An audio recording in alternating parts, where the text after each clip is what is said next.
I'll give it a 5 on 10.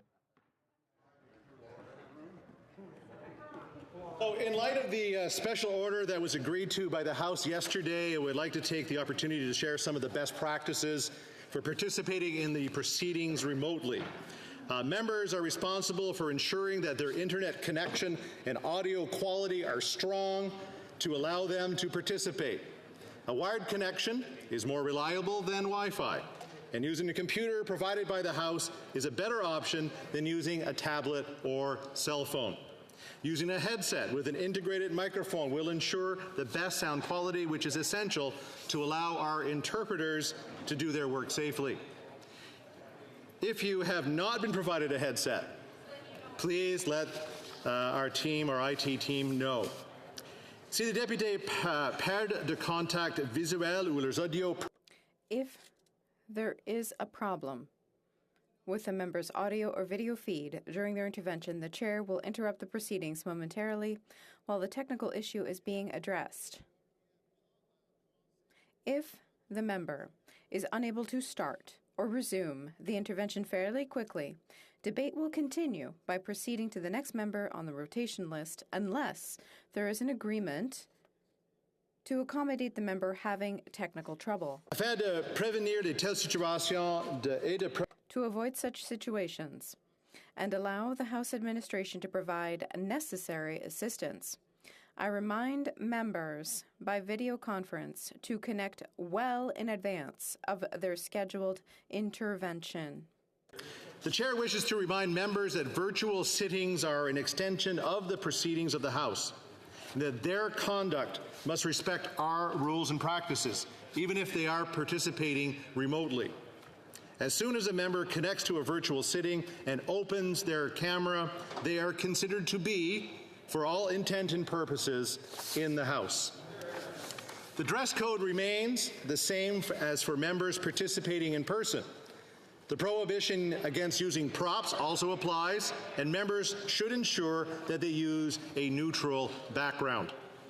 Members are not to take screenshots of the proceedings, just as members in the House cannot take photos. Les députés sont priés de garder leur microphone éteint, sauf si la présidence. Members should keep their microphone turned off unless they have been recognized by the chair. Turning on their microphone to interrupt a member who has been properly recognized is not appropriate. This interrupts both the audio and video feed. Thank you to members for their cooperation. I remind them that the IT support team is available to assist with any technical issues. Orders of the day. Orders of the day, ordre du jour, government orders, government bills commons, consideration at second reading of Bill C2, an act to provide further support in response to COVID-19. Monsieur Boiseau for Ms. Freeland, seconded by Ms. Le Boutelier, moves that que le projet de loi C2, that Bill C2, an act to provide further support in response to COVID-19, be now read a second time and referred to the Standing Committee on Finance. Debate. Okay. And then, so the Honourable Minister of Tourism and Associate Minister of Finance. Thank you, Mr. Speaker. Wow. Is it ever good to be back here? Mr. Speaker, it's my pleasure to rise in this House to discuss Bill C2, an act to provide further support in response to COVID-19. But before I get into the substance of C2, I hope you might permit me to say a few words of thanks to the residents of Edmonton Centre for once again giving me the great honour of representing them in this chamber. I also want to offer my love and deep thanks to my partner David, to my family and friends, and to the countless volunteers that made today possible. Serving, yeah, you can call that too. We like that. We love David. Serving Edmontonians, serving the city I love, is the single greatest honour of my life. Our remarkable community on the banks of the North Saskatchewan River is back at the table here in Ottawa. Now, Mr. Speaker, I would like to take the chamber back in time to a moment in 2020 and the beginning of the global pandemic. Canadians were asked to take unprecedented actions to keep each other safe, foregoing celebrating life's milestones, foregoing time together with family, foregoing so many of the things that bring joy to each of our lives. We saw frontline workers answer the call of duty, doing double and triple shifts to support our society and keep people safe. We faced an emergency that required widespread lockdowns, threatened millions of Canadians' ability to work, and put at risk hundreds of thousands of businesses. To respond to this unprecedented moment, our government took unprecedented action. Under the leadership of the Prime Minister, and thanks to the collective efforts of so many, we worked tirelessly to put in place a comprehensive suite of measures to support Canadian workers and businesses. Our income, wage, and rent support programs kept households afloat, and they kept millions of Canadians in their jobs and allowed hundreds of thousands of businesses to keep going through the darkest days of the pandemic. Now, these aren't just empty numbers, Mr. Speaker. These are real people that were able to put food on their table, real businesses that kept their doors open. It's the woman I met door knocking back in Edmonton during the election, and she said, "Take a look at the 3 houses to the left of me and the 3 houses to the right of me and my own home. And were it not for the government supports, the whole block might have lost their homes." It's the Credo Coffee Shop on 124th Street, with 2 other locations run by Jeff and Andrew and the team, that has been able to continue to provide incredible service and caffeinations to Edmontonians, including their Member of Parliament. Now, thanks to the hard work and sacrifices of Canadians and of our healthcare workers, we are now seeing better days. Vaccination rates are high, approaching 80% of eligible Canadians. Children are beginning to get their doses. Grandparents are getting boosters. And our healthcare system is finding more and more ways to treat the virus. Schools are back in session, and businesses across the country are reopening. Canada has now recovered 101% of the jobs lost in the depths of the COVID-19 recession, compared to just 81% in the United States. And I want to applaud the work of my friend and colleague, the Deputy Prime Minister and Minister of Finance, whose stewardship of our economy has put hope back on the horizon for so many Canadians. In short, Mr. Speaker, our government took action and it worked. Yet we also understand that there are some sectors of the economy that continue to need support. With the public health situation still unpredictable, we need to make sure there are targeted supports that enable Canadians to continue to take the necessary precautions to save lives, including necessary public health restrictions that limit some economic activity. And so, the time has come to adapt federal support measures to these new and improved circumstances. These were temporary emergency measures and were always meant to be just that, for emergencies. Le projet de loi C2. Bill C2 will allow the government to implement targeted measures to support those who still need assistance. As parliamentarians, we have a duty once again to take action, to deliver important, targeted support measures that will ensure Canadian workers and Canadian businesses who have not yet been fully able to recover from the impacts of COVID-19 have the support they need. Bill C2 would do just that. Tout comme les mesures pour les entreprises. Just like measures for businesses, support programs offered to Canadians would be targeted to respond to the needs of those who are still in need of them. The 4th wave of the pandemic has hit particularly hard in some parts of the country. It is still possible that public health authorities will, over the next few weeks or months, implement new temporary lockdown measures in some regions. Therefore, we propose to immediately set up a program that Canadians can count on if that occurs. This new proposed program is the Canada Worker Lockdown Benefit. As the Canada Recovery Benefit has done, this new targeted program would provide $300 a week in income support to eligible workers. It would snap into action to support employees unable to work due to a local lockdown any time until May 2022. And eligible workers would be able to access it retroactively to October 24th. The program would be available to workers who do not qualify for employment insurance, and also to those who do qualify, provided they are not receiving EI benefits for that same period. That's one way we're helping. But we know as well that Canadians may also need continued support from the Canada Recovery Sickness Benefit and the Canada Recovery Caregiving Benefit. Because, Mr. Speaker, we all need to protect ourselves, our family, friends, and co-workers by staying home when we're sick. Furthermore, many children still cannot be vaccinated and are therefore particularly vulnerable, which means parents need to be able to stay home to take care of them. Nous proposons ainsi de prolonger la...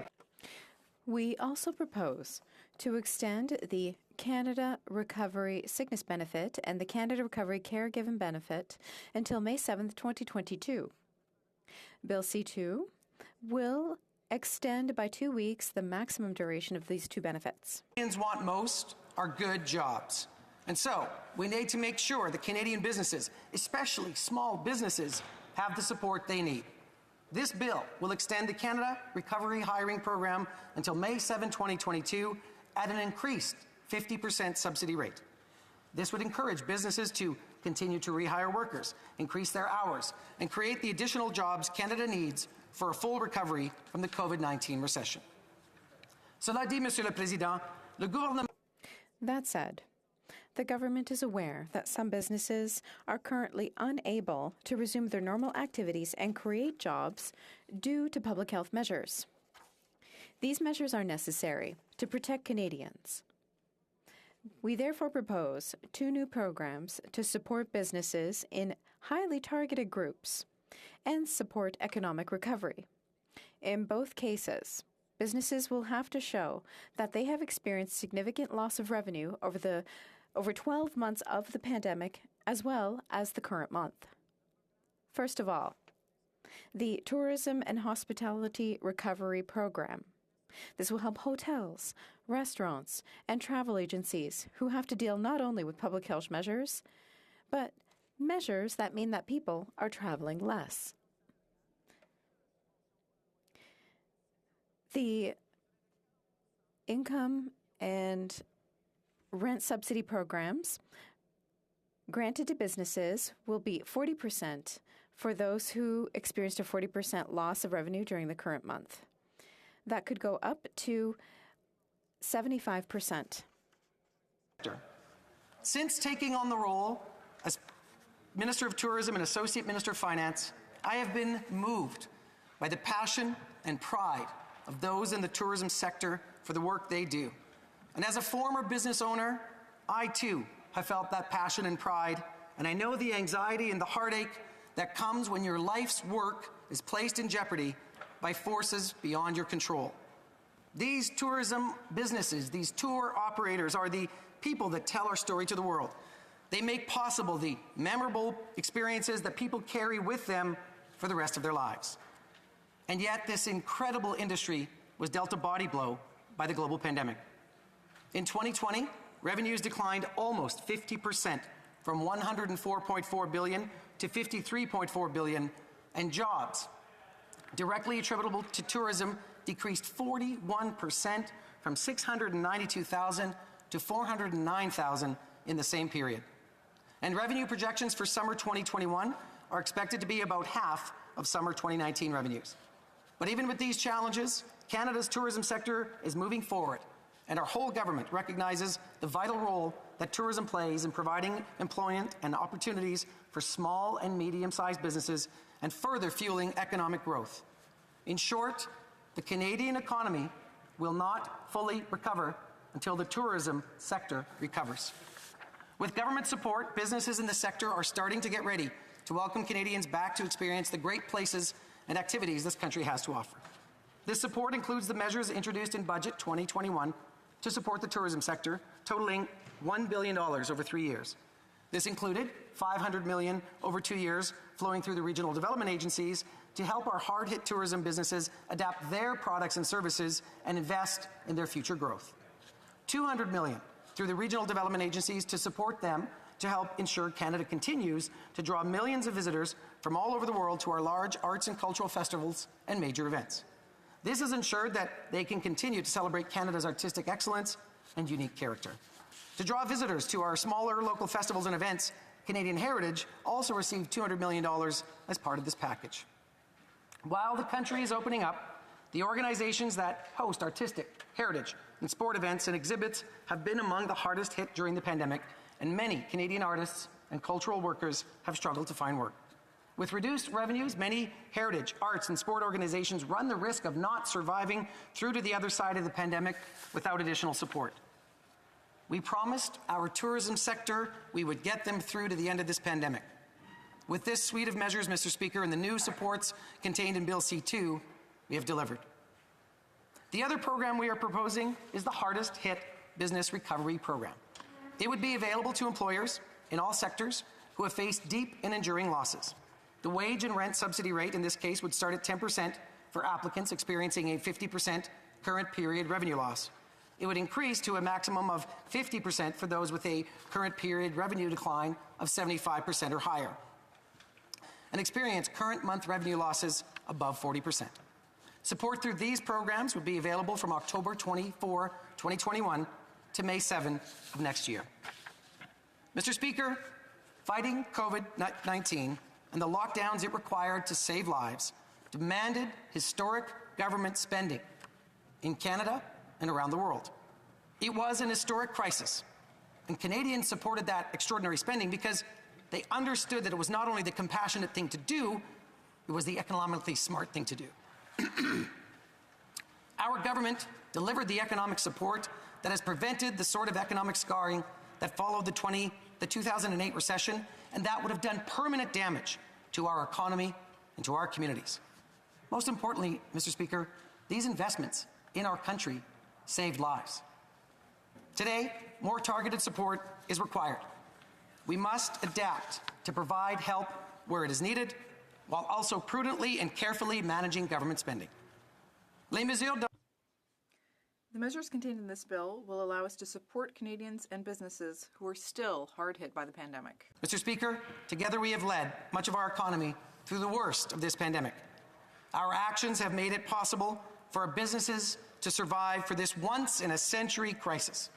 We have come so far, and now we need to get the job done. This difficult journey is approaching its final mile. I call on all members to support this vital legislation and get our tourism and hardest hit sectors home safe. Thank you, Mr. Speaker. Merci.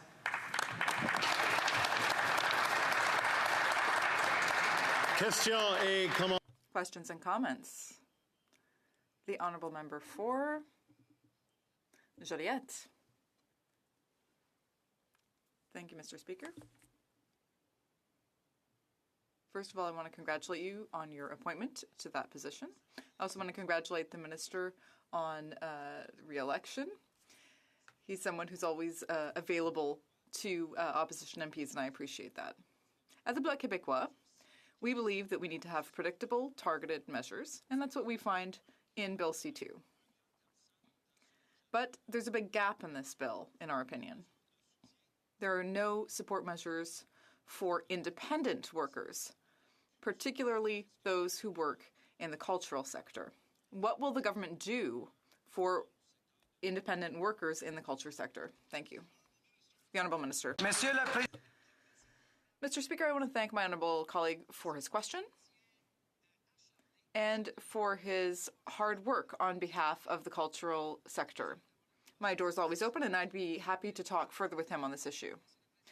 I would remind the House that I had the great honour to serve as Parliamentary Secretary to the Minister of Canadian Heritage back in the day, 2015-2016. And I really appreciated the hard work of cultural sector workers. It represents over 3% of our GDP, and we have over 600,000 workers in that sector. This government stands with cultural sector workers, and we need to be there for workers and businesses. We've committed to helping these people, and we will continue to do so. Questions and comments? The Honourable Member for Kenora. Thank you very much, Mr. Speaker, and congratulations on your position as well. I'd like to offer my congratulations to the Honourable Minister, not only for his appointment but for his election, and I'm looking forward to working with him for the first time in this upcoming Parliament. I appreciated a lot of what he had to say about tourism, considering that Northern Ontario is home to many tourist operators and it's a big part of our economy. Mr. Speaker, I don't have a question for the member, but just some comments that I'd be curious to get his thoughts on. When I talk to the tourist outfitters and the small businesses in my riding, more than anything, what they tell me is that they don't necessarily need government money, but what they need is the government to give them the opportunity to thrive, to look at opportunities to make travel easier for Canadians and for those coming in as well internationally, and doing what they can to ensure that come the summer season, the businesses will be able to operate and be able to make the money that they are used to having prior to COVID. Thank you, Mr. Speaker. The Honourable Minister. Well, thank you, Mr. Speaker, and I too look forward to working with the honourable colleague across the way to determine how we can boost tourism in Northern Ontario and indeed across the country. We have several factors that are facing us right now as a country. Welcoming people to our shores in a way that is safe for Canadians and the travelling public, making sure that Canadians feel safe and are safe travelling within our own country, and making sure that we can use the supports in C2 to help bridge the people that the honourable member spoke of, to bridge through this winter season, which we do hope is the last mile of getting tourism-based businesses through the global pandemic, to welcoming more Canadians to their businesses, but also more people from around the world to Canada. We are one of the safest jurisdictions in the world to travel to, and that is a pathway that we will continue to pursue, Mr. Speaker. Questions and answers, but I want to interrupt for just one quick moment. I know the member that's going to be asking the question next is not sitting in his seat, and as much as that's not necessary because of the hybrid, if you can help the table officers and, of course, the poor guy that's sitting up here trying to be Speaker, to be in your seat. The member for Elmwood Transcona. Thank you very much, Mr. Speaker.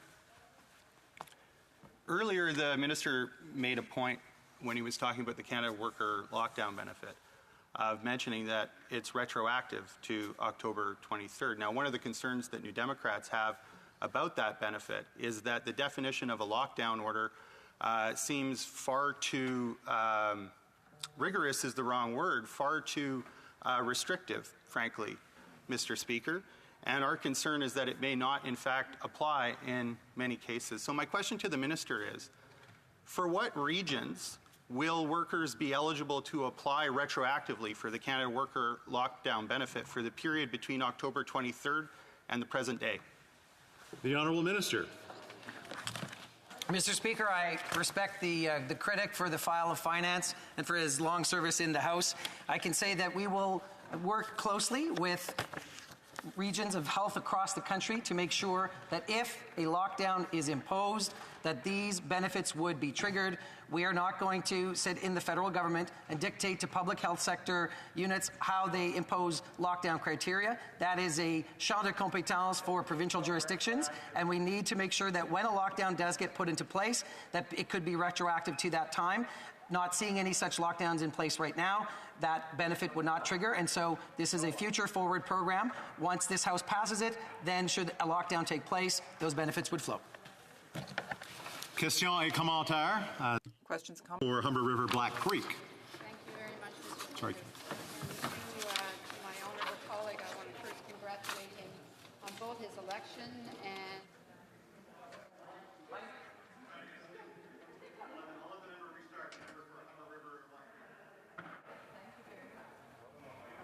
No mic yet? no mic yet. It's on now? There, Oh, this there you is go. on. There we go. Congratulations, Mr. Speaker, again, but then to my honourable colleague, congratulations on a hard-fought election, but most importantly, congratulations on your new posting. I represent one particular travel agency in Toronto on Islington Travel. Small agency, had 6 people working there for the last, she's kept it open for the last 2 years. One person, the sole owner, is the one who is operating and trying to keep her head above water to move forward. How is this piece of legislation going to help small travel agencies like that? The Honourable Minister. Well, I thank the honourable member for her question, and if I may say, Mr. Speaker, having watched her performance in the House over many distinguished years, it's an honour to serve in the House with that member again. This is a suite of services that is designed to focused on the hardest hit sectors, in this case the tourism sector. In the case of small businesses, incorporated businesses that are doing their level best to make it through to the end of the pandemic, this suite of services will address their issues should they have seen a 40% or greater reduction from the beginning of the pandemic and a 10% reduction in revenue from the previous month. We are looking at other parts of the ecosystem to see if we can respond as well. But Mr. Speaker, we have heard from the travel agents in that honourable member's riding, and we will continue to make sure that supports are there for them. Questions and comments? The honourable member for Yorkton Melville. Thank you, Speaker. It's good to see you, Chair. And as well, congratulations to the member. Quickly, the lockdown benefits, I would love to see them go where they need to go, directly to the people who truly do need them. My concern is with CERB, CRA, and EI actually shut down the software protections that made sure that we were tracking to make sure that funding was not going to where it should not go, and ended up leading to significant theft of Canadian taxpayers' money. Can he assure me, through the Speaker, that this government is putting those systems back in place, and we will make sure that this funding is handled ethically? Thank you. The Honourable Minister. Mr. Speaker, I thank the honourable member for her question and for putting her finger on this important issue. When the pandemic hit, it was incumbent on the government to get money to the people who needed it the most as quickly as possible, and the government made heroic efforts to do exactly that. The introduction of the CERB helped more than 8 million Canadians put food on the table and keep a roof over their head. We know that this continues to be a difficult time for many, and we will continue to be there for Canadians. As it pertains to those Canadians who were entitled to the CERB, that is a matter that is being worked with through colleagues, and we will look forward to informing the House of our work on that matter in due course. Questions and comments? Just a final couple of minutes. The honourable member for Rimouski-Nejet. Thank you very much, Mr. Speaker. First of all, allow me to congratulate you on your election. This is also the first time I'm rising in this 44th Parliament, so I'd like to sincerely thank the constituents of Rimouski-Nejet-Témiscouata-les-Basques who placed their trust in me for a second time. Mr. Speaker, during the last Parliament, I was the critic for tourism from the Bloc Québécois. And one thing that stakeholders told me is that they need predictability. Looking at this bill, it extends through the month of July. Well, we know that July is the next major tourist period for the tourism sector. So I'd like to know from my colleague, is it possible that support for the tourist industry could be made more predictable, and to extend the support until all health measures have been fully lifted? Thank you. The Honourable Minister. Very short answer. Thank you, Mr. Speaker, and I want to congratulate my colleague for his re-election. Concerning predictability, as a former business owner, I know how valuable that is. What's important to note here is that we're targeting the support to be available until next spring and all the way through to July, because we're confident that with vaccination rates, with the economic recovery, we will be able to support businesses at that point. Obey the honourable member for Carleton. Everybody's asking the same question. Whether it's a 28-year-old couple living in their parents' basement because they can't afford the $300,000 increase in the average house price that has occurred since this government took office, or it's the single mother walking down the grocery aisle noticing that she can't afford nutritious food for her kids, or it is the senior that is watching his savings disappear as inflation gallops through his bank account and vaporizes what he spent a lifetime storing away for his golden years. All of them are asking the same question. Why are prices rising so fast? Even the finance minister has had the epiphany that there is an inflation crisis. In fact, just last fall, she said the greater risk was deflation, not inflation. She ignored my warnings to the contrary. And she was not alone in that false prophecy. The current and the former governors of the Bank of Canada, Liberal journalists and Liberal academics all laughed when I started warning about inflation back in May of 2020. But before we can answer why prices are rising today, I have to answer the other question that I often get is, how did I get it so right when so many others got it so wrong? Well, the answer is that the Liberal academics, journalists, and the finance minister relied on ideology.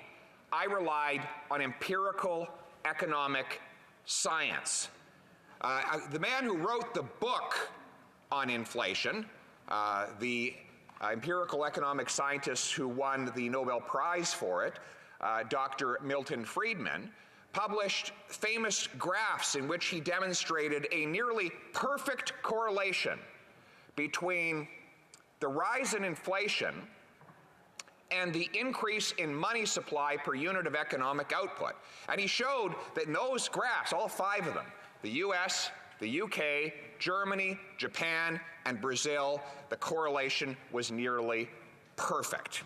When there is more money chasing fewer goods, you always get higher prices. So when I saw this government beginning to print money to pay for exorbitant spending, I knew that inflation was just down the road. Now they said, no, those old rules don't apply. History is over. It no longer repeats itself, they said. We can ignore the thousands of years of economic history which has demonstrated this correlation again and again because we have reinvented the laws of economics. I was expecting them to introduce a law repealing a bill repealing the law of gravity, given their penchant for thinking that they could do away with the laws of economics. And so, of course, history has not been repealed, nor has economic law, and the massive influx of cash as a result of $500 billion of deficits has indeed driven up prices. Now, this is the funny part. The same people who said COVID would give us deflation now blame it for inflation. The same doctors who misdiagnosed the disease now tell us they can tell us that the disease's cause has nothing to do with them.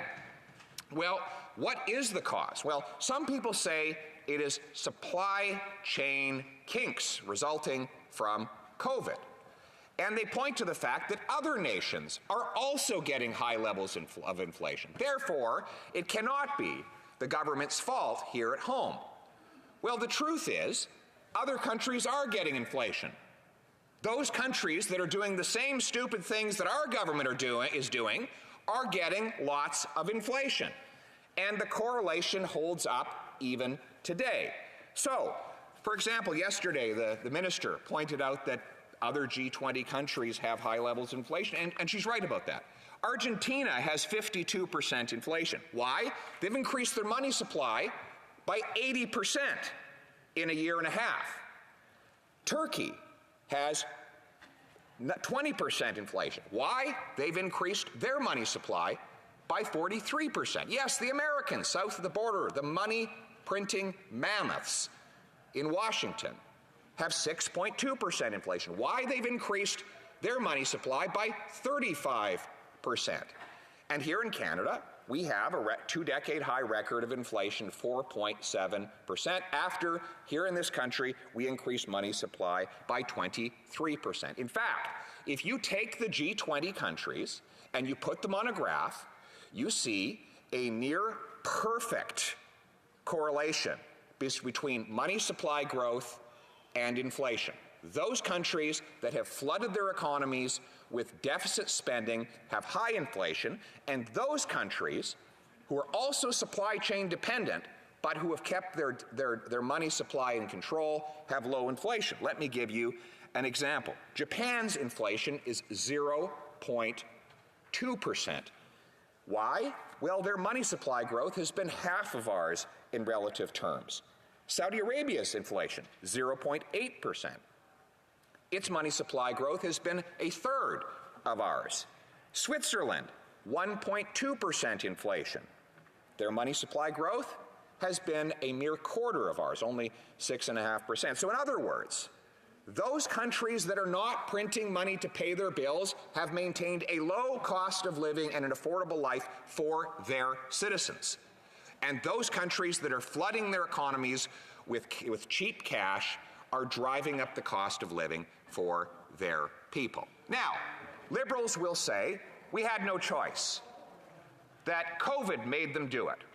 Well, this will be their excuse for everything. Remember, he tried to give $500 million to a company, a group that had paid his family $500,000, and the Prime Minister said, oh, COVID made me do it. Well, COVID required we spend money, yes, but we didn't have to have the biggest deficit in the G20. All the other G20 countries had COVID too. COVID didn't force the Prime Minister to give CERB checks to wealthy families that didn't need it, to people who could have been working with over 500,000 vacant jobs, to prisoners, to organized criminals, and even to people that the public servants suspected of making fraudulent applications. He didn't have to give wage subsidies to large corporations that had so much money that they were simultaneously paying out dividends and bonuses to their executives. COVID didn't force any of that on this government. Those were decisions. This government knew, they could not pay for those decisions by simply borrowing from the marketplace. There wasn't enough money in the whole world to lend them enough to spend and fulfill their appetites. That is why they directed the Bank of Canada to create the cash out of thin air, which the bank, unfortunately, was all too happy to do. And now we see the consequences. Now that I've demonstrated through the correlation between money supply growth and inflation in the G20 countries, let me show you another piece of incontrovertible evidence that our inflation problem is not just the result of supply chain quirks. And that is this: the biggest inflation in our economy has been in an area where there is no supply chain. Land. Land is not waiting at a port. Land is not stuck on a ship. Land is not held hostage by a COVID outbreak in some faraway place.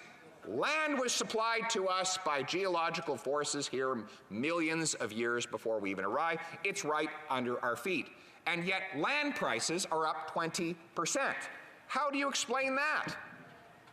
Is it that the acreage of land caught COVID and all of a sudden became more expensive? Of course not.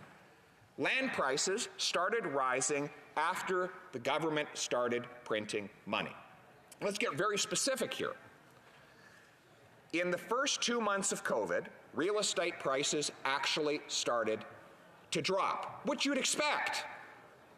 You would expect that when people's incomes fall, that when $100 billion disappears from the GDP, when people are afraid about their ability to earn a future living, and that when you shut off immigration altogether, thereby decreasing the demand for real estate, that prices would go down. In fact, CMHC, our housing authority, predicted there would be a 14% reduction in housing prices. Made sense to predict that at the time. But then, all of a sudden, in May of 2020, real estate prices started to rise. Why? In the middle of a lockdown? When people can't even go and see the properties that they are buying? Why would prices suddenly and supernaturally go up? Well, look, supply and demand, screams out an economic genius on the Liberal side of the House. And from whence came that demand? Where'd the money come from? When the economy's just lost $100 billion, everyone's locked in their basement. Where did the demand come from? Well, what do you know? It came from the printers in the government money-making machine. The money-making machine started printing cash in spring of 2020, and within weeks, real estate prices started to skyrocket. I reiterate, all the land that was transacted in those real estate purchases has been here for thousands of years. That can't be the result of a COVID supply chain quirk.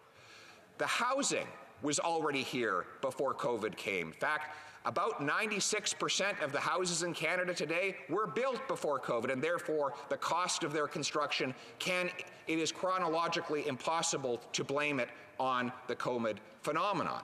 In other words, it is not supply and demand, as my friend suggests, it is simply demand. Demand driven by the massive creation of money, $400 billion of it, the biggest money supply increase since the first Trudeau caused runaway double-digit inflation in the 70s and 80s.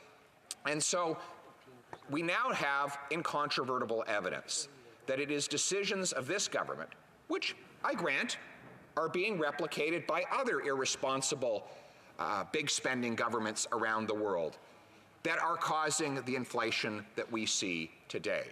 And what are the consequences of that inflation? Well, we see it. First of all, a massive growing gap between rich and poor. If you're rich, you love inflation. Why do you think the big banks have been so thrilled with the money printing policies of this government? It's funny. Bob Fife actually went on CTV the other day, and he said, Bay Street is not happy with the member of Parliament for Carleton being appointed the finance critic.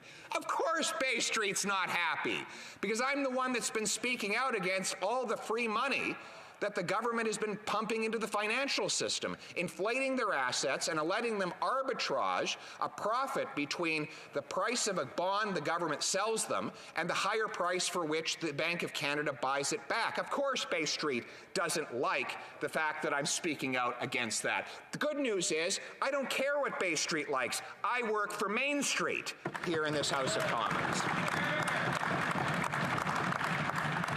So, yes, the financial elites are thrilled with quantitative easing. They've loved it in the United States of America, but Washington and Wall Street love quantitative easing. It's the one thing that gets bipartisan support in Washington, right? Republicans love ballooning Wall Street, and Democrats love ballooning Washington. And so together, they both love seeing their central bank flood their economy with cash and balloon the assets of the super rich in the urban centers while eating away at the wages of working class people. And this Prime Minister looks across the border at the growing gap between rich and poor, at the higher cost of living, at the poor and the young who can never live where the jobs are because real estate prices are too high, and he says, let's have some of that up here. And he replicates the same disastrous policies that have led to so much social and economic division south of the border. Here on this side of the House of Commons, we don't believe in central bank money printing to pay our bills. During the Great Global Recession, we rejected that approach. Governments around the world decided to do it. Here in Canada, we did run modest deficits, the smallest in the G7, but we did it borrowing real money and returning quickly to a balanced budget, which meant we had low inflation and low unemployment and the fastest recovery from the Great Global Recession. It turns out that sound money does not just keep inflation low, it allows growth and job creation. We know that inflation doesn't just eat away at paychecks, it kills jobs.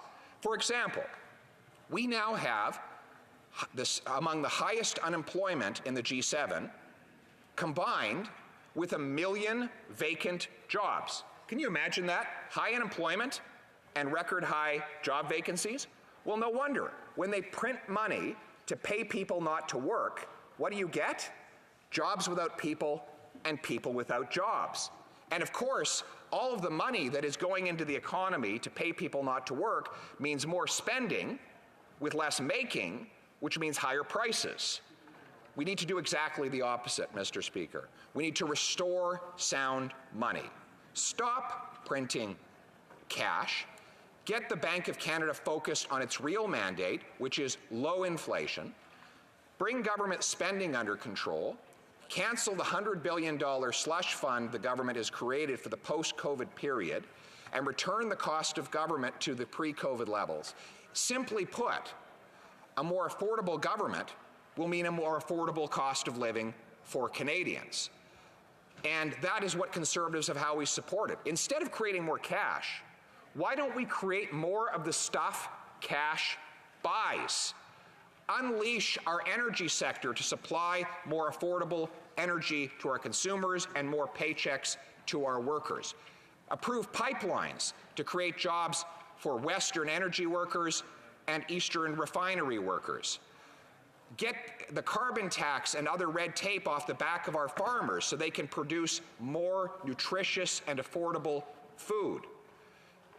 Incentivize our municipalities to speed up building permits so that we can build more houses rather than just pushing out more mortgage lending. And sell off 15% of the underutilized 37,000 federal buildings so that there is more space for housing our young and our working class. Here in this city of our nation's capital, we have massively underutilized real estate that could be used for private sector, affordable housing built in the free market to supply our youth with opportunity to live in an affordable place. In other words, we need to move from a debt economy to a paycheck economy. We need to make more and cost less. We need to unleash the free enterprise system to supply our workers with paychecks and our consumers with affordable products and services. Thank you very much, Mr. Speaker. Debate. Questions and comments. The honourable member for Winnipeg North. Yes, thank you, Mr. Speaker. And I always find it somewhat fascinating when the member tries to lecture us all about basic economics. And what I would convey to the member is that, Canadians were at a time of need in which this government stepped up and provided programs, whether it was direct support through CERB, through businesses and wage loss program, rent subsidy programs, which, yes, cost billions of dollars. I concede it cost billions of dollars. Some within the Conservative/Reform Party would have liked us to not have supported Canadians and businesses. I'm wondering if the member would provide his true thoughts in regards to whether or not he believes that we should have supported families in Canada in all regions. Just the other day, we had members of his caucus saying there's hundreds of millions that we need to spend more in the province of BC, in which we will to support the province of BC. What does he think of that? Carleton. Well, of course, when the government deprives people of their income, it has to replace that income. We supported that at the very outset in spring of 2020. But what we did not support is having the biggest deficit in all the G20. All those other countries had COVID lockdowns as well. Many of them had lower unemployment and lower COVID mortality rates with a significantly lower deficit. Taiwan, for example, which responded in the way that Conservatives originally suggested, had among the lowest COVID mortality rates in the world and a deficit of 4% of GDP rather than 16% like this government. Yes, COVID forced them this government to spend. It didn't force them to give money to prisoners, to organized criminals. It did not force them to give wage subsidies to corporations that were already wealthy enough to pay out dividends and bonuses. Those were irresponsible decisions that no one, not even COVID, imposed on this government. Commentaire, l'honorable député de Saint-Jean. The honourable member for Saint-Jean. Thank you, Mr. Speaker. I'd like to thank my colleague for Carleton for his speech. Not everyone may agree on the content, but I think we can all agree that he's always an entertaining speaker. He spoke about the $400 billion spent, saying that it was too much and that it's caused the current inflation. But I hope that I can say that he wouldn't have spent zero and let the economy collapse during COVID. So I am curious then, what would have been the ideal amount, in his opinion, to spend? The honourable member for Carleton. On average, G20 countries have deficits that reach about 9% of GDP. Here in Canada, it was 16%, almost double. Other countries were able to protect their citizens with deficits that were around half of ours. Secondly, the government wasn't obliged to run $100 million deficits before COVID. No. And in addition, the government doesn't have to spend an additional $100 billion deficit after COVID. Those are choices that have nothing to do with COVID. That is a far-left ideological government's measures. We could have saved all that money if we had simply stuck to helping people in need who couldn't work a job, and if we had simply gone right back to pre-COVID levels of spending as soon as possible. Thank you. The honourable member for Nissinippi Churchill River. Thank you, Mr. Speaker, and I want to congratulate you on the appointment to your role. We're all doing our duty this week. I want to thank my colleague from Carleton for his comments this morning, and I appreciate the fact that he not only criticizes what's going on, but he offers very productive solutions towards the end of his comments. My question for the member is on the topic of inflation. How is it that the member from Carleton got it right when so many people got it wrong? And would he possibly like to comment as well on some of the warnings he had in the middle of 2020 and how some of those warnings have now come to fruition? The honourable member for Carleton. Thank you to the honourable member for a very tough but fair question.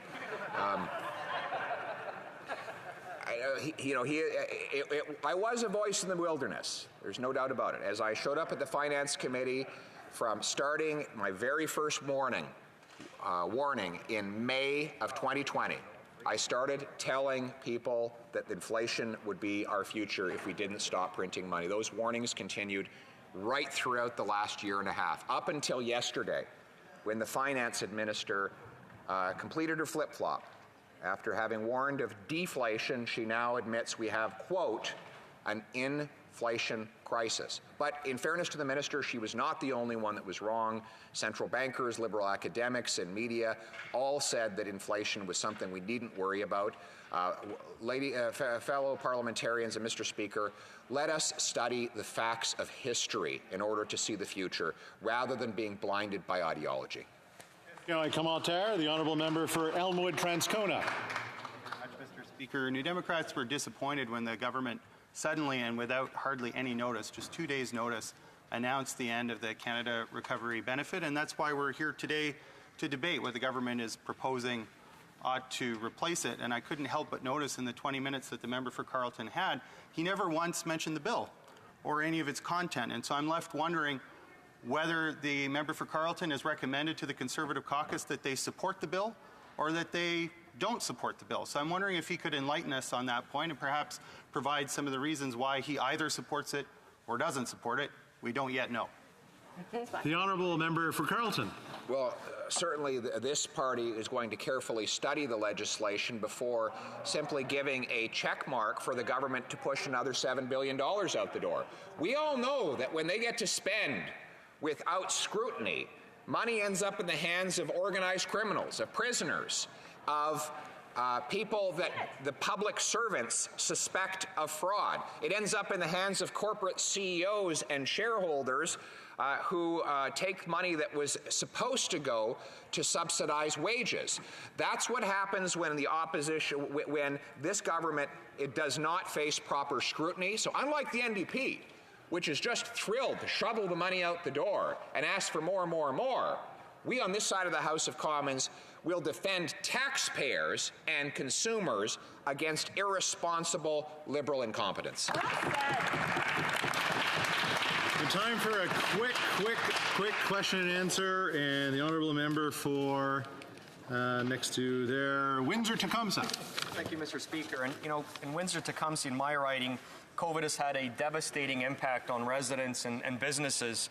And the lifelines or the programs that this government rolled out really were lifelines for so many in my community.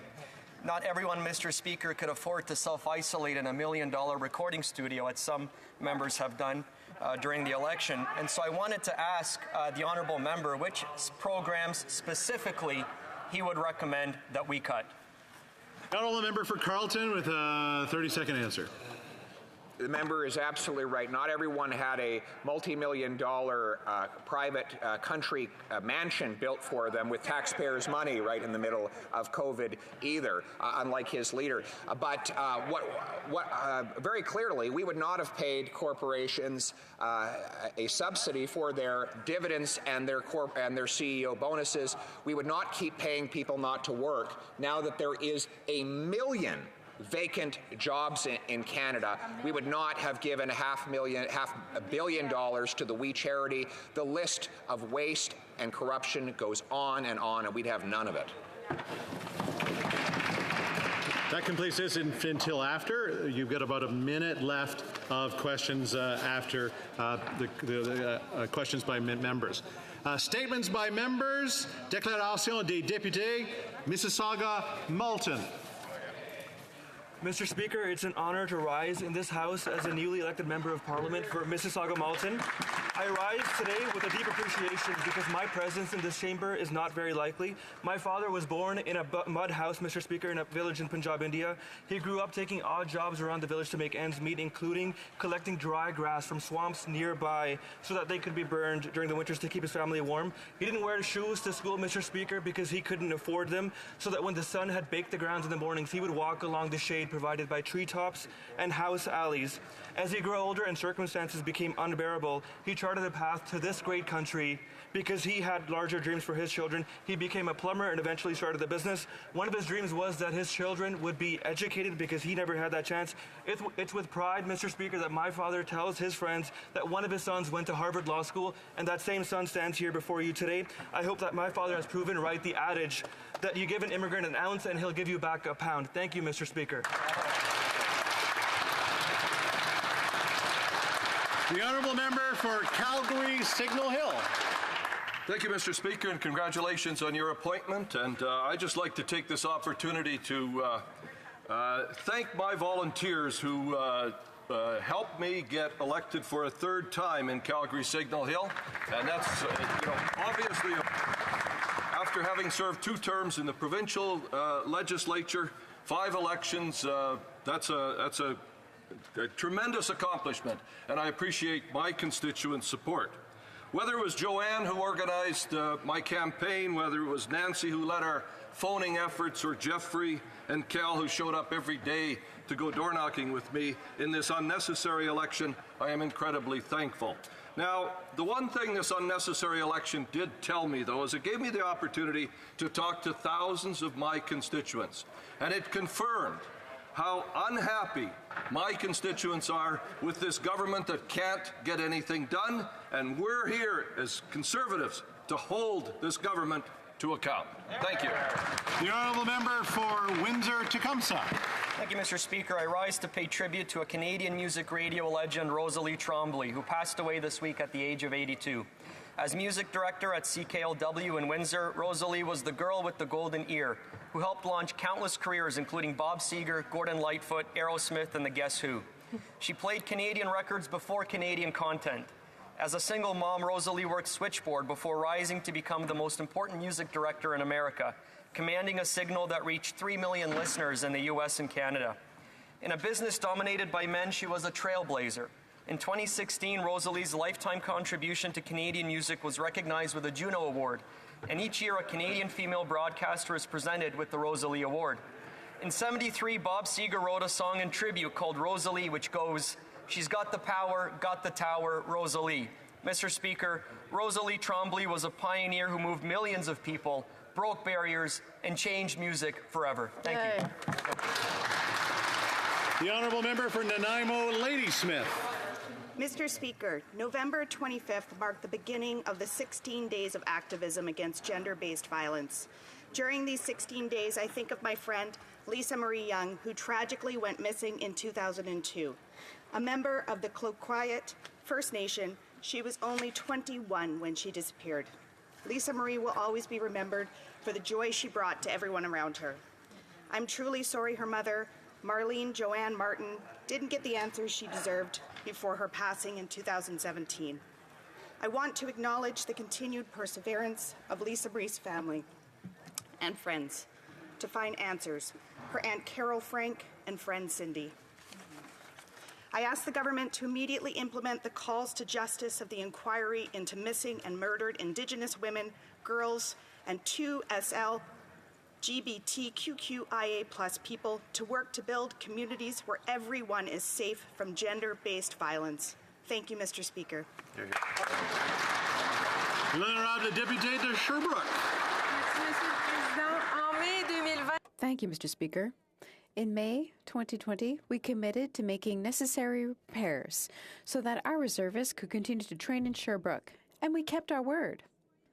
My fellow citizens who have gone down Belvedere Street will have noticed several workers in front of the Colonel Gaetan Côté Armory. Urgent repairs did start, as planned, on October 18th. We will continue to ensure the sustainability of the Belvedere Armory, and the second phase will start in 2022. I want to highlight the resiliency of our reservists who relocated in temporary facilities. My colleague, the Minister for Agriculture, as well as myself, have had the opportunity to visit it on October 20th. I'm very proud of what we have done to ensure the future of our facilities in Sherbrooke. The honourable member for Miramichi Grand Lake. Mr. Speaker, I stand today with the arduous task of giving words sufficient to honour the life of a friend, a son, and a brother to many, Jonathan Hennessy. John did not only stand out, he stood alone. In a world increasingly devoid of character, he provided a stark contrast in a manner not beyond comparison to the Irish wit of James Joyce or Oscar Wilde, and in that vein, he was beloved by all who knew him. Had he chosen to harness his personality for a living, there is no doubt he would have won an Oscar, an Emmy, or ended up on the New York bestsellers list. The unfortunate cause of a personality as big as John's is that the silence he leaves behind is deafening. To my fellow members and my constituents at home, always remember to take an extra moment to enjoy your family and friends. In closing, Mr. Speaker, I would like to express my deepest condolences to his mother, Winnie, and we thank her for sharing the gift of her son, Jonathan, with us. May he rest in peace.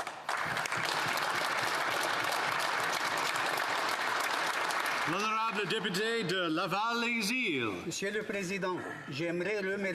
Mr. Speaker, I would like to thank my family and my team, as well as all the volunteers and residents of Laval-les-Îles who honored me and chose me to represent them at the House of Commons for a third mandate. Thank you for your trust. Congratulations to all of my colleagues, re-elected, and those who have been newly elected. I am very pleased to be here in person, to work with my peers, to move Canada forward, to win the fight with COVID-19 and see the end of it, get the economy moving, and fight climate change. I would like to express my tremendous gratitude towards the residents of Laval-les-Îles for contributing effectively to the fight against COVID-19 by getting vaccinated at impressive levels. Chacun de nous devra faire. Every one of us will have to do their part to ensure a better and safer future for our children and future generations. Thank you, Mr. Speaker. The honourable member for Malpeque. Go. Mr. Speaker, today I would like to express my ongoing support for the Prince Edward Island potato industry. Potatoes are a primary crop on Prince Edward Island and continue to be the largest potato-producing province in Canada. The potato industry is worth over $1 billion annually to our island economy. The recent announcement that fresh and seed potatoes cannot be exported to the U.S. is a very serious concern. As Canadians, however, We are no strangers to challenges. In the past, we overcome the PVYN virus, mad cow disease, and more recently, the heroic pan-Canadian response to the wildfires and floods in BC. This is not only a PEI issue. An imbalanced supply of potatoes in Canada will create domestic market volatility that will affect farms across this country, reducing farm income and price. It's a Canadian issue. I've had daily discussions with the Agriculture Minister, Bibeau, and I thank her for her efforts. My colleagues, the Premier of PEI, former MP Wayne Easter, PEI Potato Board, and several potato farmers. We must continue to work diligently on this file to ensure restrictions are lifted as quickly as possible. I want to, and I know this is a new member, but we cannot refer to the name of a member in the House. So you did use the name of the ministers. You can't do that. The honourable member for Saskatoon-Grasswood. Well, thank you, Mr. Speaker. The Saskatoon arts and drama community has lost a treasure in the passing of Henry Wolfe. Wolfe was an actor. He was a director, a writer, and a teacher. His work could be seen on the big stage, on television, and the big screen. Wolfe moved to Canada in 1978 to teach drama and work in theatre. He was a mentor to a new generation of artists. He was beloved by his students. In fact, one student, Jeff Rogstad, said his fingerprint is all over the theatre community in Saskatoon. Wolfe served as the artistic director of Shakespeare on the Saskatchewan Festival for a decade. His portrait of Wolfe in the role of Shylock hangs outside the theatre, bearing his name at the University of Saskatchewan Drama Department. Wolfe's legacy is the culture he nurtured, inspired, and cultivated throughout his remarkable life. And as one student said, Mr. Speaker, it's hard to be sad today because we had so much fun. The honourable member for Whitby. Mr. Speaker, as I rise in the House for the first time in the 44th Parliament, I find myself filled with excitement to be back in Ottawa and gratitude for the people of Whitby who have once again given me the honour of representing them here in this House. There is no doubt the nation's business has never been more important as we face numerous challenges, including making life more affordable, finishing the fight against COVID-19, ensuring a robust economic recovery, and combating climate change with ever-increasing urgency. While the pandemic has brought serious hardships and far-reaching impacts on our way of life, it has also presented us with the opportunity to build back in a way that addresses long-standing inequities, develops greater resiliency, and transitions us to a more sustainable economy. Regardless of political stripe, Mr. Speaker, it is my sincere belief that Canadians gave all of the members of this House a strong mandate to make real progress on the priorities that matter to Canadians. And I look forward to working with all parliamentarians to make it happen. Thank you, Mr. Speaker. The honourable member for Calgary Forest Lawn. Last week, Sikhs across the world celebrated Gurpurab, or the birth of Guru Nanak Dev Ji, who taught the lessons of remembering God, earning an honest living, and sharing with others. To celebrate Gurpurab, Red FM and the Dashmish Culture Centre, under the leadership of President Amanpreet Singh Gill and the entire executive committee, raised over $700,000 in one day from Sangat for the Mata Sahib Kaur Ji Women and Children's Transitional Housing.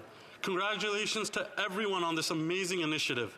It was an extra special Gurpurab, Mr. Speaker, as we saw the announcement of the repeal of 3 farm bills in India. Our Kisan farmers, brothers, sisters, and respected elders in India have been peacefully protesting over the last year in the cold streets and even faced attacks. But they persevered through their dedication. We thank each and every one of them for their incredible sacrifices and pray for their good health, success, and prosperity. Kisan Majdoor Ekta. L'honorable député de Mégantic-L'Érable. Monsieur le Président, aujourd'hui je... Mr. Speaker, today I want to share with my colleagues my sorrow for a great person who recently passed away. The Honorable Raymond Setlakwe, former senator, son of an immigrant who fled from the genocide in Armenia to Canada to raise a family and make it prosper.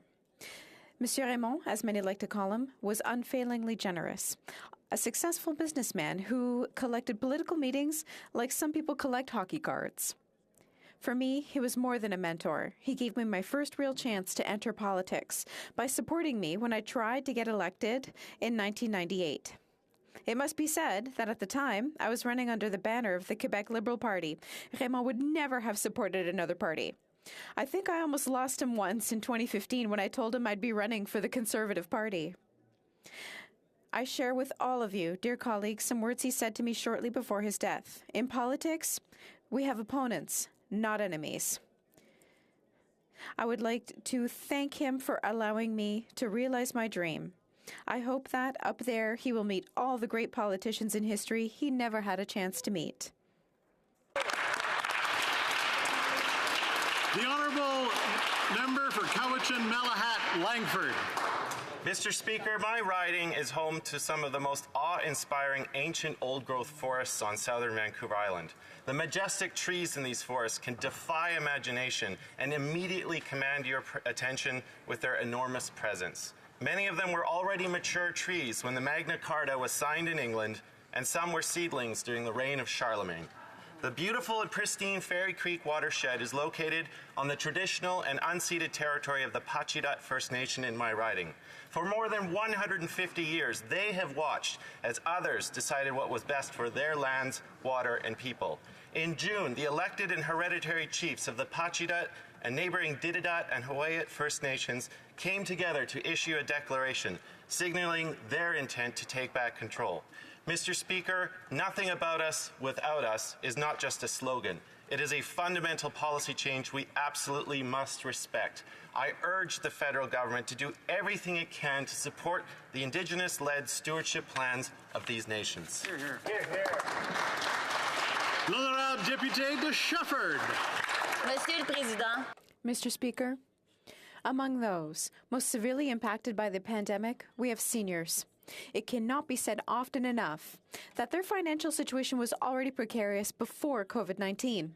And yet, nothing for them in the throne speech. They've been forgotten.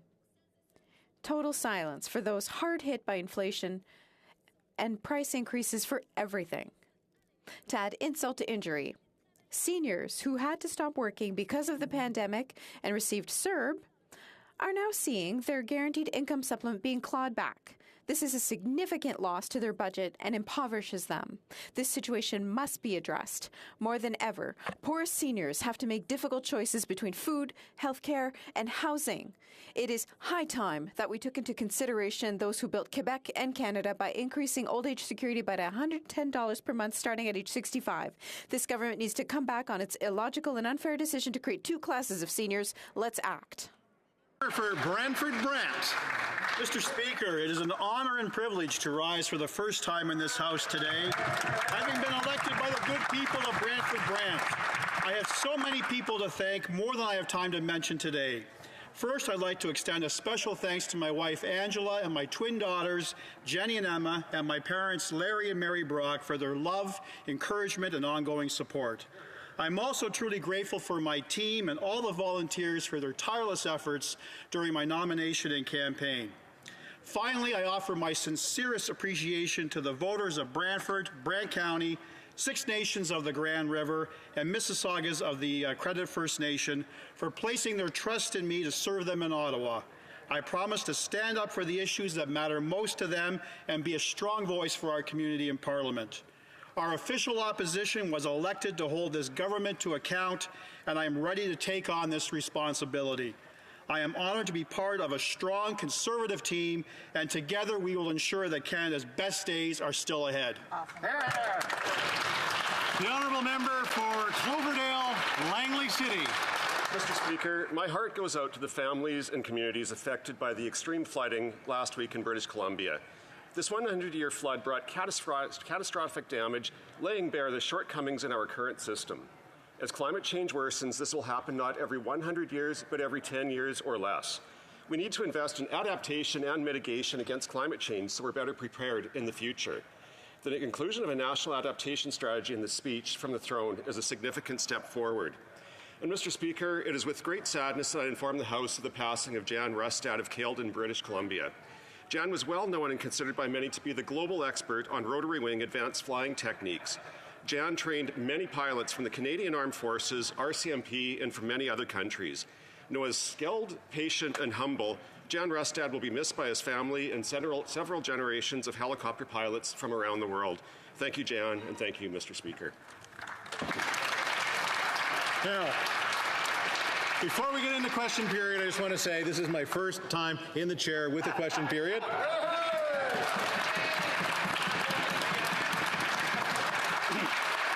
So please, get it out of yourselves. Get it out of yourselves. That's good. Get the energy out. That's good. Get the energy out. I just bear with us as we do it, and I just hope that we can have a great question period. Oral questions. Question orale. L'honorable. The honourable member for Mégantic-l'Érable. And congratulations, Mr. Speaker, on your appointment. Mr. Speaker, we're currently facing an increase of COVID cases in Quebec and Canada. Many countries have started administering third doses to all adults. A new variant from Africa is generating enough concern that the WHO is holding an emergency meeting today. Israel and the UK have closed their borders to 6 countries. The Liberal government has a history of reacting too late when there are signs of a crisis. So what is the government's plan to protect Canadians and keep our economy open?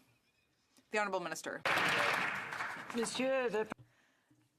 Speaker, the situation with COVID-19 around the world continues to be volatile and unpredictable. The PCR tests required to enter into Canada are capable of detecting cases. And the WHO is holding an emergency meeting today to identify next steps.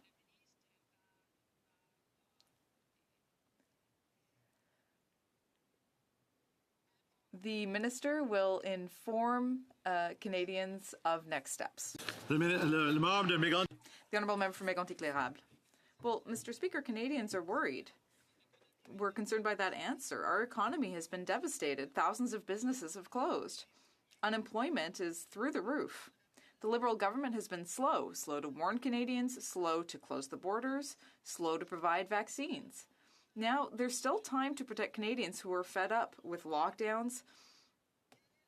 So what is the government's plan to prevent a 5th wave that would have disastrous consequences for Canadians' health and for our economy? The Honourable Minister. Mr. Speaker, our testing at the border is protecting Canadians' health. We know that the fight against COVID-19 is not over, and we're working with our partners across the world to protect Canadians. The situation is evolving rapidly, and we are working very closely with our international partners, as well as provinces and territories, to monitor this emerging variant. The Honourable Member for Mégantic-l'Érable. Mr. Speaker, the lessons from the past should direct our action today, not in the future. In February, the government gave $53 million to the Public Health Agency of Canada to do research on variants. Today, there is absolutely no recommendation on this new variant on its public health website. The Minister of Health has been completely silent on the issue, while more and more voices are calling for action to prevent this new wave. The government's inaction has cost our economy hundreds of billions of dollars, and Canadians are still paying for it and will continue to pay for it for a long time. Can the government tell us today what is its plan to protect Canadians and our economy? Thank you, Mr. Speaker, for that question. Canadians know that our government from day one took decisive action at our border to protect Canadians. And we have put together different measures to protect Canadians. However, forgive me for not taking advice from the Conservative Party that they can't even ask their own MPs to get vaccinated, and they've been asking us to remove PCR PCR testing from pre-departure. Thank you, Mr. Speaker. The honourable member for Kildonan St. Paul. Thank you, Mr. Speaker. Canadians are learning disturbing news today concerning a new COVID variant out of southern Africa. Countries like Germany, the UK, India, Israel have already taken decisive action to close their borders to incoming flights and implement quarantine and testing requirements from those traveling from areas of concern. And yet this government hasn't even updated their travel advisory yet. We are wondering what is going on. What is the plan to keep Canadians safe? We have heard nothing this morning of reassurance for Canadians. We want to know what the plan is. The Honourable Minister. Mr. President, Mr. Speaker, the COVID-19 situation around the world continues to be volatile and unpredictable. We continue to monitor the situation very closely. We'll not hesitate to take action to protect Canadians. The PCR tests required to enter Canada are capable of detecting this variant, and there are currently no direct flights to Canada from South Africa. The WHO held an emergency meeting this morning, and you will hear more from the Minister of Health this afternoon. The honourable member for Kildonan St. Paul. Mr. Speaker, that answer is unacceptable. Countries like Germany, the UK, India didn't have to wait for direction from the World Health Organization to keep their citizens safe. We have seen indecision from this government before with Conservative members of opposition who called on this Liberal government to close the border back in January 2020 for the coronavirus, and they waited 3 whole months to do so, and by then COVID had spread across the country. Canadians don't want to see that mistake being made again. They don't want to go back into lockdown, Mr. Speaker. The mental health of the nation, the economy of the nation cannot handle that again. Canadians expect decisive action from this Liberal government. Is there a plan? What is the plan to keep Canadians safe from the African variant? The Honourable Minister of Transport. Mr. Speaker, there is a plan. Canadians have seen our plan over the last year and a half in doing everything to protect their health and safety.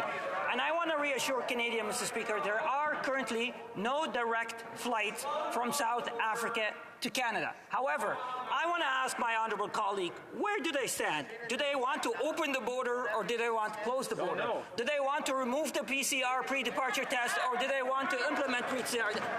I'm not sure what they want, Mr. Speaker, but however, we'll take advice from our doctors and from our experts. Thank you, Mr. Speaker.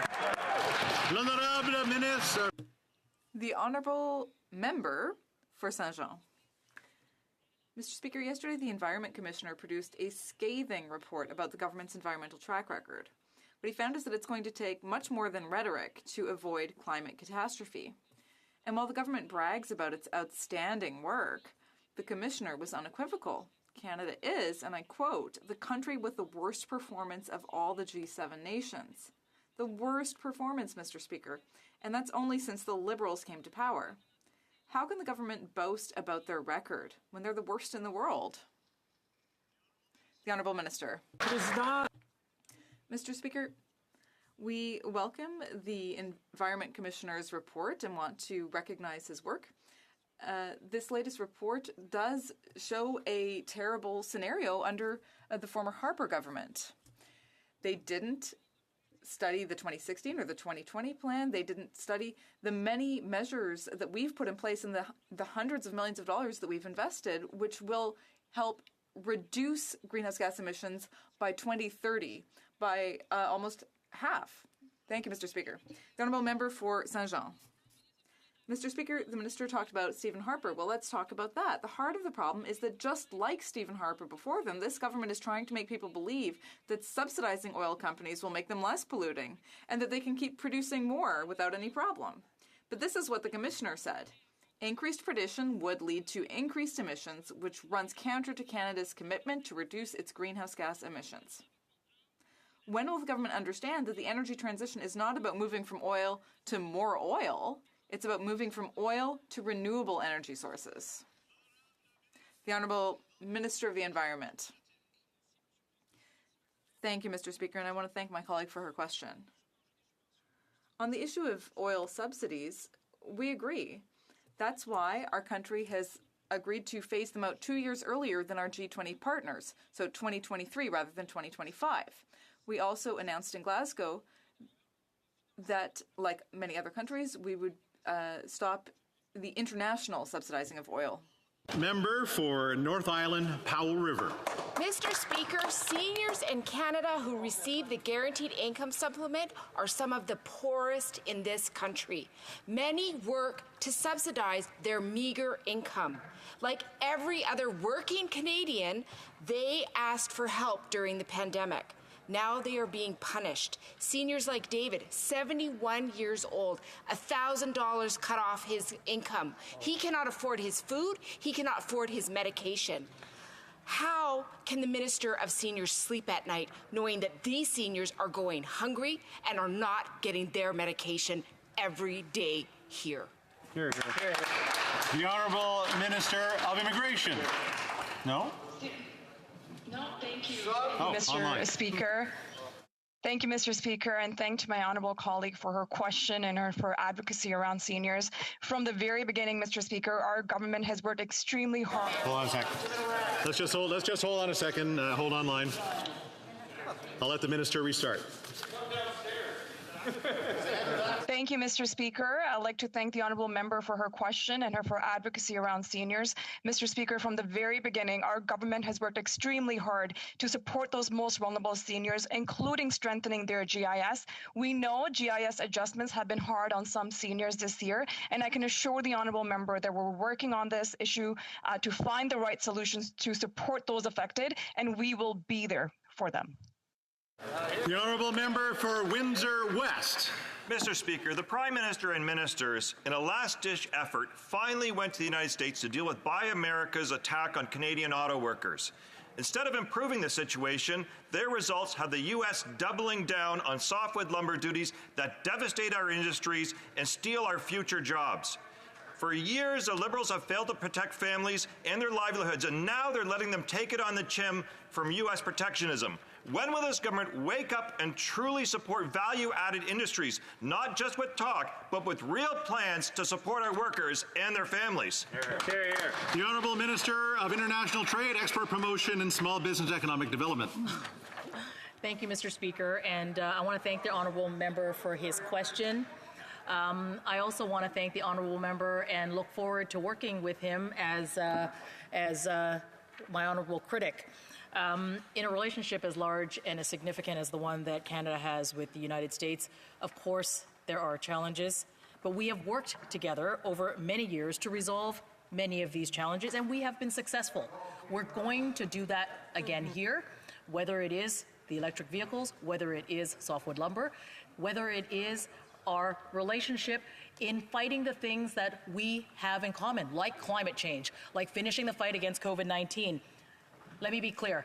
We're always going to have the back of Canadian workers and businesses. We've always done it. Today's no different. We're always going to do it. The honourable member for Bellechasse, Les Aides-Chemins, Lévis. Well, the government gave us a bland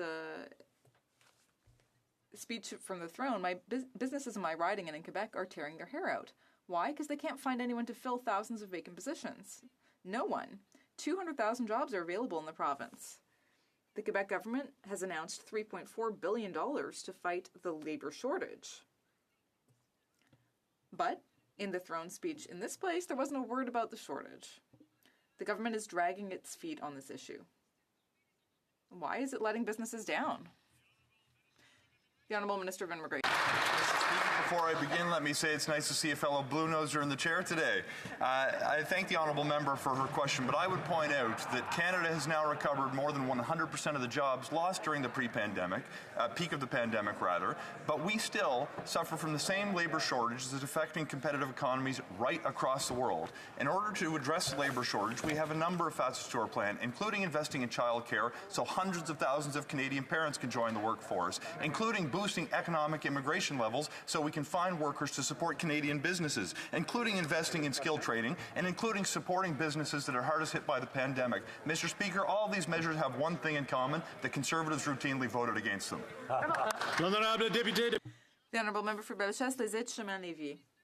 Mr. Speaker, I'll have the government understand how serious the labour shortage is.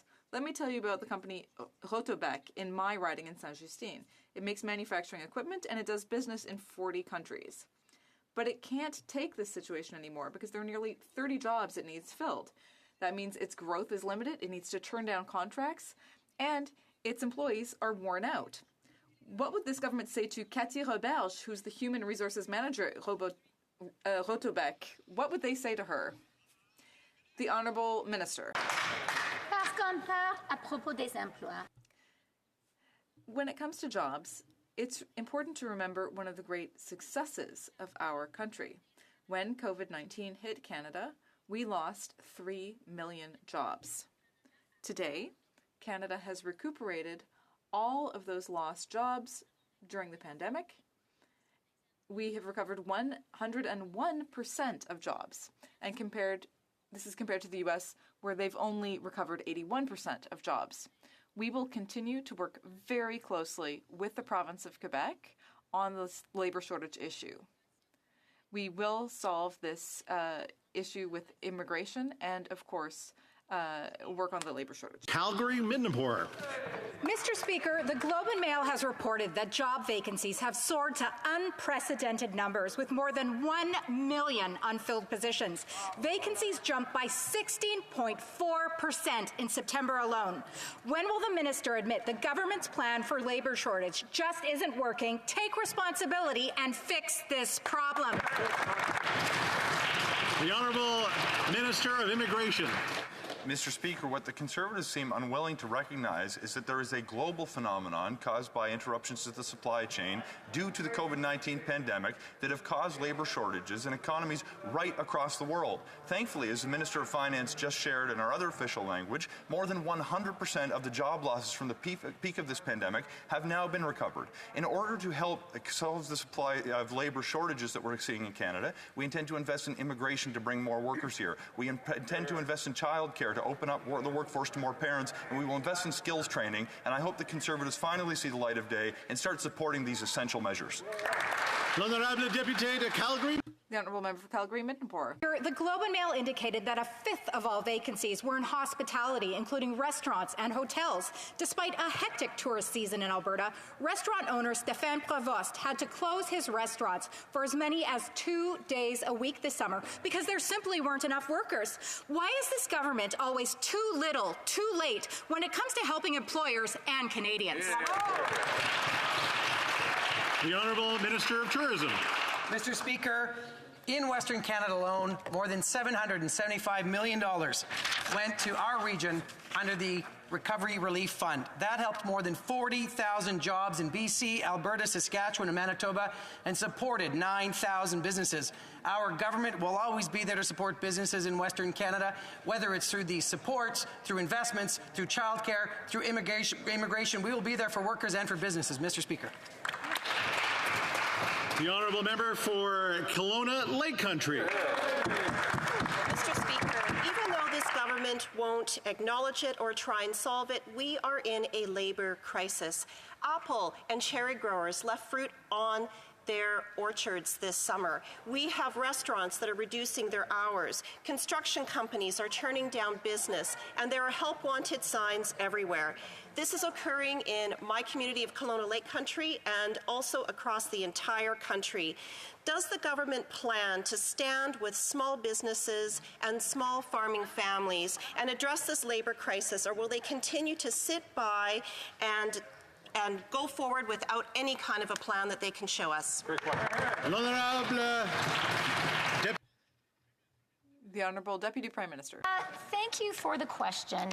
We absolutely are focused on supporting Canadian small businesses and Canadian workers. It is worth reminding everyone in this House of the success of Canadian businesses and Canadian workers in recovering those 3 million jobs that were lost during the COVID recession. 101% recovered. That is great news for Canadians. And when it comes to supporting small businesses, I would just like to take this opportunity to urge all members of this House to support Bill C-2.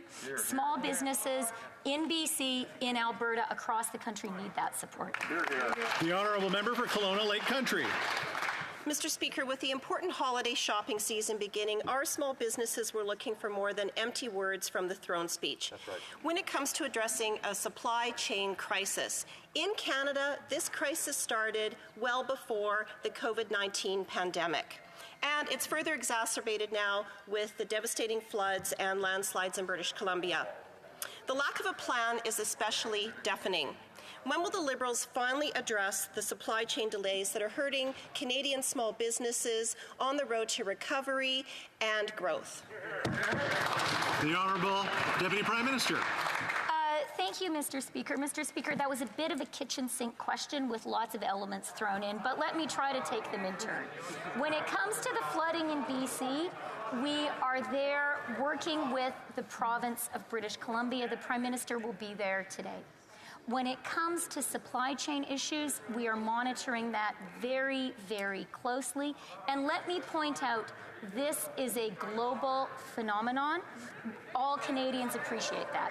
Finally, on small businesses, one way we can all help them right now is vote for Bill C-2.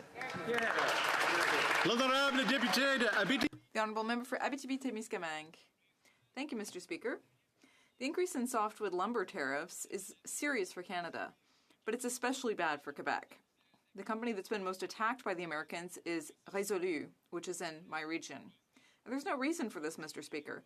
The practices of the Quebec forestry industry are irreproachable. We set our stumpage fees at auction, just like the Americans, and we do this specifically to respond to their concerns. Does no one in Washington really know about this? How is it that no one at the federal level is standing up for Quebec to the Americans? The Honourable Minister. Monsieur le Président, notre gouvernement. Mr. Speaker, our government recognizes the importance of the forestry industry and the softwood lumber industry in particular for Quebec. We will continue to defend the resiliency and innovation of the Quebec forestry sector, which exports more than $10 million worth of forestry products and provides livelihoods to over 60,000 workers in the province. The Honourable Member for Abitibi-Témiscamingue.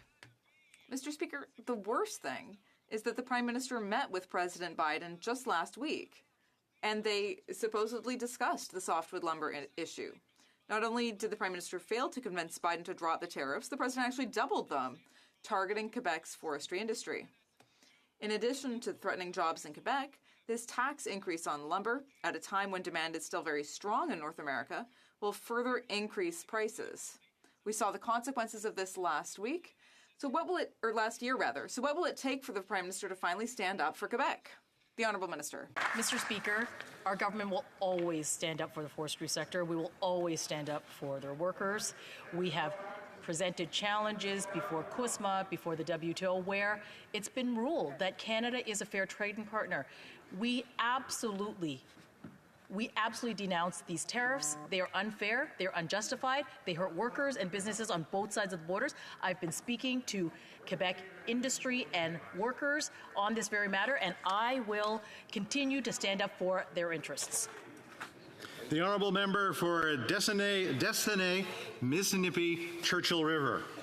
Thank you, Mr. Speaker. Mr. Speaker, with the announcement of softwood lumber tariffs doubling, we see again how this government is failing Indigenous people. North Sask Forest Products, a 100% First Nations-owned company in my riding, has millions of dollars held in tariffs. The government's failure to negotiate a softwood lumber agreement is costing the 9 ownership nations the ability to invest in their communities. Mr. Speaker, I've been asking this question for 2 years, but I'm going to ask again. Can the minister tell the leaders of these nations when they will get their money back and when these punitive softwood lumber tariffs will finally end? Good question. L'Honorable Ministre, Commerce International. Honourable Minister of International Trade. I want to thank the Honourable Member for that question. I have been speaking to the industry, including the industry represented and advocated by the Indigenous softwood lumber members. The Conservatives can shout talking points all they like, but it is the Canadian softwood lumber industry, including the Indigenous softwood lumber industry, that will give me and this government the negotiating mandate on this issue. I will work closely with the industry, as I always have, and we will continue to pursue in their interests. The honourable member for Kenora. Last week, the Prime Minister visited Washington to meet with President Biden, and this week, the U.S. has announced plans to double tariffs on Canadian softwood lumber, threatening jobs in Northern Ontario and across the country. So it's either the Prime Minister doesn't care to stand up for Canadian workers, or he's incapable of delivering results. Mr. Speaker, the government has said that they have raised this issue with the U.S. administration. So why isn't the President taking them seriously? Good question. The Honourable Minister of International Trade. Mr. Speaker, this issue is a priority for our government. It is why we're pursuing litigation under Chapter 10 of CUSMA. I can't hear the answer, so if the Minister could restart that. The Honourable Minister of International Trade. Mr. Speaker, this issue is important. It's why we're pursuing it under Chapter 10. But this is only possible because this government fought hard to keep the dispute settlement mechanism in the new trade agreement so that we can stand up for Canadians. I want to remind this House and Canadians that Conservatives urged the government to capitulate to Donald Trump and get a weaker deal. We did not. Our government will always stand up for Canadian workers and the softwood lumber industry. The Honourable Member for Miramichi Grand Lake. Mr. Speaker, over 22,000 New Brunswick jobs are going to feel the impact of this government's inability to stand up for them. There are thousands of jobs in Miramichi Grand Lake and across the country that are now at severe risk because of the weakness of our current Prime Minister. That's right. Printing more money, newsflash, will not fix this issue. What will the Liberal government do to protect these hard-working forestry jobs? The Honourable Minister of International Trade. Mr. Speaker, to the forestry sector, industry, and to the workers, my message to you is that we will continue to stand up for your interests. We are interested in an outcome that is acceptable to the forestry industry and to their workers. We are going to work with the Canadian softwood lumber as we have always done. It is they who will give us the mandate to take to the United States on this very issue. I'm going to keep working closely with industry. Together, we're going to take a Team Canada approach, just as we have done all the way along, challenging on this issue and to continue to work on them. The Honourable Member for Central Okanagan, Similkameen, Nicola. Mr. Speaker, this minister just doesn't get it. My region and province has been suffering for years due to the inaction of this government on the softwood lumber dispute. Yet when the Prime Minister promised hope and met with President Biden, the American leaders said their relationship was easy and then jacked up the tariffs on Canadian wood. Why did the Prime Minister not get a deal on softwood lumber when he met with the President? Failure, Mr. Speaker, is not an option for the workers in my area. Why is it for this Prime Minister? The Honourable Minister of International Trade. Mr. Speaker, I think Canadians will know who is defending them and who has always defended them. When we retaliated against the U.S. on unfair U.S. aluminum and steel tariffs, the current leader of the opposition urged us to stop fighting back. When we were negotiating for a better CUSMA deal, the Conservatives wanted Canada to capitulate to Donald Trump. Our government has a proven track record to negotiating outcomes for the benefit of Canadian businesses and Canadian workers, whether it is renegotiating NAFTA, getting a good deal on CPTPP, getting a good deal on CETA. We're going to continue doing this work for Canadians. The Honourable Member for Nanaimo, Ladysmith. Mr. Speaker, Indigenous communities across Canada continue to be at the forefront of the climate crisis. The ongoing flooding in BC has devastated First Nation communities who are waiting for help to clean up and a plan to face future climate events. This week, I asked the government to listen and work with Indigenous leaders like Chief Roxanne Harris from Staminas First Nations. Staminas First Nations and others have not received the support they need. When will this government follow through with their promises? The Honourable Member of Indigenous Affairs. Thank you, Mr. Speaker, and my heart goes out to everyone who has suffered so tremendously through this flooding experience, including Indigenous people who are disproportionately impacted by not just this climate-related event, but many, many others. My team has been working very closely to coordinate services with the province of BC, and indeed has announced funding from $4.4 million through the Emergency Management Assistance Program to the BC First Nations Emergency Services Society. This is built in the principle, Mr. Speaker, that Indigenous people know how to support their communities, and will continue to work through that Indigenous-led lens. Thank you very much, Mr. Speaker. The honourable member for Victoria. Mr. Speaker, extreme weather is hitting both the East and West Coasts. The Environment Commissioner just released a scathing report on Canada's climate inaction. It said, "We can't continue to go from failure to failure. We need action and results, not just more targets and plans." The Liberals have the worst record in the G7. This Prime Minister claims to be a climate leader, so why is he continuing to give billions of dollars to big oil and gas? Why is he dragging his feet on fighting the climate crisis and supporting workers? L'Honorable Ministre de l'Environnement et Changement Climatique. Thank you, Mr. Speaker, and I thank my honourable colleague for her question. In fact, I challenge anyone in this House to show me a country that has done more in the last 4 years to fight climate change that Canada has done. Record level investment in public transit, Mr. Speaker. Record level investment in electrification. Let's just hold on a second. You can restart. Record level investment in electrification of transportation, in nature-based solutions, in adaptation to climate change. $4 billion, Mr. Speaker. But the fight is not over. We have lots more to do, and that's what we will be doing. Thank you very much. The honourable member for Toronto Danforth. Thank you, Mr. Speaker. On November 28th, 4 years ago, people from my community and from across our country gathered here to witness our government's apology to the LGBTQ2 community, acknowledging Canada's role in systemic oppression, criminalization, and violence against lesbian, gay, bisexual, transgender, queer, and two-spirit people.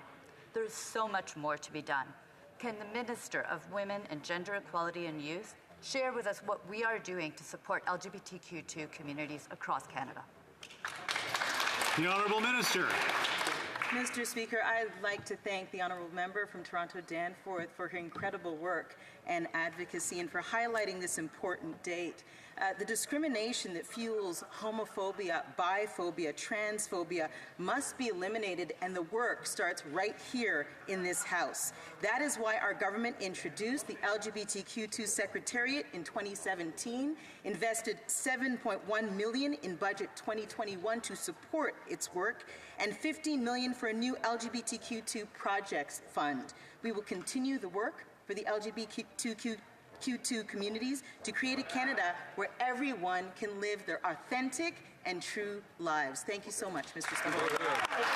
L'Honorable Député de Charlebourg, Haute-Saint-Charles. The Honourable Member for Charlebourg, Haute-Saint-Charles. Thank you, Mr. Speaker. The Liberal government wasted millions of dollars during the fight against COVID, but it could still recover millions of dollars of that money. For example, $100 million that was given to the friend of the Prime Minister, Frank Baylis, or $80 million that were given to another Liberal, a friend of the Liberals, the owners of Tango Marketing. These are two contracts that were awarded without a competitive process. And in the case of Tango, the government didn't even get something in return. Taxpayer money doesn't grow in trees. Is the Prime Minister going to recover this money? The Honourable Minister. Mr. Speaker, I'd like to congratulate my colleague on his election. Mr. Speaker, if my colleague recalls, he will remember that 30 days after the WHO declared that we are in a pandemic, we invested $1 billion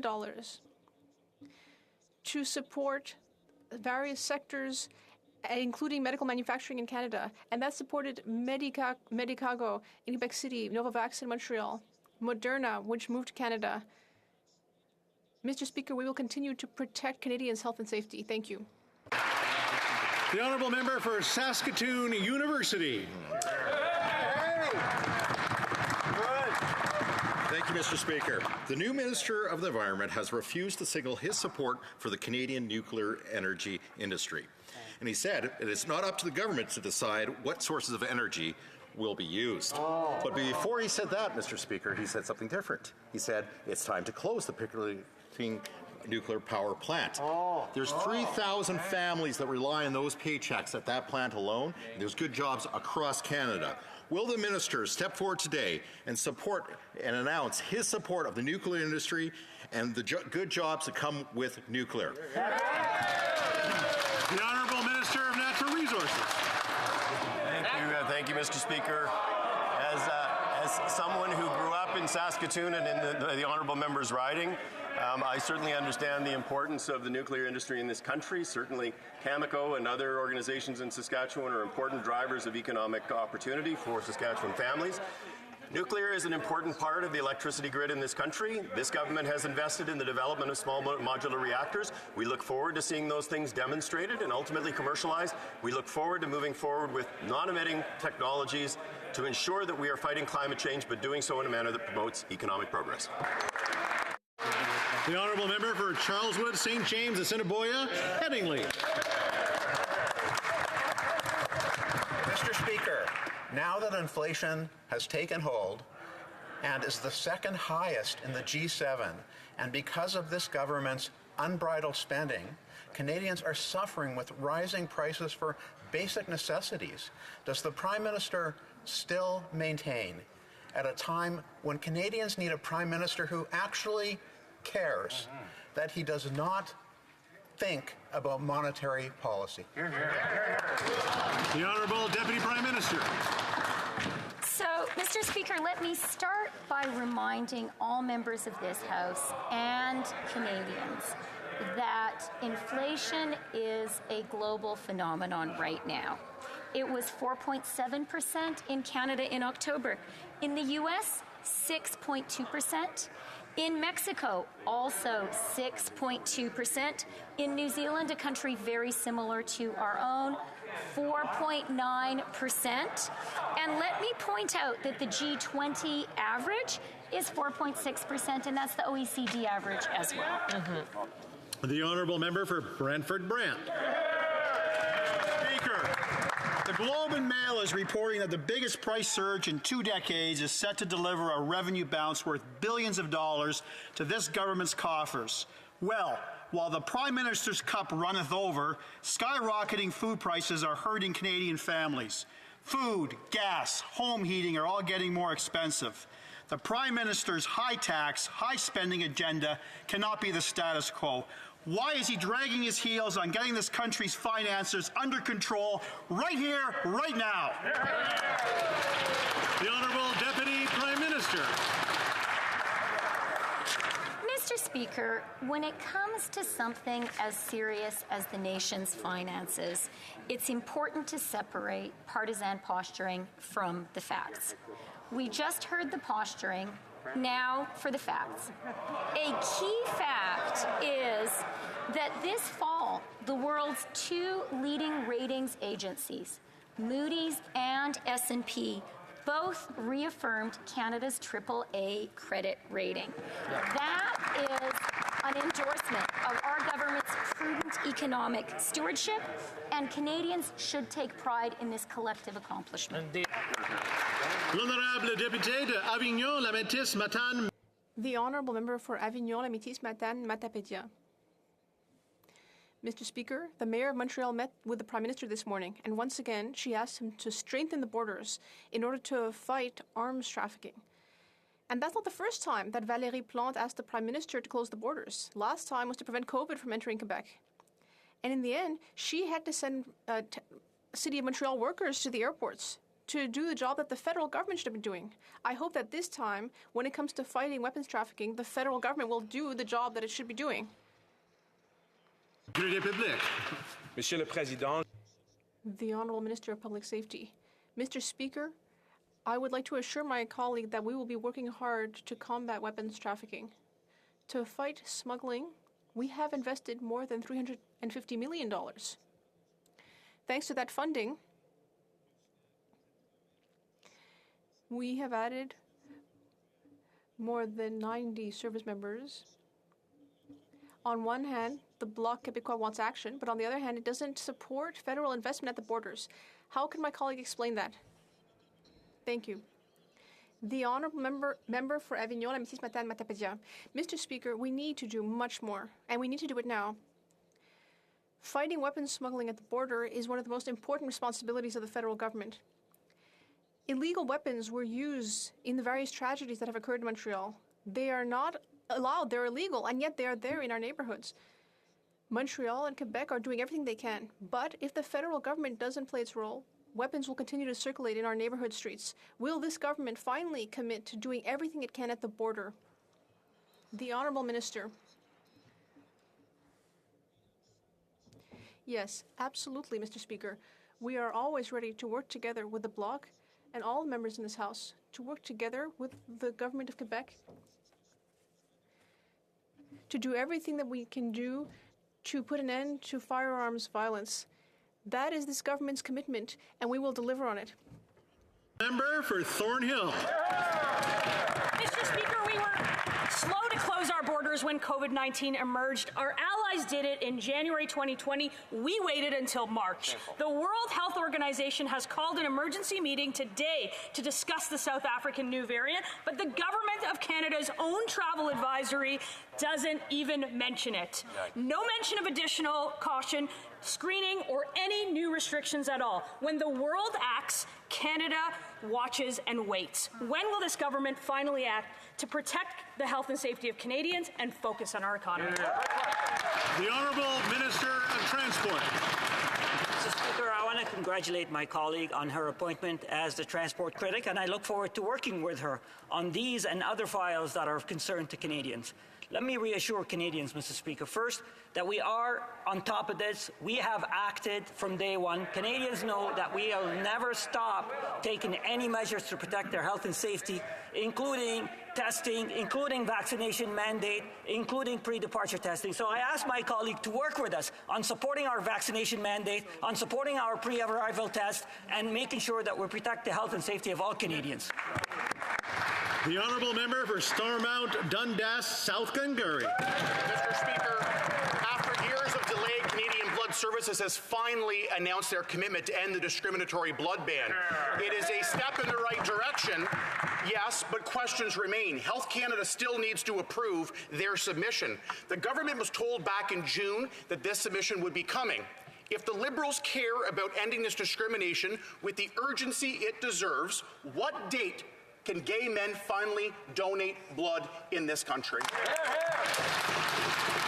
The Honourable Minister. This government has always known that this was a discriminatory practice, and it was up to the scientists and the Canadian Blood Services to take this decision. We're very grateful for them for the proposal, and we look forward to giving an answer in due course.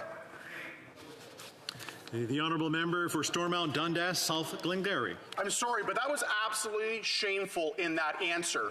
You've always known it's discrimination. You've known for 6 months that this submission will be coming, and you can't give a date, you can't outline what that process is, Mr. Speaker. To the Minister, people are watching and waiting. Leadership is about backing up your words with action. Talk and talk and talk. The solution is there, the medical community is behind it. Stop talking and deliver results. What date will the government say gay men can finally donate blood in this country? I just want to remind the members to ask the questions to the chair and not to refer to another member as a you. So the Honourable Minister. Mr. Speaker, and as someone who has advocated for this for a very long time but understands that we have to wait for science and for the people who in an arm's length agency, it is up to the agency to actually ask us to do this. We are looking at this proposal, and we hope to be able to respond as quickly as possible. The Honourable Member for Pontiac. Bonjour, Monsieur le Président. Thank you, Mr. Speaker. Canadians can be proud that Canada was so active during COP26 in Glasgow. Canadian climate policy is recognized on the international stage. Our measures are seen as being fair and progressive. Can the Minister for the Environment and Climate Change tell us more about what Canada is doing to fight climate change? The Honourable Minister for the Environment and Climate Change. Thank you very much, Mr. Speaker. I'd like to thank my colleague for Pontiat, and I'd also like to congratulate her on her impressive career in the OECD prior to being in this place. Our government has done a great deal regarding fighting climate change. I could say a great deal about what we did in Glasgow. $5.3 billion to help developing countries, including $1 billion to help the poorest countries reduce their dependence on coal, as well as a great deal of funding for nature-based solutions. However, like elsewhere in the world, there still remains a great deal to do regarding fighting climate change. Thank you very much, Mr. Speaker. Lennox and Addington. Mr. Speaker, Canada's aging population has been the hardest hit by the COVID-19 pandemic in almost every conceivable metric. Instead of providing the compassion, empathy, and support that the seniors who built this country deserve, the Liberal government has sadly penalized Canadian seniors who took CERB by lowering the old age security payments. Shameful. Please tell me, when will this government rectify this cruel decision and allow our seniors to collect what they have earned and give them the dignity that they deserve? The Honourable Deputy Prime Minister. Mr. Speaker, our government is aware, and I think all members of this House would agree, that our seniors have been disproportionately hit by COVID and that they deserve our support. That is one reason that the government supported seniors with $500 over the summer. It is a reason that we have increased the OAS. When it comes to the GIS and the CERB, we are very aware of this problem, and we are working very, very urgently to get it fixed. I do also want to say we can all help our seniors by getting vaccinated and urging them to get their boosters. My dad had his recently, and it has been a real relief to me. The Honourable Member for South Shore St. Margaret's. Mr. Speaker, as the first Acadian to assume your role on behalf of all Nova Scotians, let me congratulate you. Hey. Recently, a Nova Scotia Indigenous fishing captain was lost at sea, leaving his crew, uncertified crew, stranded. The winter lobster season opens this Monday in southwest Nova Scotia. DFO officials confirmed that newly licensed moderate livelihood fishers are not required to have their vessels or crew government trained and certified, like all other commercial fishermen have to. Why is this government callously placing the lives of Indigenous fishers at risk? The Honourable Minister of Fisheries, Oceans and the Canadian Coast Guard. Thank you, Mr. Speaker, and I want to congratulate the member opposite for his new appointment. And I want to say that I have compassion and regret any time someone is challenged with as a mariner with problems at sea, and the Canadian Coast Guard works very closely with the communities to be there for Canadians and mariners. With respect to the moderate livelihood fishery, I want to say that everything we do at the Department of Fisheries and Oceans is underpinned by the conservation of stocks. This is a priority that is... We'll have to work on the time. The Honourable Member for Peterborough, Kawartha. Mr. Speaker, our economic crisis has created a mental health and suicide crisis. During the election, I knocked on one man's door, and he showed me what he was eating for dinner. Cat food. This isn't an exaggeration, Mr. Speaker. Food bank users are at an all-time high. Canadians need to know a timeline. When will the government take the right action to support parents, children, and seniors so they aren't eating cat food? The Honourable Minister. Mr. Speaker, one of the things that our government is moving forward on is affordable childcare across the country. This is something that is so important to address affordability for families right across the country. As a parent, I know the The high costs of childcare are limiting for so many people, and we will continue to work hard to make sure childcare is affordable so that families have access to additional resources so that they can provide for their children. Thank you, Mr. Speaker.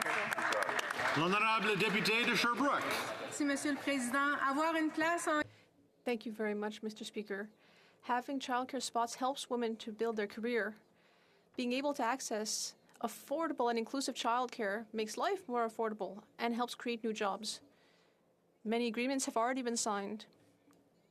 Can the Minister for Families give us an update on the implementation of our commitment? The Honourable Minister. I'd like to thank my colleague for Sherbrooke. I will be very pleased to give an update to the House today. So far, we have signed 9 agreements with the provinces and territories in order to reduce costs for childcare.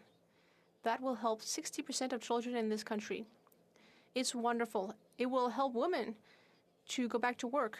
It will help our economy, and it will help all of Canada. The Honourable Member for Nunavut. Mr. Speaker, our elders from Nunavut are being exiled,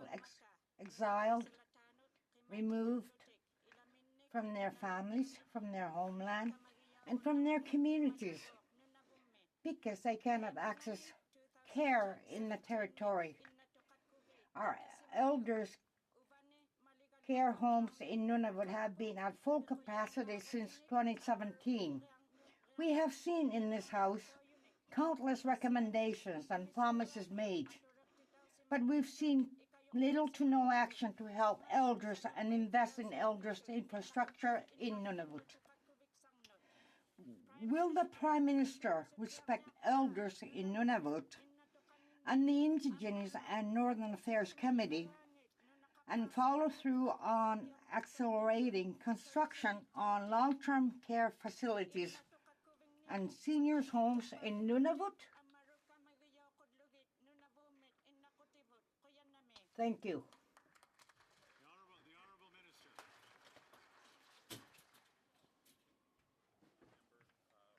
For the question, and I sincerely look forward to working together with the member to solve these many concerns that were brought up. I'm proud that I am the first ever Minister of Northern Affairs to give the attention to the infrastructure, the housing, the health care, the seniors, all of a gamut of issues that our government is engaged in and committed to work with the honourable member to solve these problems into the future. Thank you. All right. Thank you so much. That was enjoyable. Thank you.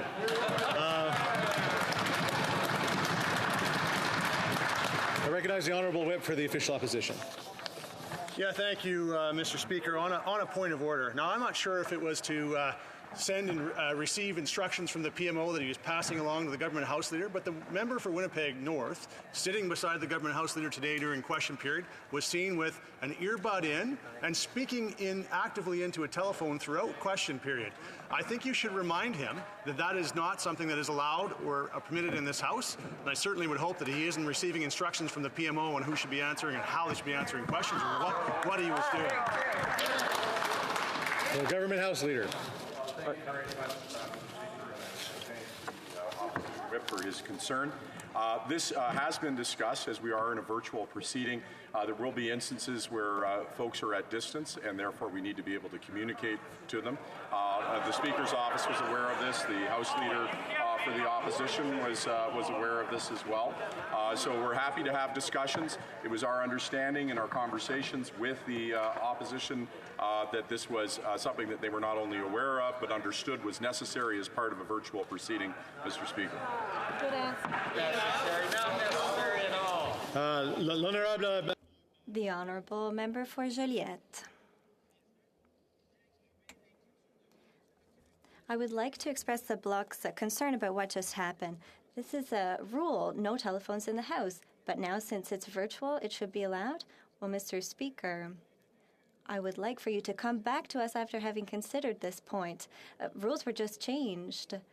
Are we going to be listening to our constituents talk to us by phone in the House? This is very concerning. There are other ways to communicate. Thank you, Speaker.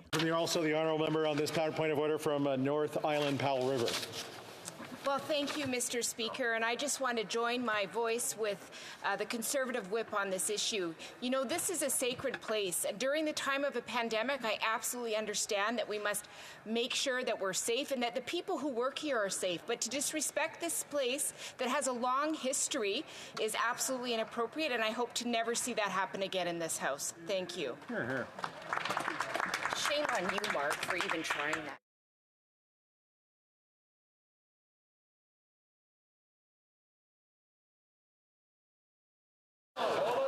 Oh, sorry, the honourable member for Winnipeg North. Yes, thank you, Mr. Speaker. And I can truly say that I had no intentions on offending anyone or any rule. In the last hybrid, in order to facilitate ministers that were on the virtual, I was afforded the opportunity to be able to do exactly what it is that I did earlier today. No offense was made, and I did get the opportunity to at least share what I was going to be doing with the opposition House Leader, as I didn't want to surprise, and my apologies for not extending the same courtesy to the NDP and the Bloc. But it's no different than what we did during the hybrid last summer. On the same again, the honourable member for Saint Jean. Thank you, Mr. Speaker. Regarding what I just heard from my colleague, he gave himself the opportunity to do such a thing. But as far as I remember, that was never discussed by the whips or anyone else, and there was no motion for it. So I'm curious to know where that information comes from. Thank you. Elmwood, Transcona. Here also from the member for Elmswood, Transcona. Thank you, Mr. Speaker. If the member for Winnipeg North has been doing this before, and was doing this in the last Parliament, all the more is the shame. I wasn't aware that members were taking phone calls in the House of Commons. Completely unacceptable, Mr. Speaker, particularly when, if it does have to do with organizing the Liberal caucus, they can take those phone calls in the lobby, they can pass notes into the chamber, they can take the call in the lobby and then come into the House and speak to people in the House. There are many ways that the Liberals can use to organize themselves. If they find it too difficult, that's on them, Mr. Speaker. But beginning a tradition of taking phone calls in the House of Commons is an absolutely unacceptable way of managing their own problems.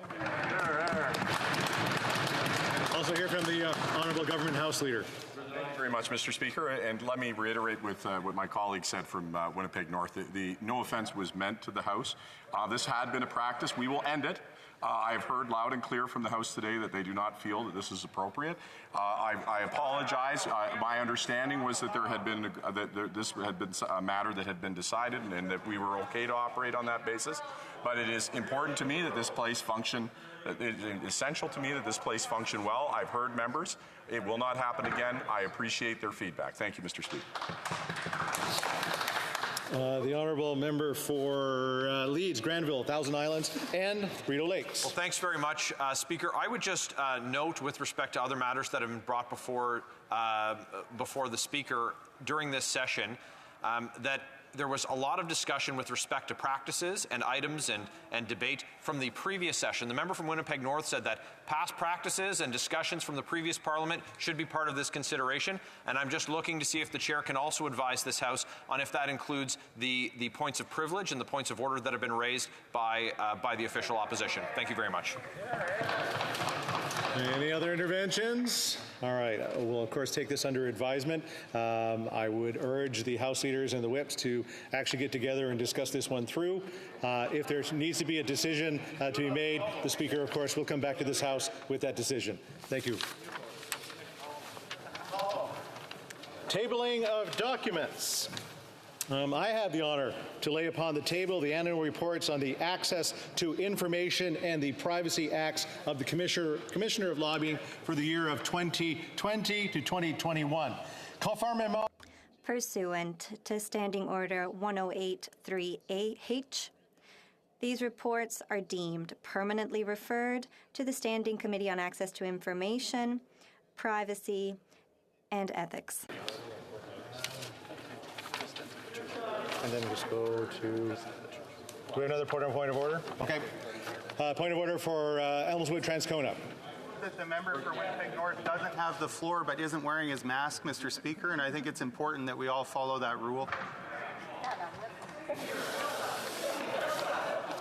We'll remind the rules, and if you're not speaking, you don't get to have no mask. So mask on when you have the opportunity. So, Minister of... the Honourable President of the Treasury Board. Monsieur le Président. Mr. Speaker, it is an honor for me to refer a message to the Governor General of Canada.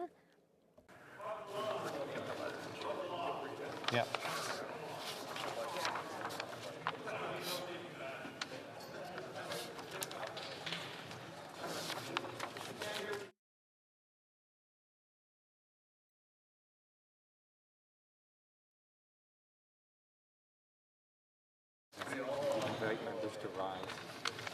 We invite members to rise, please.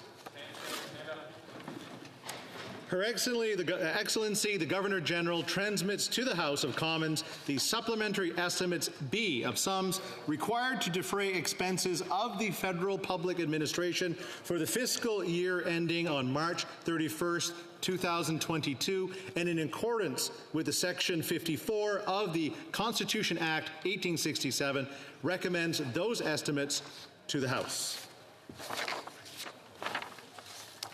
Son Excellence, la Gouverneur. Her Excellency, the Governor General, submits to the House of Commons the supplementary estimates B showing the funds necessary for federal public administration for the fiscal year ending March 31st, 2022, pursuant to Article 54, and recommends this budget to the House of Commons. The Honourable President of the Treasury Board. Mr. Speaker, I have the honour to table in both official languages the supplementary estimates B 2021-2022.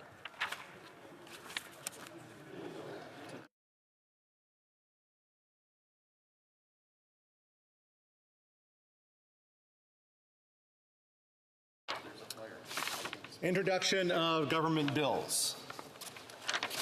Mr. Lametti for Mr. O'Regan, seconded by Madame Le Boutillier, moves for leave to introduce a bill entitled An Act to Amend the Criminal Code and the Canada Labour Code. This motion is deemed adopted. Mr. O'Regan, appuyé par Monsieur... Mr. O'Regan, seconded by Ms. Le Boutillier, move that this bill be now read a first time and printed. Cette motion. This motion is deemed adopted. This bill, comme lecteur de ce projet de loi. Quand ce projet de loi sera-t-il lu une deuxième fois? When should this bill be read a second time? At the next sitting of the House. Okay. And then just go through the rest. Okay. Statements by ministers. Rapport de délégation inter. Reports from interparliamentary delegations. Presenting reports from committees. Depot. Introduction of private members' bills. First reading of Senate bills. Motion. Motions. Presenting petitions. Member for Bruce Grey, Owen Sound. Thank you, Mr. Speaker. I have a petition to the Government of Canada on behalf of my constituents, recognizing that the country of Barbados has suffered from COVID-19 like the rest of the world, but unlike most developed countries, they have limited access to vaccines and have a shortfall with, at the time of them actually signing this petition, was less than 50% of the country of Barbados being vaccinated. As such, they call upon the Government of Canada to increase the number of COVID-19 vaccines donated to Barbados to at least 100,000 doses. Thank you, Mr. Speaker. Presenting petitions. Oh, there you go. The Honourable Member for Kitchener Centre. Thank you, Mr. Speaker. It's an honour to present petition 106-72059. The petitioners ask the House of Commons to commit to upholding the UN Declaration on the Rights of Indigenous Peoples and the Truth and Reconciliation Commission's calls to action by immediately halting all existing and planned construction of the Coastal GasLink project on Wet'suwet'en territory, ordering the RCMP to dismantle their exclusion zone and stand down, schedule nation-to-nation talks between the Wet'suwet'en Nation and federal and provincial governments, and to prioritize the real implementation of UN DRIP. Thank you. I just want to remind, of course, the members to bring the petitions to the table, as we don't want everybody sort of circulating throughout the chamber as well. The honourable member for Peace River Westlock on a petition. Thank you, Mr. Chair, and I was much appreciating the work that the pages do bringing our petitions to the table. Now that we're under the new rules, I guess it doesn't work again. So, Mr. Speaker, I'm presenting a petition on behalf of Canadians who suffer from ALS. The petitioners are the friends and families of these people, and they want Canada to be a leader in ALS research and treatment. They're calling, the petitioners note that ALS is currently no cure and has a life expectancy of 2 to 5 years from diagnosis. Once it's diagnosed, it's not only the individual, but it's also their friends and families who are greatly affected. And they're calling on the government to pursue the successful trials of some of these drugs that are being taken place across Canada. If government can help pursue them, that would be great. There's a new drug called AMX0035, and it was submitted 3 to 6 months ago, and they're hoping that Canada can get that drug approved. The second petition I have today, Mr. Speaker, is from Canadians from across the country calling upon the House of Commons to enact legislation to fully protect a child not yet born from the beginning of her biological development as a human being, the same protection granted to every other human being. And the third and final petition I hope to present here today, Mr. Speaker, is a petition from Canadians from across Canada who are concerned about the treatment of the Hazara community in Afghanistan. This is one of the communities that we protected when we were over there.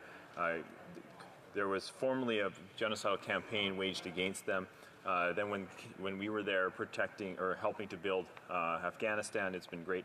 Now with the fall of Afghanistan to the Taliban, the Hazara community once again is a threat. So there are Canadians from across Canada that are calling for us to have a Memorial Day for the Hazara people, recognizing that as September 25th, calling on the Canadian government to recognize September 25th as the Hazara Memorial Day. Petitioners want to see real leadership from Canada, and they look forward to the government's response. Thank you, Mr. Chair. Petitions. Make sure everyone else. Right. Questions on the order paper. The honourable leader of the government in the House of Commons.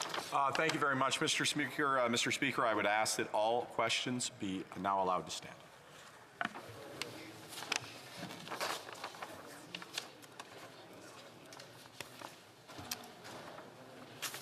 All right.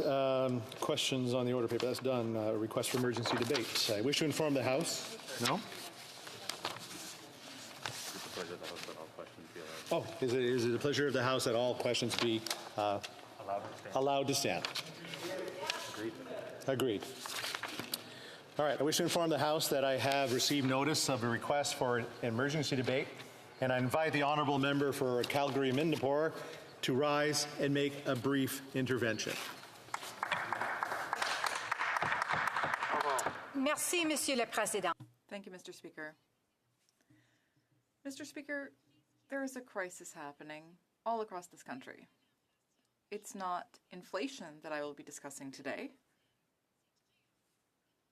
but it's something that's very relevant to our economy, and it's very important to our country as a whole. And that is a labor shortage. It's relevant because it exists all across the country. First of all, it exists in the regions. There's not a single region in Canada that is not facing a labor shortage. Restaurants and grocery stores in Banff, Quebec, Ontario, they're all affected. There's not a single sector that is not facing a problem. Hospitality, tourism, manufacturing. Many employers are seeking staff. And for that reason, Mr. Speaker, we need to have a conversation about this. We need to talk about Canada's future and how we can face this challenge. We need to try to find solutions that can be put in place immediately. And we also need to talk about how we're going to manage this problem so that we won't face it again in the future. We need to listen to the stories of business owners, workers, and Canadians who are suffering. For all these reasons, Mr. Speaker, I would request an emergency debate concerning the labour shortage. Our employers, our citizens, and Canada as a whole deserve it. Thank you, Mr. Speaker. I thank the Honourable Member for Calgary-Midnapore for her intervention. However, I do not believe that the request meets the requirements of the standing orders, and I thank her for her intervention.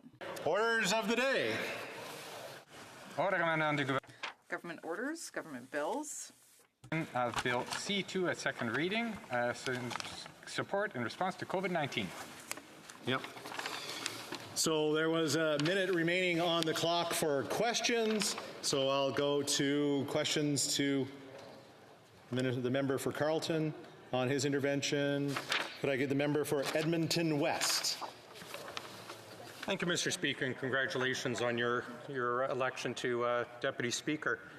Now, I want to thank my colleague from Carleton for drawing the direct correlation between the massive spending and our out-of-control inflation.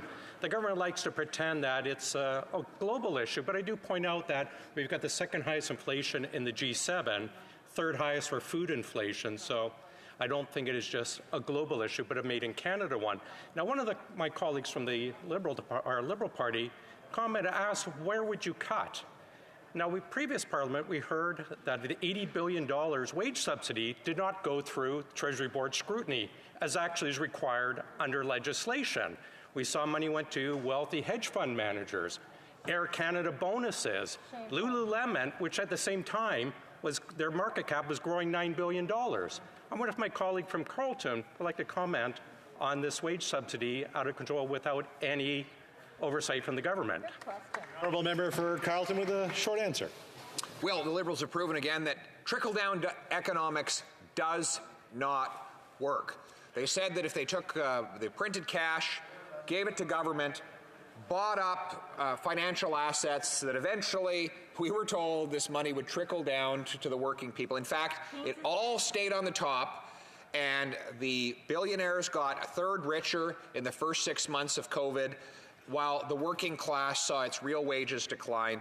Inflation is now rising twice as fast as our wages. It is a massive wealth transfer from the working poor to the super wealthy. Conservatives want to reverse the trend, stop the big government, stop trickle-down economics, and restore a bottom-up paycheck economy. Continuing debate, l'honorable membre. The Honourable Member for Joliette. Yes, thank you, Mr. Speaker. First of all, I would say that I agree with my colleague for Carleton in that the gig economy isn't working. I would ask for unanimous consent to be able to share my speaking time with my colleague, my recently elected colleague from Terrebonne. Because this is a hybrid session, I would only ask those who are opposed to this request to speak. Consequently, all those opposed to the honourable member moving the motion will please say nay. The House has heard the terms of the motion. Is it the pleasure of the House, or rather, would all those opposed to the motion please say nay? Hearing none, I declare the motion carried. The honourable member for Joliette. Merci, Monsieur le Président. Thank you, Mr. Speaker. And I'd like to reassure all members of this House that you will not be disappointed in my colleagues' wonderful speech, and I want to thank them for their election. Honourable member from Winnipeg North. Yes, Mr. Speaker, I won't highlight other names, but there are members in the House that do not have their mask on. I will remind everybody once again, I know we're only a few in here, make sure that we have our mask on when we're not speaking. L'honorable membre. The Honourable Member for Joliette. Yes, thank you, Mr. Speaker. It is important to remind everyone in this House the importance of respecting health measures. Now, I would like to humbly thank the citizens of Joliette for placing their trust in me. Of course, I also want to thank all of the volunteers, all of the campaign workers who rolled up their sleeves during the last election. It's a real honor for me to be able to speak on behalf of the residents of Joliette. Thank you, Mr. Speaker.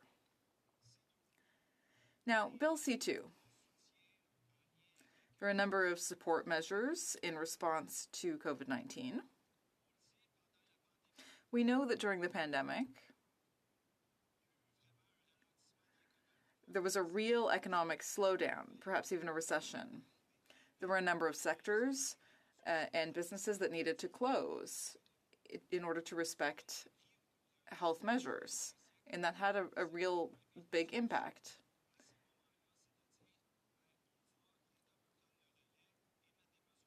Now, in periods of crisis, the government will step in with supports like the wage subsidy, like the CERB, and ultimately the rent subsidy as well. Now, for those measures to be effective, they need to be targeted, and that's why the Bloc supported most of those measures. We believe in effective and efficient spending. Now, we seem to be coming out of the economic crisis that was the result of the pandemic. That's encouraging. If we look at the most recent statistics from the government, for the period 2021, there have been over 300,000 requests for the wage subsidy, which is about 10 times less than the previous period. So we seem to be on the right track. That said, I'm sure you know, Mr. Speaker, that a number of sectors of the economy and a number of workers and businesses are still being more hard hit than others. So some sectors will need more time to get back to where they were pre-pandemic. We at the Bloc believe that it's important to have effective programs to help people in those industries get through this. We want to be able to count on those men and women who work in those sectors after the pandemic, when we get back to what we call the new normal. And in the meantime, we need to be prepared to make a collective effort, because the collective good requires it. Now, when the Minister of Finance was appointed in the previous Parliament, I spoke to her about the importance of targeting those measures and of making them predictable. Unfortunately, that wasn't really the case often in the past. In C2, there is the possibility of extending these measures through to July, so that is a degree of predictability that is good. And on the surface, this does seem like a very good thing, which we welcome. In this House and to the media, the government has spoken about the urgency of acting.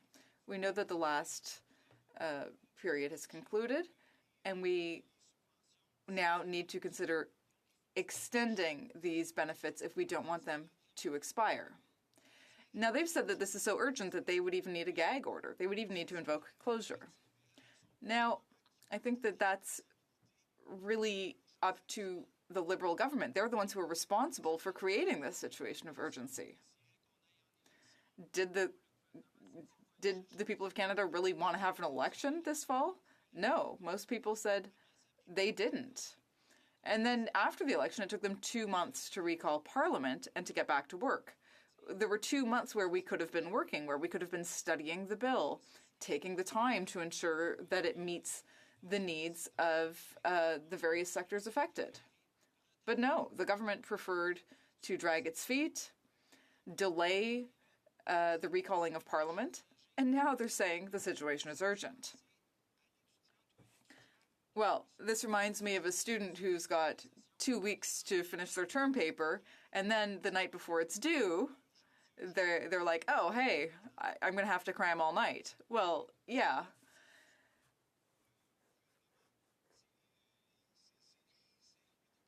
It's up to the government to take responsibility and to get things done on time. For us at the Bloc Québécois, if C2 were to pass to second reading,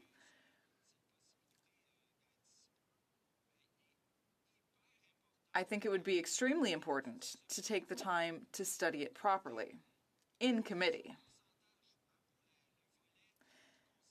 If you look at the different breakdowns for tourism and agriculture, for example, there are some very targeted measures. There are also different measures for different sectors. There are percentages. For example, you have to have lost 40% or 50% of your revenue, depending on the situation. Are those percentages appropriate for the particular subsidy? All of these things need to be studied in committee. We need to hear from public servants who will tell us why these numbers were chosen so that we can decide if those policies and if those numbers are really appropriate. We need to do that work. We need to hear from different stakeholders, different sectors, so that we can hear whether they think the measures are appropriate or not. You know, Mr. Speaker, that when we passed bills to support the economic recovery in this House, sometimes the government pushed those through too quickly using gang orders, and then they had to come back later and say, oh, we need to fix this, we need to adapt it, because they didn't take the necessary time the first time around to draft the policies properly. And sometimes when you go too fast, it ends up slowing everyone down.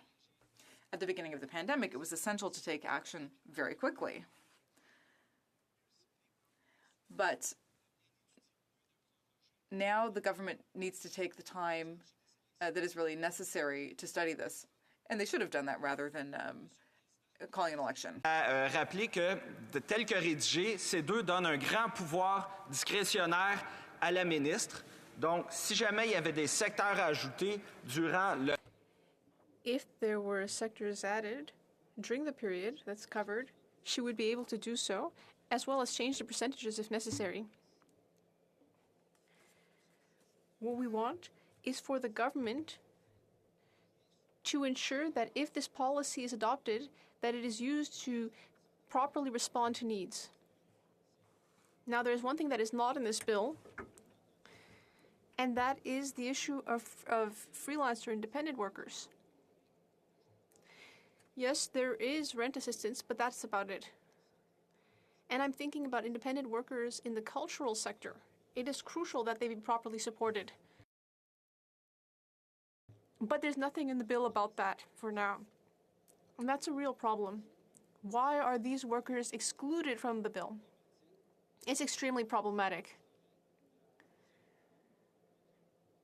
The government has implied that in a few months there will be a program for them, but are they going to have to survive until then with no income? It's very concerning. Mr. Speaker, in Quebec, cultural workers were asked a few years ago to become independent workers in order to meet industry needs. That's exactly what they did. This is a sector we need to support and assist. There are many independent workers, but the government isn't doing anything to help them in this bill. It's a problem. This is a sector, women and men, that we need to support. We need to help them through the pandemic. The impacts of the pandemic are still being felt in that sector. We can't forget them. That's something that I'm very concerned about with regard to the very principle of this bill. So that's a sketch of the major aspects of our response to the bill. And you will be able to hear more from my colleague for Terrebonne. Thank you, Mr. Speaker. Merci beaucoup, Monsieur le Président. Thank you, Mr. Speaker. I'd like to thank the member for Joliette for his speech. Here in the NDP, we share the Bloc Québécois' concerns about the arts and culture sector and independent workers in that sector. The real problem is that there isn't something like the Canada Economic Recovery Benefit. So workers who are not employed by an employer will not be able to take advantage of the Canada wage subsidy. I'm a bit surprised that the leader of the Bloc Québécois came out so quickly to support this bill and said that he would vote for it, because this is a real gap. We really need to correct this gap with regard to supporting cultural as well as tourism workers. How can we work together to improve this aspect of the bill before it is adopted? The Honourable Member for Joliette. Thank you very much, Mr. Speaker. And I'd like to thank my honourable colleague for the NDP for his question. I'd like to make a small correction. The leader of the Bloc Québécois didn't say he would be voting for this bill. We're debating it. We have concerns, specifically regarding independent cultural sector workers. Looking at the bill, there's nothing in it about that right now. The government does say that there will be something later, but there's nothing here now. Listen, we're a G7 country. We have considerable means. If the government really cared about this, it could easily implement measures to support independent workers who need help, specifically in the culture sector, and properly target the measures.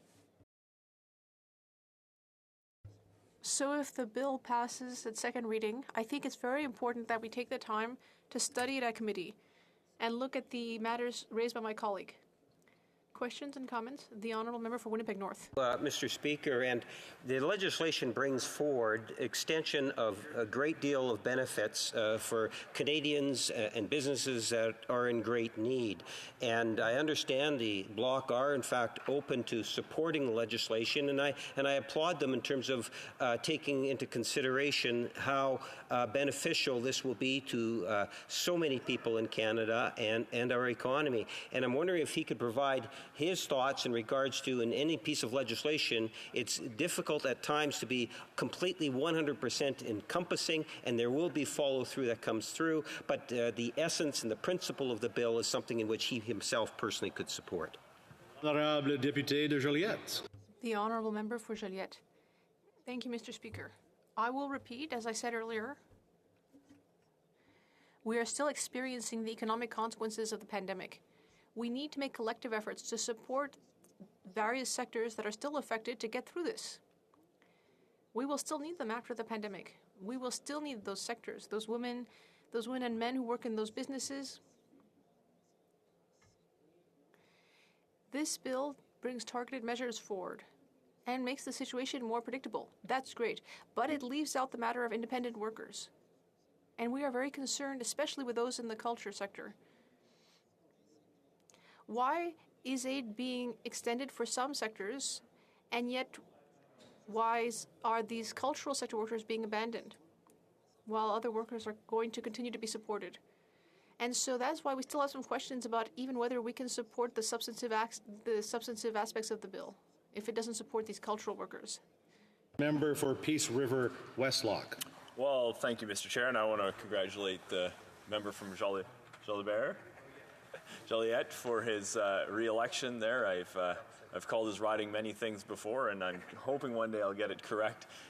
Nonetheless, we've heard, I think it's the National Post this morning, there's over 1 million job vacancies in this country, and we're still waiting for a plan from the government on how they're going to get people back to work. We've seen, they brag about the low unemployment rate, but businesses are looking for workers. Back home in my home province, the oil patch is getting fired up again. Starting wage $55 an hour. Come on down. Let's get these jobs filled. Thanks. Honorable Député de Joliette, if it can cut. The Honourable Member for Joliette. Quick answer, please. Thank you. Well, very quickly, the matter of the labor shortage, that's a key problem. The government needs to address it. Now, there's also the matter of business productivity. A great deal needs to be done in the immigration department. The government needs to address that. There's also the matter of seniors. We need to put in place tax measures to help them and to encourage them to get back on the job market without losing their pension income. So that's a very important matter, and we will come back to it. Resuming debate. The honourable member for Terrebonne. Thank you, Mr. Speaker. First of all, I'd like to thank my colleague for Joliette. I'd like to thank him for sharing his time with me. And I'd like to thank all colleagues for having enabled him to do that. Now, I would like to state that this is the second day of the Days of Action against gender-based violence and violence against women. We know that women were some of the first victims, the greatest victims of this pandemic. They have suffered from high rates of physical and psychological illness, and we know that they have suffered from violence, as well as suffering economically. 68% of the people who lost their jobs in the past year were women. A really large fraction of women have lost their jobs. Female entrepreneurs are also extremely concerned about not being able to get through this. Women need financial independence. It's this government's responsibility to protect vulnerable populations and to offer programs to support women.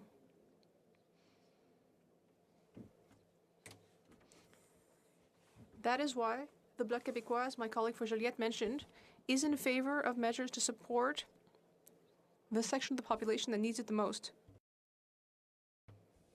Mr. Speaker, we've been in this health crisis for 20 months.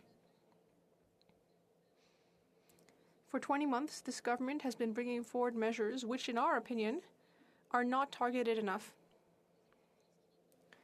We have met with businesses who come to see us and say that we need to stop offering benefits to all workers because it's contributing to the labor shortage. While at the very same time, there is a group of workers who have been left out. For example, independent cultural sector workers. That is a real gap in the bill. We need to work on it. It's an unacceptable situation.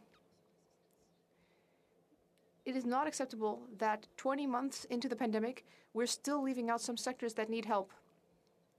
Independent cultural sector workers are part of that. They are not covered by the emergency measures. And that is because the government triggered an election. And so now this bill has been fast-tracked without measures to help cultural sector workers in it. The government took 20 months to deliver a more targeted bill, and yet here we see that it is not helping some of the most vulnerable. Thank you, Mr. Speaker. Questions and comments? The honourable member for? Eventually, l'Honourable North Island Powell River. Well, thank you, Mr. Speaker. And I'd like to congratulate the member on her first speech in this House. I'm really happy to be here on this day with her.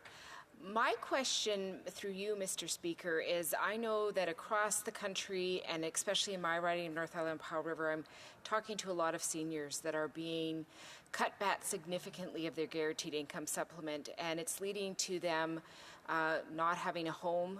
It's very hard to talk to a 79-year-old about how they're going to be living on the streets within the next week or so. I'm just wondering if this member could speak about any concerns that she and her party may have about leaving vulnerable seniors so far behind. Thank you. L'Honorable Député de Terrebonne. The honourable member for Terrebonne. I'd like to thank my dear colleague for her question. The Bloc Québécois is very concerned by the situation of seniors. And the Bloc Québécois has been fighting to end the two-tier system for seniors. And we know that seniors have also been highly affected by the pandemic, both from a health and an economic perspective. That is why we want to study the bill at committee in order to be able to address this kind of problem and help seniors who are suffering from this pandemic. Thank you, Mr. Speaker. Question et commentaire, l'Honorable Député. Questions and comments. The honourable member for Peace River Westlock. Again, Mr. Chair, for the opportunity to weigh in on this debate. In Canada, we have over 1 million job vacancies. Restaurants are closing at 4 o'clock in the afternoon because they cannot find people to work there. In my riding, they're talking about bringing in temporary foreign workers to work in the oil patch, $55 an hour of jobs that they cannot find people to work for. What is, I see nothing in Bill C2 that would help to alleviate the jobs crisis that we have in this country. What does the member have to say about that? Thanks. Honorable Député de Terrebonne. The Honourable Member for Terrebonne. Thank you, Mr. Speaker. Like our colleagues, we are concerned about the labour shortage here in the Bloc Québécois. We have heard from many businesses. For example, in Terrebonne, I've heard from multiple businesses that are worried because they can't fill positions. We are dealing with a labour shortage, but there was already a labour shortage before this crisis. Now, it is possible that the benefits are making the labour shortage worse. And that is why we're asking for smarter, more targeted measures. That is what the Bloc Québécois wants, but we also need to continue supporting vulnerable populations, which are still suffering from the pandemic. For example, independent cultural sector workers. Questions and comments. The Honourable Member for Shefford. Thank you very much, Mr. Speaker. I'd like to congratulate my colleague for Terrebonne on her speech. And I'd like to discuss the situation of two groups that she mentioned. First of all, women. As the critic on the status of women, I participated in an emergency study of the effects of the pandemic on women. And then there's also the matter of the cultural and tourism sectors. Many women work in those sectors. We need to support them through this crisis. Then secondly, I'd like to come back to the issue of seniors and the fact that this government has cut the guaranteed revenue supplement for seniors. We need to support seniors who are under 75. There are seniors in that group who want to work and help out with the labor shortage, but right now they're being penalized because of the clawback. What would my colleague like to add about that? The Honourable Member for Terrebonne. I'd like to thank my dear colleague for her question. It's true that this government is sending mixed messages. In this bill, and also with other measures, we're seeing that some groups of the population are falling through the cracks. Seniors and women who are one of the groups that has suffered the most from this pandemic, as I mentioned. The Bloc Québécois has been asking for EI to be reformed for some time. And we're here today, 20 months after the beginning of the pandemic, still waiting for a reform of EI. This wouldn't have to be debated today if we had a system that enabled independent workers to access EI. Thank you, Mr. Speaker. Debate the Honourable Member for Elmswood Transcona. Thank you very much, Mr. Speaker. And if I could, I just want to take a moment to say thank you once again to the constituents of Elmwood Transcona for having placed their trust in me to represent them in this place. To say thank you to my wife, Janelle, and our children, Robert and Noah, who support me in my parliamentary service, as well as all of our family, friends, and the many volunteers that contributed to my being here today, Mr. Speaker. What I find interesting about this bill and the topic of pandemic supports is that I think it speaks to the kind of dual crossroads, if you will, or the crossroads simply that Canada finds itself in the face of two great challenges. On the one hand, there's the challenge of pandemic recovery, and on the other, there's the challenge of the climate crisis, because they both raise similar questions. Questions of how to support workers that suddenly see their industry dramatically hurt by forces beyond their control. They'll both raise the question of how to support vulnerable people that aren't able to work through times of crisis and the economic effects of those crises, like inflation, as an example. They both raise the question of how to direct investment in infrastructure and services in a way that make us more resilient against the challenges we face. And they both raise the questions of how we decide who should pay the cost of these investments and what are the mechanisms by which those payments ought to be made. These are just some of the important questions that the pandemic and the climate crisis both raise. Getting the pandemic recovery right is important, certainly in its own right, Mr. Speaker, but I wanted to begin on that note just with a reminder that these are not questions that are going to be over with the pandemic, but these are questions that we're going to continue to face in the years to come as the climate crisis worsens. The Liberals have been very clear in introducing this bill that as far as they're concerned, we're turning the page on the pandemic. If you look around, though, it's quite clear that we're not past the pandemic. In fact, I heard many Liberal members yesterday in the debate about a hybrid parliament make arguments about how we aren't past the pandemic and how the effects of the pandemic and the imperatives of the pandemic still very much rule our life. And certainly if you look around at different parts of the country, you can see that in fact we're in a fourth wave. And even when the public health crisis has passed, Mr. Speaker, I think it's quite reasonable to expect that the economic consequences of the pandemic will extend past the end of the public health crisis and take longer to resolve. Earlier this week, the Deputy Prime Minister said that Canada has recovered all the jobs lost during the pandemic, and it may indeed be the case that that statistic is true in terms of the number of jobs out there that are available. But it's also true that the unemployment rate is almost at 7%. It's also true that the inflation rate is over 4%, and that employers are complaining about a labor shortage.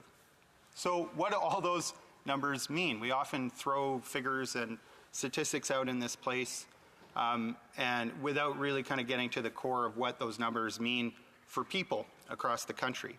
They mean that there's many Canadians looking for work, but they're not the Canadians with the skills, the education, and the experience that our employers are looking right now for their business, because otherwise they would find it a lot easier to get that job, and more employers would be satisfied that they can find workers. It means that even as this mismatch in the labor market is frustrating employers and keeping Canadians who want a job unemployed, both people and businesses are facing rising costs after depleting all of their reserves trying to cope with the economic disruptions of the pandemic. These numbers mean that it's absolutely not the time for the federal government to turn its back on the people who need help the most. And yet, this is the direction that Bill C2 takes us, Mr. Speaker. New Democrats have been very clear that we believe the Canada Recovery Benefit should have been maintained for the time being and restored to its original level of $500 per week. We opposed the cut this summer to $300 a week, and we were critical of the government not only for simply ending the CERB and doing it with only 2 days' notice, Mr. Speaker, but also by choosing not to use the option that they had to extend the CRB until November 20th. Just by regulation, by a wave of their hand, they could have allowed for another month of support for the almost 900,000 people who were still availing themselves of the financial help under the Canada Recovery Benefit. They chose not to do that.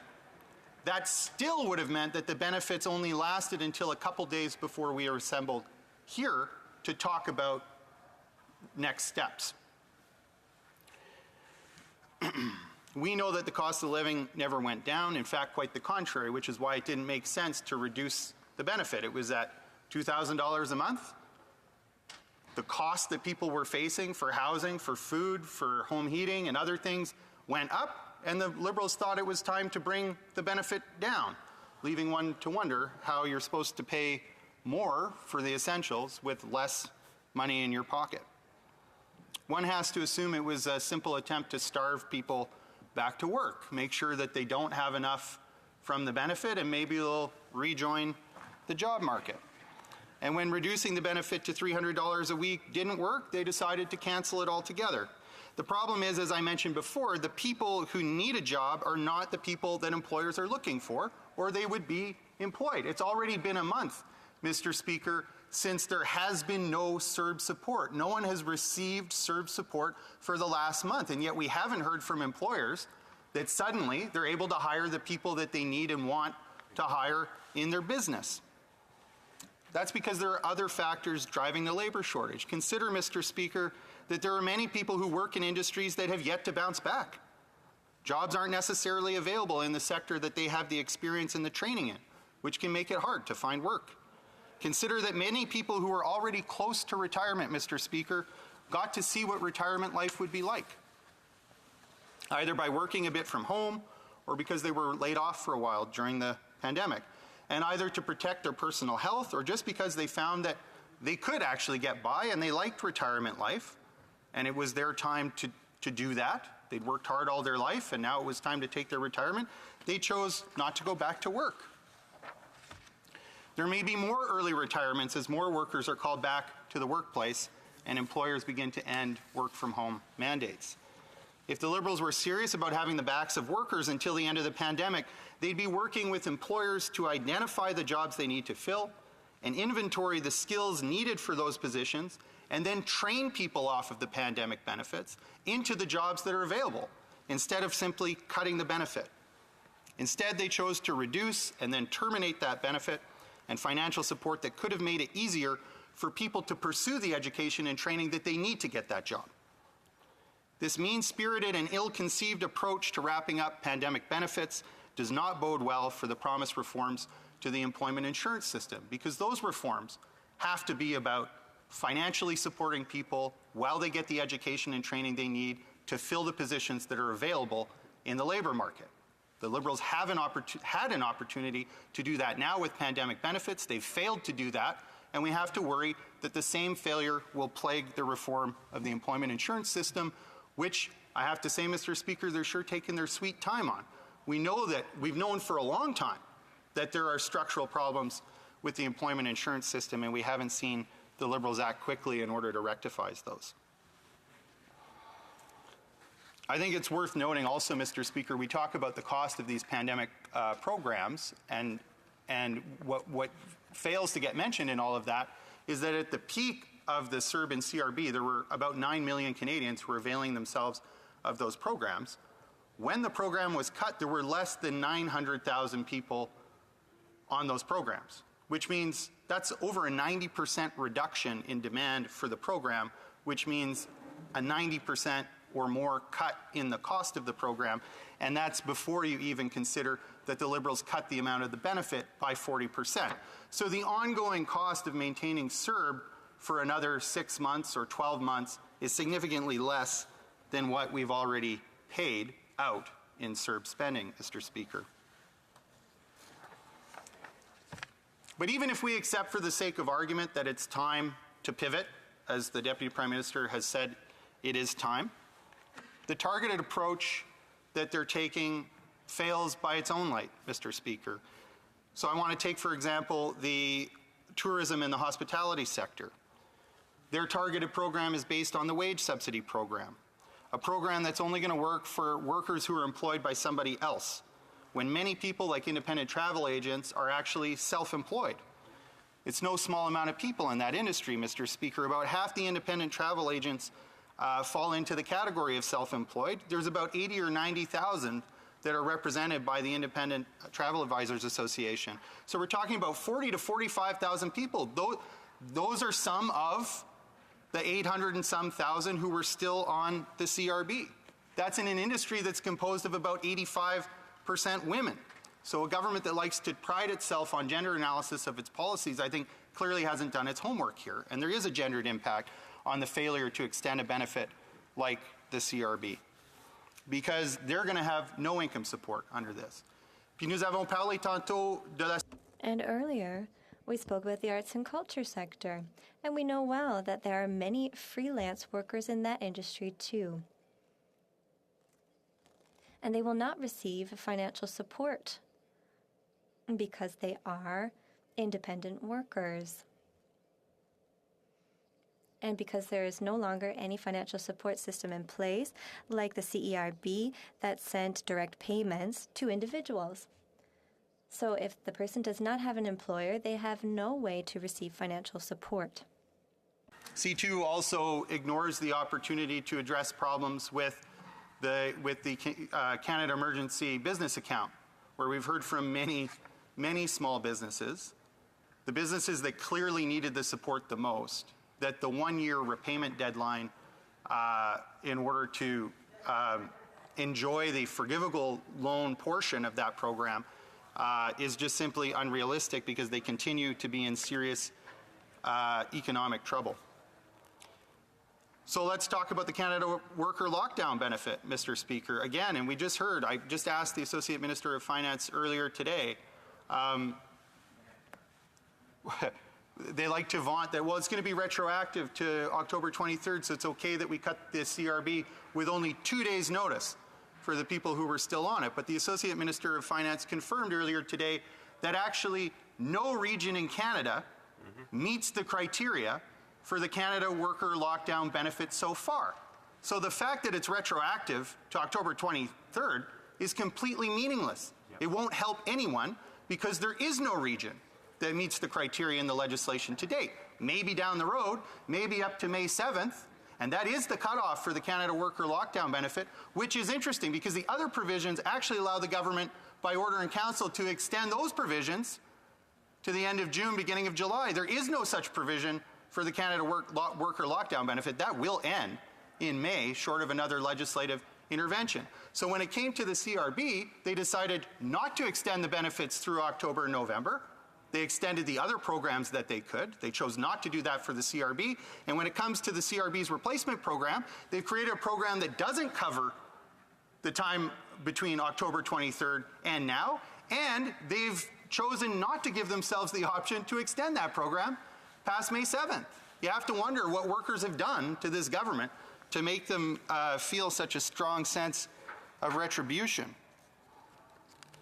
And this is just part of why this bill really fails to take us in the direction that we have to go, and I think it's going to fail to address some of the immediate economic problems that we have, like the labor shortage that employers are so keen to solve. It would actually take a government showing leadership, working with employers and employees or workers who are out of a job in order to figure out how to match their skills to the jobs that are available. But these, Mr. Speaker, are just some of the problems with the bill as written. In fact, what's worse are the omissions from the bill, Mr. Speaker. They've failed to take the opportunity to implement a low-income CERB repayment amnesty. We know there are a lot of people who are already poor who took the government at its word when they said, look, if you need help, go ahead, apply for help. If you have doubts about whether you're eligible for the help that we've created, apply. We'll figure it out later. You won't be punished. You won't be persecuted. Well, Mr. Speaker, I think of the kids who aged out of foster care in Manitoba during the pandemic. They went to the provincial government because there were no jobs available in the summer of 2020. Let's not kid ourselves. It wasn't like there were a bunch of jobs on the market that they could have walked into. And the provincial government said, you can't apply here until you've applied for every other avenue of help. By the way, here's the website for the CERB. You go and you apply there. That was a no-fail application process. So of course those kids were going to succeed and they were going to receive CERB money. And they did. Now the federal government is asking that they pay that back. Well, the province sure as hell isn't going to give them retroactive social assistance payments to cover the period that they missed because they applied for this federal program. And instead of showing some compassion, this government is chasing them down for the money that they don't have. And what is that going to do? It's going to make it harder for them to get a proper start in life because they're already starting from behind, Mr. Speaker. And that's why we need to see a low-income CERB repayment amnesty in Canada now. I think of George from my riding who is on the GIS. He applied for the CERB because he lost some employment income. Turns out he just didn't meet the $5,000 qualifying threshold for income. He just missed it. So they've asked for that money back. Now, George filed properly. He paid his taxes on that money, so he never got the gross amount because he paid the net amount. They want the gross amount back. And, Mr. Speaker, on top of that, they've counted that income from CERB that they're demanding back in the eligibility calculation for his guaranteed income supplement. So he's had his guaranteed income supplement cut by $750 a month. Well, they asked for the gross amount back that they paid him in CERB when all he got was the net, and his normal income has been shredded by the government's uncompassionate approach to the GIS and their failure so far to fix this problem that is affecting up to 88,000 seniors across the country, Mr. Speaker. And I want to talk about these clawbacks a little bit too. Again, people were told, if you need help, get the help, take the help. We're here for you. We got your back. We got your back to the end of the pandemic. Well, seniors who were working to top up their GIS, Mr. Speaker, took them at their word. They took them at their word. And what they found out this July was that they weren't getting a pandemic benefit. They were getting an advance on their guaranteed income supplement for the next year, except they weren't told that that's what it was. So they didn't bank the money. We know of some people who finally got dental work done. Problems in their mouth that have been causing them pain and plaguing them for years. They couldn't afford to fix it because we don't have any kind of national dental strategy, which is an issue for another day, but I'm happy to talk about, and it's something that the federal government should get moving on. So they use some of that money to fix their teeth. Sometimes they use some of that money to fix their car, which is how they get to work. They used it to pay off bills that they hadn't been able to pay off and that the interest was piling up on, Mr. Speaker. These people didn't misuse the funds. But it turns out they were spending tomorrow's paycheck without knowing it because the government didn't bother to tell them. And there have been recent media reports that show the government knew about this problem at least as early as May of this year.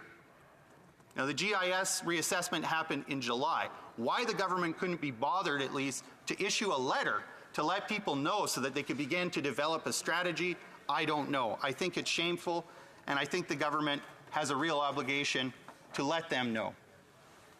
I have to say, Mr. Speaker, I was a little shocked this week. I heard the Minister for Employment and Workforce Development, in response to a media question on this very point, say, and I quote from the press conference, Mr. Speaker, "It's a more complicated issue than one would think because there's a serious kind of fairness and equity issues for people who may have earned similar amounts in employment income.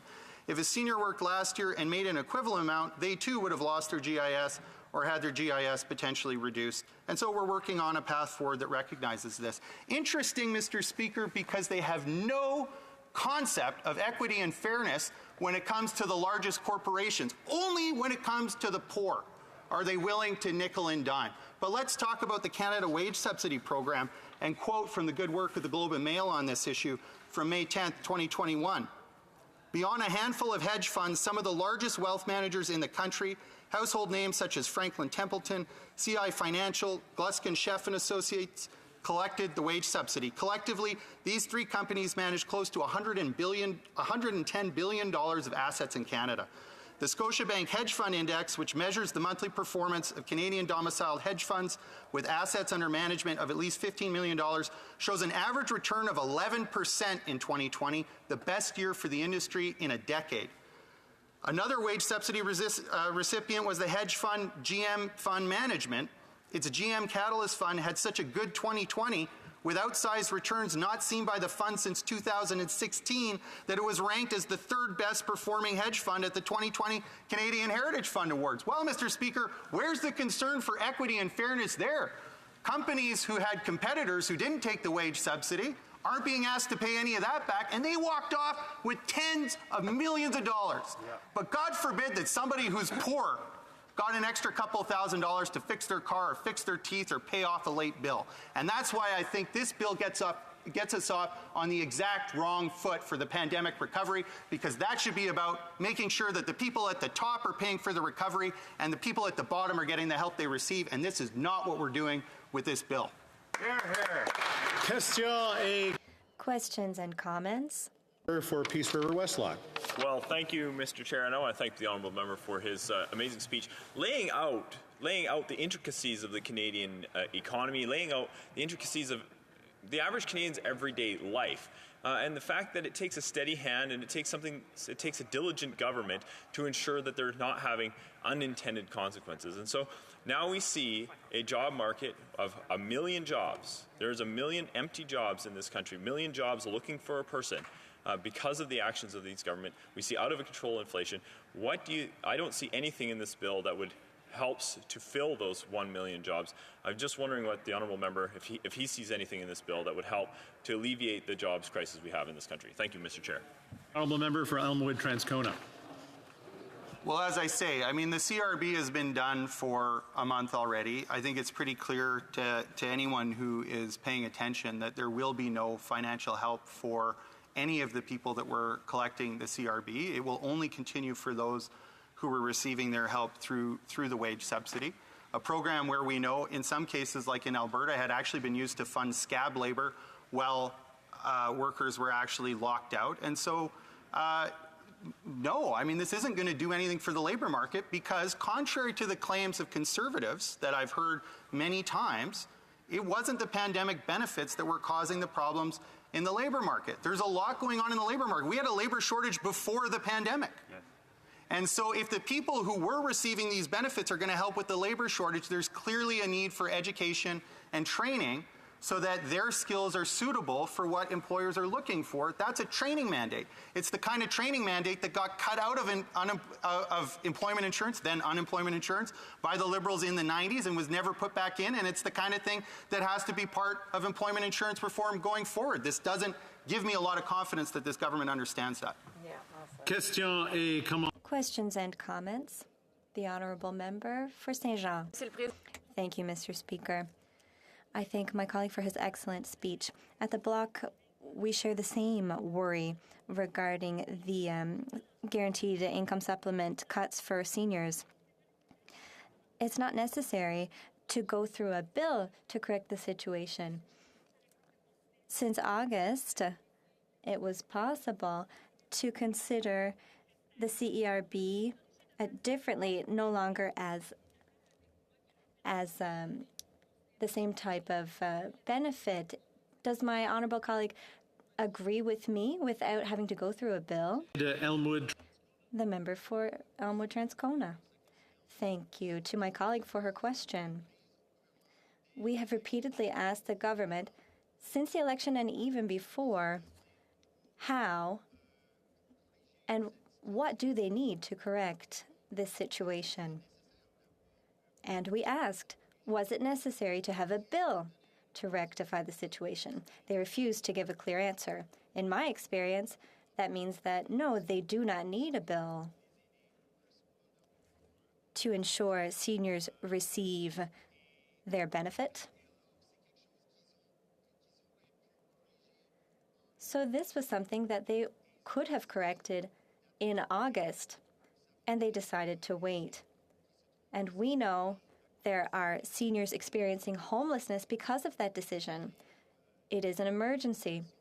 And that is why I asked permission for an emergency debate Wednesday in the House, because we know it is an emergency situation for those seniors. It is possible for the government to do this.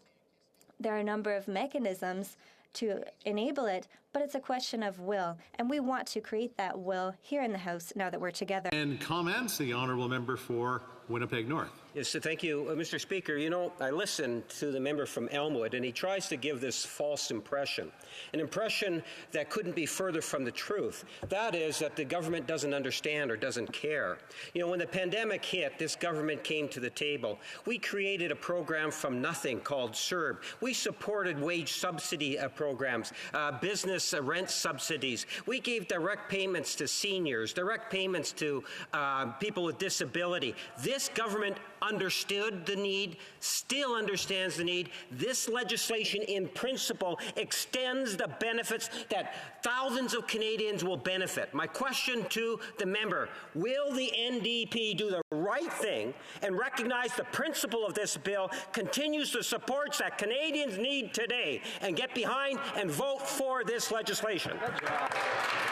The Honourable Member for Elmwood Transcona.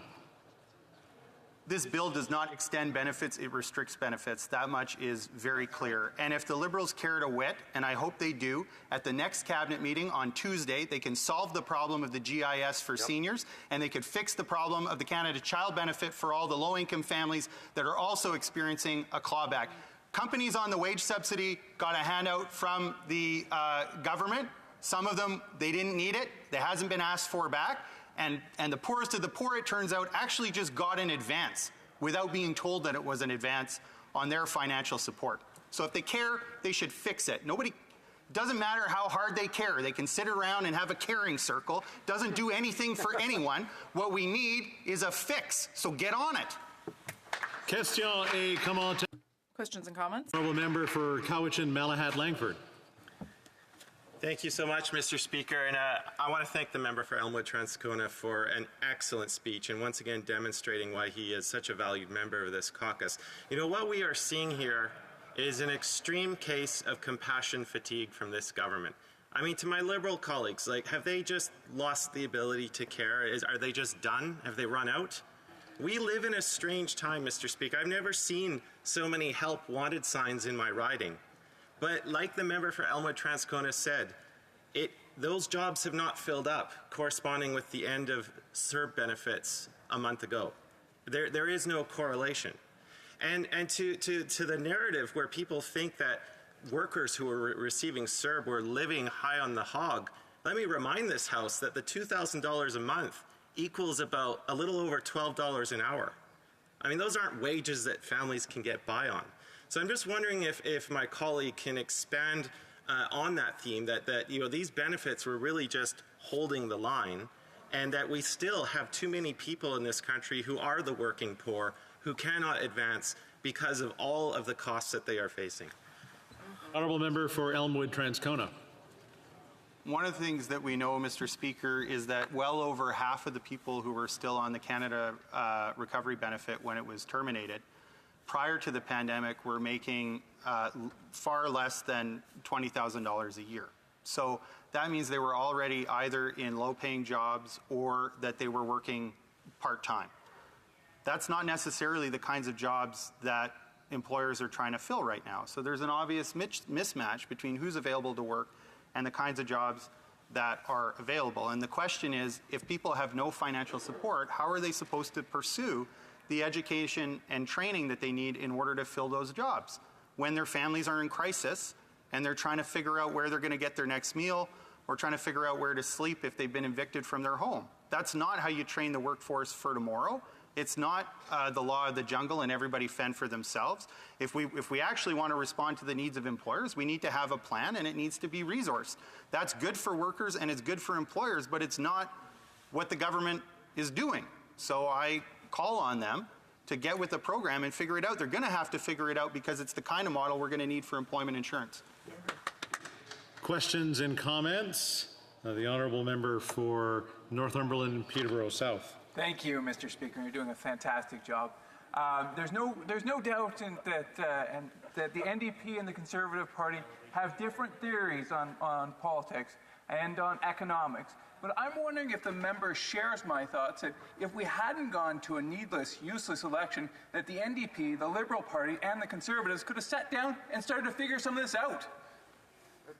Honourable member for Elmwood-Transcona, a minute to go. Well, there certainly is no question that we shouldn't have had an election when we did. There was no reason for the election. There was actually an all-party recommendation out of the Procedure and House Affairs Committee after they studied the question of a pandemic election that recommended against having an election unless the government lost a confidence vote in the House, which they never did. And there was a fixed election date law on the book that said that there shouldn't have been an election unless the government lost the confidence of the House, which it didn't. So there's absolutely no question that we should not have had that election. That thought occurred to me a few times in the debate yesterday when I heard Liberals saying, and as it happens, you know, we do support having a hybrid capability because we recognize we're not out of the pandemic. But it was hard to fit the Liberals' arguments about why it was okay to have an election with why we need a hybrid parliament. That's their contradiction, not ours. Yeah. Continuing debate, the honourable member for Vaughan Woodbridge. I'll keep talking for a sec until he gets his stuff ready. Thank you, Mr. Speaker, and good afternoon. Good afternoon to all my colleagues here in person and virtual, and happy Friday to everyone. It's my pleasure to rise today and to speak on Bill C2, which continues to support Canadian businesses and Canadian workers from coast to coast to coast. I do wish to say, Mr. Speaker, I'll be sharing my time with the honourable member from Glengarry, Prescott, Russell. He is a big supporter of the agricultural community in Canada, and he is a great, great friend.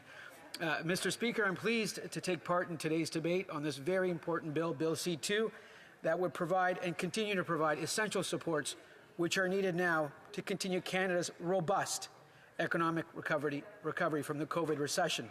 When the crisis hit, Mr. Speaker, our government rapidly rolled out a full range of effective, broad-based programs to support Canadians through our country's greatest economic shock since the Great Depression. Yes, Mr. Speaker, we had the backs of Canadian businesses, and we had the backs of Canadian workers, and most importantly, we had the backs of Canadian families. These actions were necessary and unprecedented in our lifetimes. Partout au pays, ces programmes ont servi de bouée à sauvetage. Across this country, these measures were a lifeline for workers across the country. They allowed us to protect millions of jobs and hundreds of thousands of Canadian businesses and help them get through the pandemic. However, these emergency measures were always designed to be temporary. Fortunately, we're now entering a new phase, and we believe it will be very different from some of the darker chapters of our fight against COVID-19. Successful vaccination campaigns in the world, including almost 90% in the region of York, the region I represent, in my riding of Vaughan Woodbridge. Most businesses are safely reopening, and employment is now back to pre-pandemic levels. But we know there are still workers and businesses whose livelihoods are being affected as a result of the pandemic-related restrictions on activity. This, Mr. Speaker, is why it is important we now need to pivot our support measures. A pivot, Mr. Speaker, to more targeted measures that will provide the help where it is needed most and continue to create jobs and growth while prudently managing government spending. Yes, Mr. Speaker, I'm happy to say, and I believe the Deputy Prime Minister said that Moody's and Standard & Poor's reaffirmed and confirmed our AAA credit rating here for the country. We are only one of a few countries in the world that maintain a AAA credit rating from the rating agencies, and it's great to see, and that's the hard work of all Canadians. Some may wonder, how can we tell that we have reached a turning point in Canada's economic recovery from the COVID recession? Well, Mr. Speaker, allow me to highlight the markers of our government's successful economic response plan that have brought us to where we are today. L'année dernière, notre gouvernement. Last year, our government promised in the speech from the throne to create 1 million jobs, a goal which we reached in September of this year, when Canada managed to recoup all of the jobs that had been lost at the worst point of the pandemic. This represents 3 million jobs that have been recovered since spring 2020. In fact, according to population statistics, the unemployment rate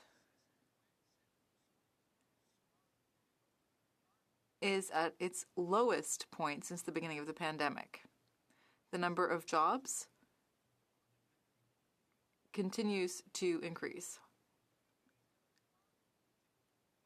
In Canada, we're doing much better on this front than the US, which has only recouped 81% of the jobs lost at the worst point of the pandemic. That we can all see the differences between this fall and the one prior. Shops and businesses are open in my riding and from coast to coast to coast. Canadians are doing their part to make sure we have a safe reopening, rolling up their sleeves, getting their vaccines, and following public health advice. Children, including my 2 children, or 3 but 2 of them in school, are also back in school, enabling parents to fully participate in the workforce. And the early learning and childhood agreements our government is putting in place, with a total of 9 agreements signed to date with provinces and territories, is already today making a difference in the lives and wallets of families across this beautiful country. We have accomplished all of this together while sticking to health restrictions that have saved lives and putting in place the necessary resources and supports Canadians and Canadian businesses needed to survive, the small local businesses in all our ridings that we have the privilege of representing.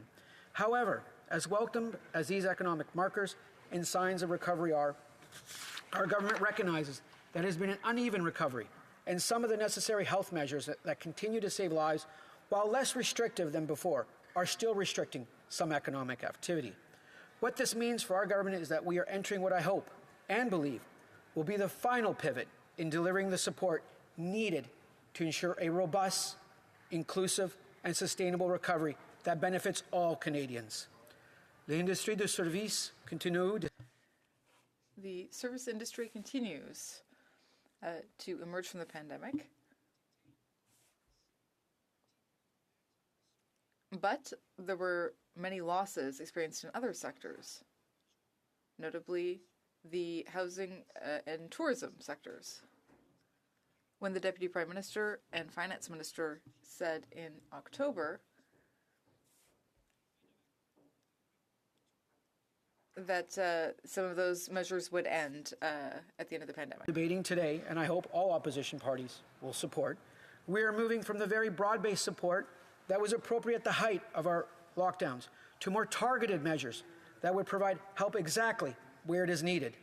This includes extending the Canada Recovery Hiring Program until May 2022, which will help us finish the fight against COVID-19 and continue to ensure lost jobs are recovered as quickly as possible. For eligible employers with current revenue losses above 10%, our government would provide a subsidy rate of 50% to enable employers to hire the staff they need to grow and thrive. In addition, our government is proposing to deliver targeted support to businesses that are still facing significant pandemic-related challenges.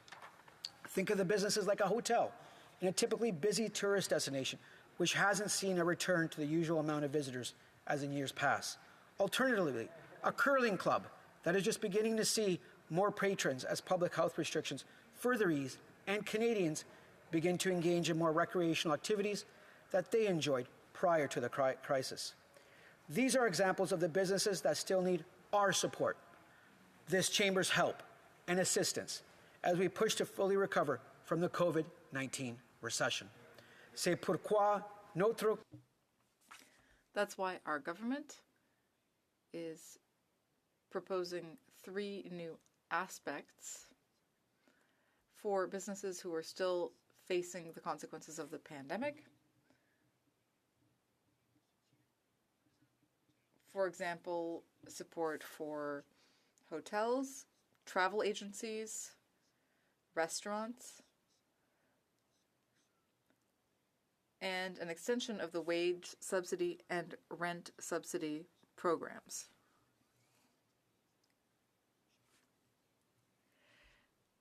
One of the new programs would support businesses who have been hit the hardest.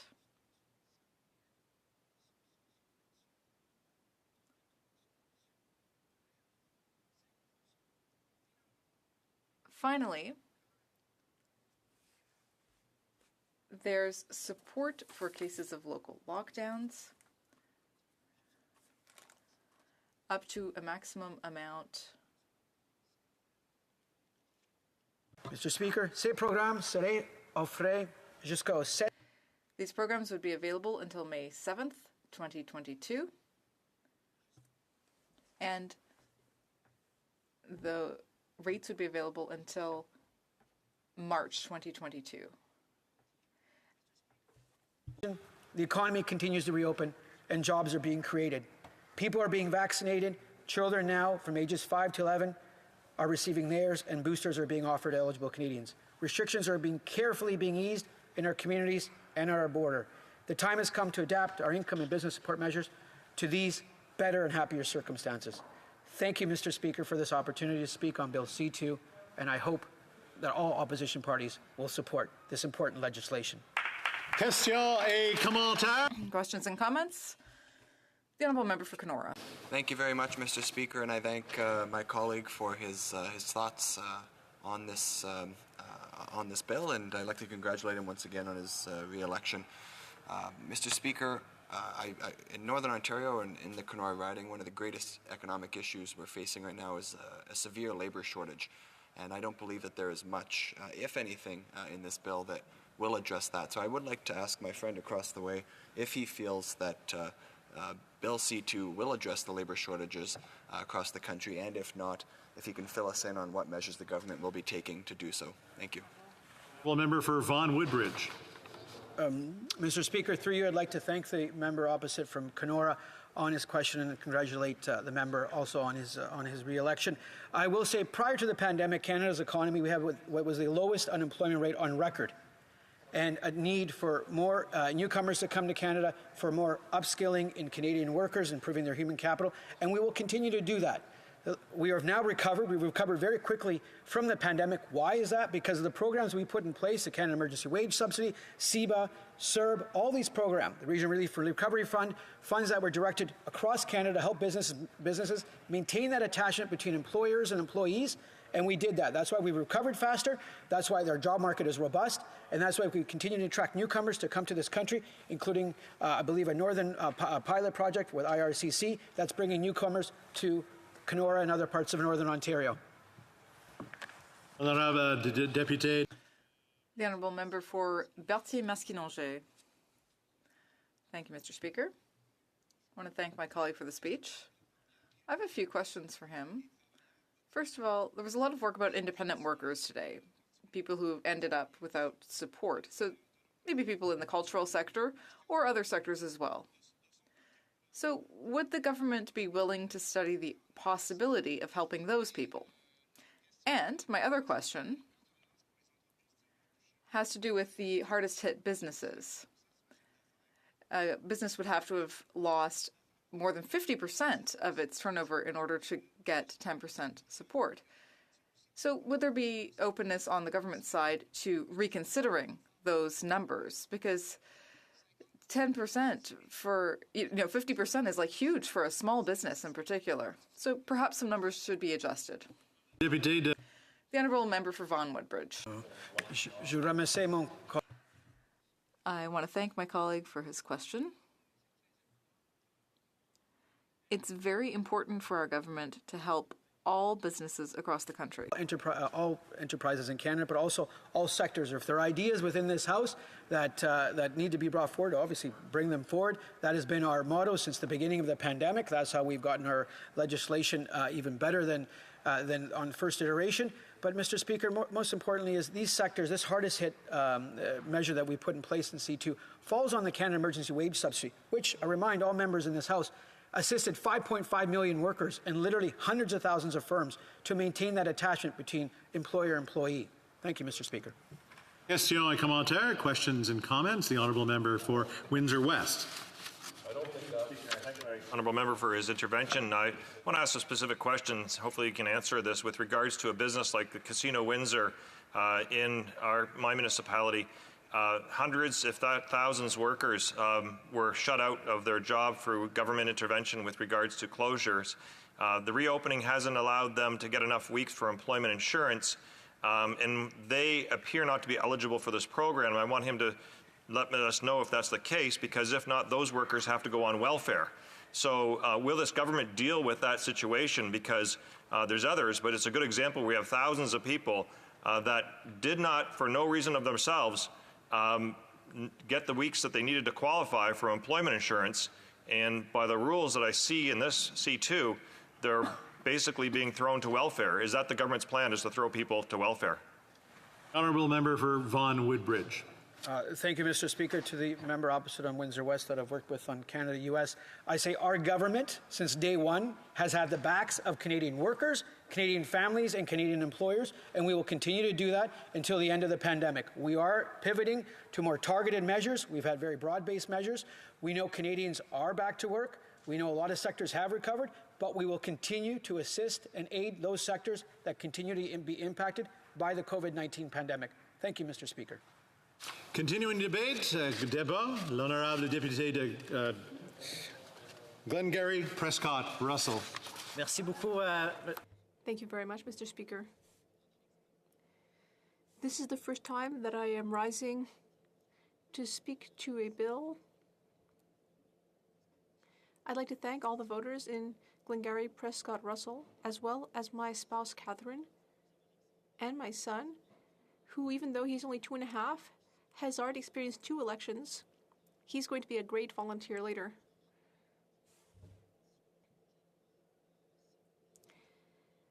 Today, we are talking about Bill C2, an act to provide additional support in response to COVID-19. I'd like to thank the Public Health Agency, which has been working hard since February 2020, ever since we learned about this virus.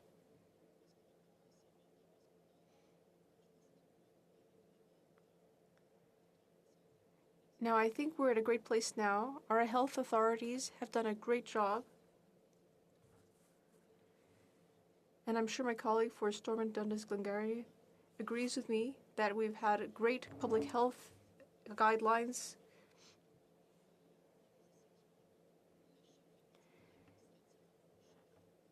I'm very pleased to say that great progress is being made. The Chief Public Health Officer, Dr. Tam, has announced that clinical trials are underway for children under 5 years of age. That will be a great thing for my family, and I hope that those clinical trials will lead to positive results for our children. It is the responsible thing to do to get our children vaccinated.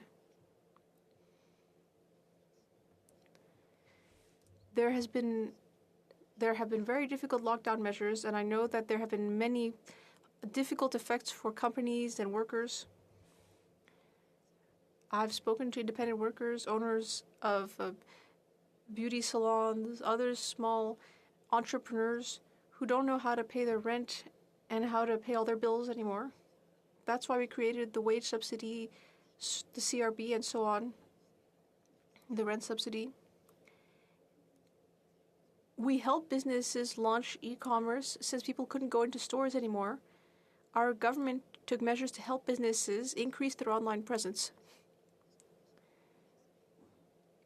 And I know that here in Prescott Russell, we've worked hard to help businesses get that online presence. That brings us to today and Bill C2.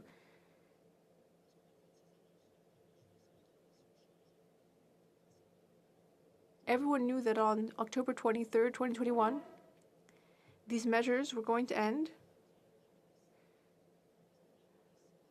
Shortly afterward, the Minister of Finance and Deputy Prime Minister, with the Prime Minister, made an announcement regarding the general objectives of this bill that we're debating today. I will, of course, support Bill C2 because I believe that ultimately it's going to address the very heart of the problem. When we were in lockdown, there weren't jobs. Jobs weren't available, stores were closed. We were asked to stay home. And today we know that we're facing a labor shortage. In fact, there was already a labor shortage before the pandemic, but it only deepened as a crisis after the pandemic. We are bringing in measures to help. That is the goal of the programs we're announcing today. But we know that some have also lost their income. So now, if a province or territory decides to go back into lockdown, we will be able to help. Lockdown benefit, Mr. Speaker.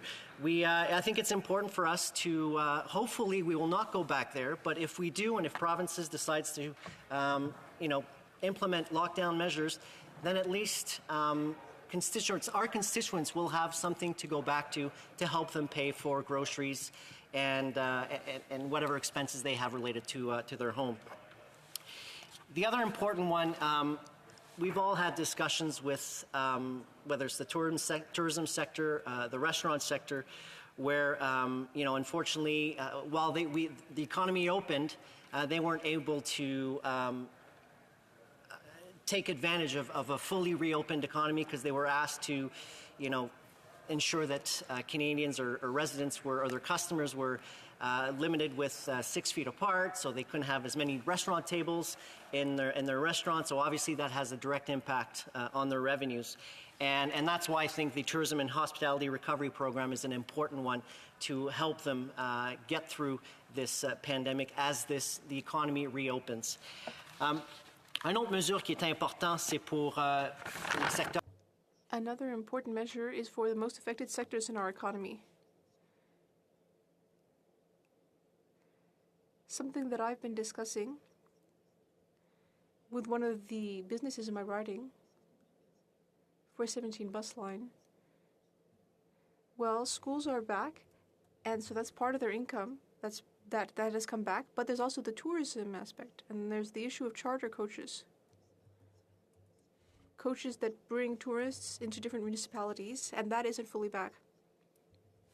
I'm happy to say that the measures that we're announcing today will help businesses like this.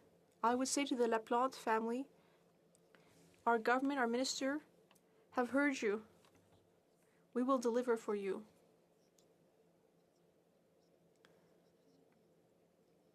Because there are costs to start up a bus that's been sitting in the parking lot for 2 years. It can cost $15,000 or $20,000.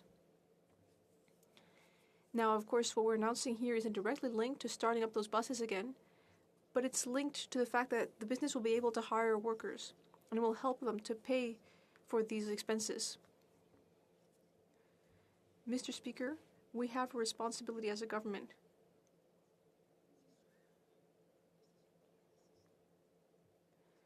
We wish we didn't have to do all this, that we didn't have to deal with this COVID crisis, but we have a responsibility to manage risk, and that's what we're doing with these measures.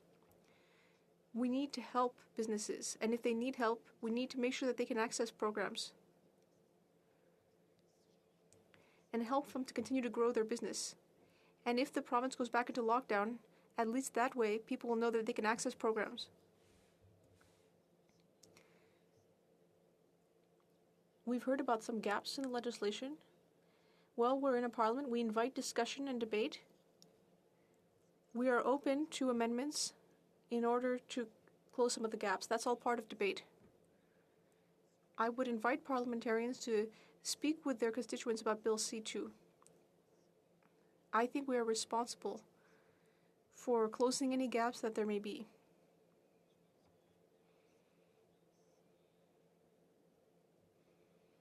The Minister of Finance and my new colleague,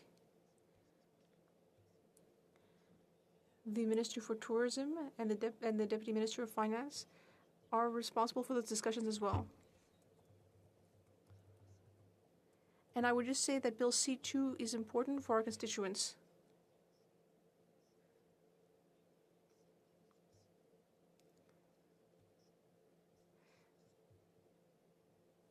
It's an important tool for our businesses, but it's not the only tool we have to meet those needs.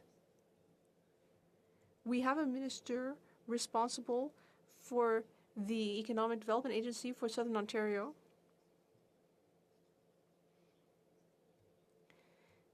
And we will do what we can, for example, offering zero-interest loans to our businesses to help them buy new equipment or to help them buy new technology to help them get through the pandemic.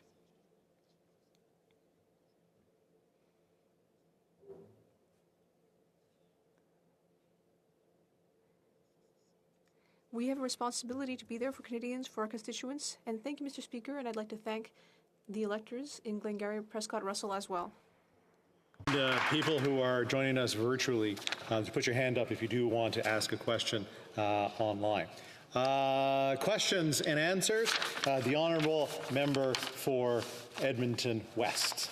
Mr. Speaker, I'd like to thank my colleague for the speech. We've had the pleasure of serving together on the Operations Committee for 6 years now. I hope to see him, hope to see both of us again on OGO, despite what he may wish.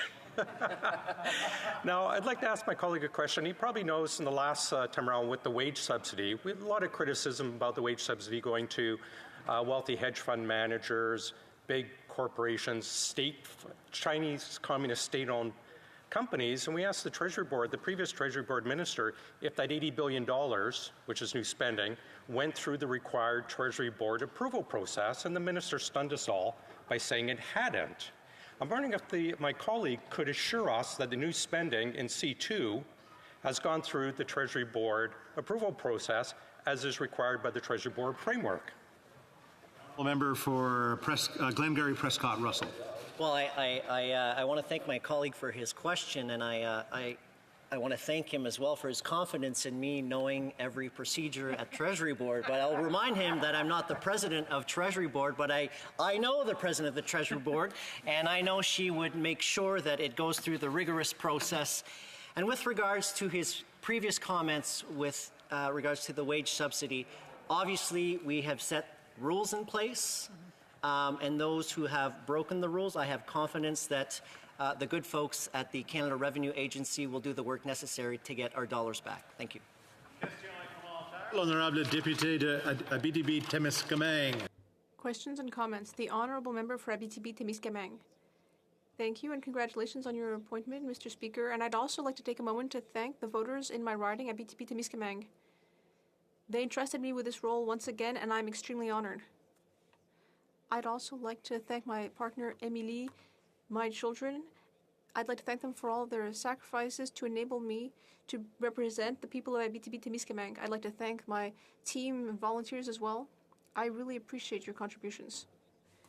Now, all of this, of course, occurred during an election campaign, which I feel that we could all have done without, especially when we look at the results. There was supposed to be a mandate for this campaign. The mandate was supposed to be to better handle the pandemic. Because ultimately, what Canadians were saying is that what we were doing was overall the right idea. And then the first measures we're seeing here with the new government is to say we're getting rid of the recovery benefit, even though that's not something they discussed during the election campaign, even though they need to be able to manage the pandemic. And now there's another sector that's being left out here, independent cultural sector workers. The member for Prescott-Russell is open to discussing that. And so I would ask how the government intends to help these workers. Thank you, Mr. Speaker. The honourable member for Glengarry Prescott-Russell. Thank you very much, Mr. Speaker. I'd like to congratulate my colleague on his election and thank him for the question. With the Bloc Québécois, I never know if they want us to reintroduce the CRB or get rid of it or what. It's confusing because I think I could easily find some comments from his leader where the leader of the Bloc says that we should get rid of the benefit because it's causing a labor shortage in Canada and Quebec. Well, regardless, I would say that the lockdown benefit, the goal with the CRB was to help people, or with the CERB was to help people when they were under lockdown, and that's the same thing as we have here with the lockdown benefit. Sorry, it's a hard choice. The honourable member for North Okanagan, Shuswap. I thank the member from Glengarry Prescott-Russell for his presentation today. The concerns in my riding are growing every day. I have food processors that cannot find employees. They bring them in from as temporary foreign workers, and now changes are being made. They're not tied to those jobs anymore. They pay the costs of bringing them in. They're leaving those jobs, going elsewhere. Our food security and food availability for Canadians is at risk because of the policies of this government and the inability for employers to find workers. What is this plan or this government going to do to make sure that we have workers available in our food growing and processing sectors so that we can continue to feed Canadians affordably? Because we've seen the inflation climbing, grocery prices going out of control. What is this government going to do to bring this under control? Thank you. The honourable member of Glengarry Prescott-Russell, and a very short answer. Yeah, thank you. Obviously, C2 is not about shortages of labor, but I can assure my honourable colleague that if he has solutions to the lack of labor for food processing, I'd love to sit down with him and hear him out. I know that the flexibility within the temporary foreign worker program was something that back in April 2020, all the food processors were asking, and I would say to them, simply don't. They're competing against themselves, and that's okay. That is good for workers. Thank you. Continuing debate, the honourable member for Leeds, Grenville, Thousand Islands, and Rideau Lakes. Well, thank you very much, Speaker. It's a pleasure to rise in the chamber today and to join colleagues in this important discussion. Now, this is my first opportunity to take up more than a few minutes in the House, and I do want to, of course, thank all of my constituents, all of the folks in my community for their support. Over the last 3 years, really, my community has had 3 federal elections in 3 years that have returned me to this place. And so while we're very practiced at elections, we're very much looking forward to being able to get down to the business of the nation. Now, I wouldn't have been elected any of those 3 times if it were not for the support, first and foremost, of my family, my wife Amanda, our wonderful children, Luke Emma, Michaela, James, and Nathan. And we're not quite adding one child between each election, but I would appreciate all members if I would appreciate all member support in giving us some time as we adjust to our growing family. In addition to the growth and in the size of my family over that time, of course we all have to learn our new roles and come into supporting each other. And I've been supported tremendously, really, by my wife Amanda, and that's a role that parliamentarians, folks in this place, we know how much our partners, how much our spouses give to us in terms of their support and their time. And Amanda, I can never say thank you enough. Thank you. I love you. I appreciate you making it possible for me to be here. In addition to the support from my family, the support from my team has been exceptional. And so to all of them, and hopefully I'll have an opportunity to take advantage of Standing Order 31 and to thank some of them a little later on. I do thank everyone on my campaign team, particularly Joan Leahy and everyone that helped her in her efforts. So today, Speaker, we're talking about C2 and these pandemic measures. And when this pandemic started 20 months ago in the spring of 2020, we had,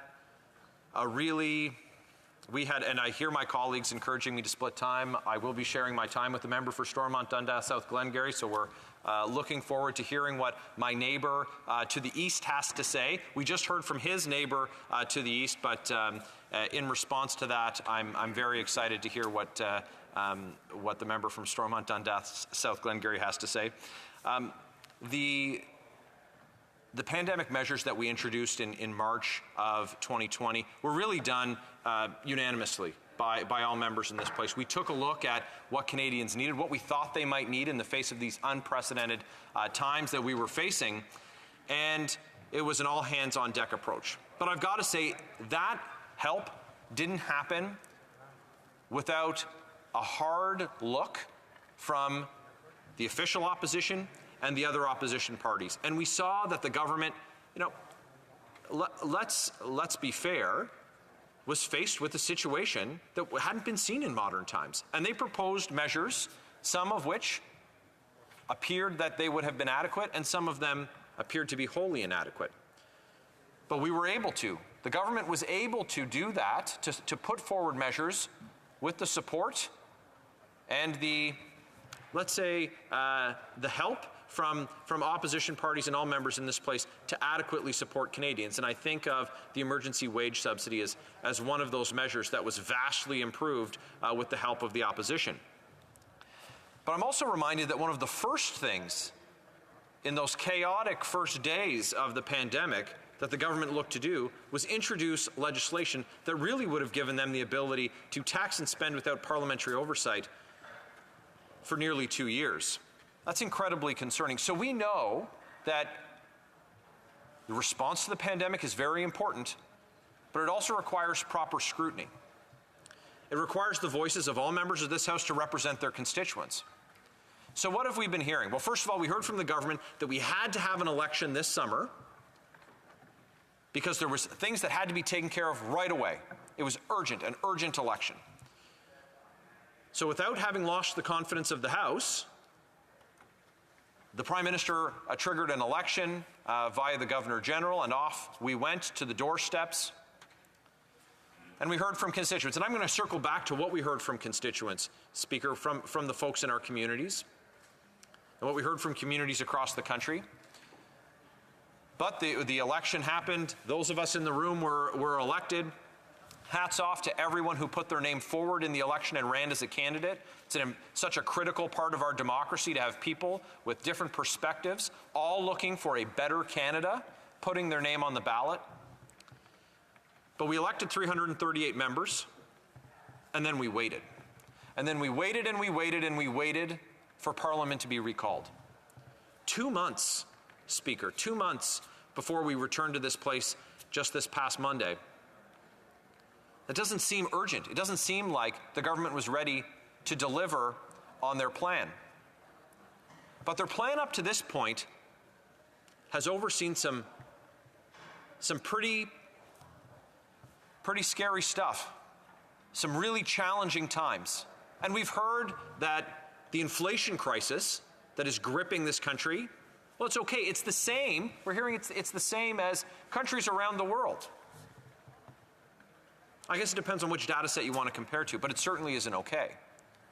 And when inflation is the highest it's been in my adult life, the highest it's been in 18 years, 4.7%, vastly outstripping wage increases that most Canadians will receive, it's a tax on everything. The price of everything has gone up.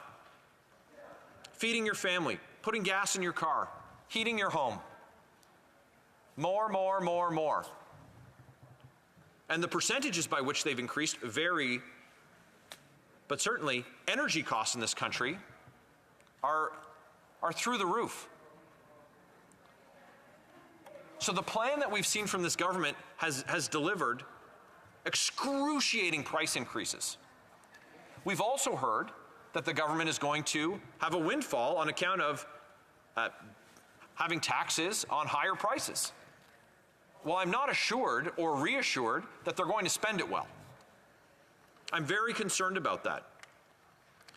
And I think about one of their jobs plans from the pandemic where they spent $100 million to create 100 jobs. Well, certainly the benefit to those folks who had the jobs created or the spin-off from each of those jobs wasn't $1 million at 100 jobs costing $100 million. So you really have to allow Parliament to do its work. We really have to dig into this stuff and take a look at what measures Canadians really need. Are we spending too much?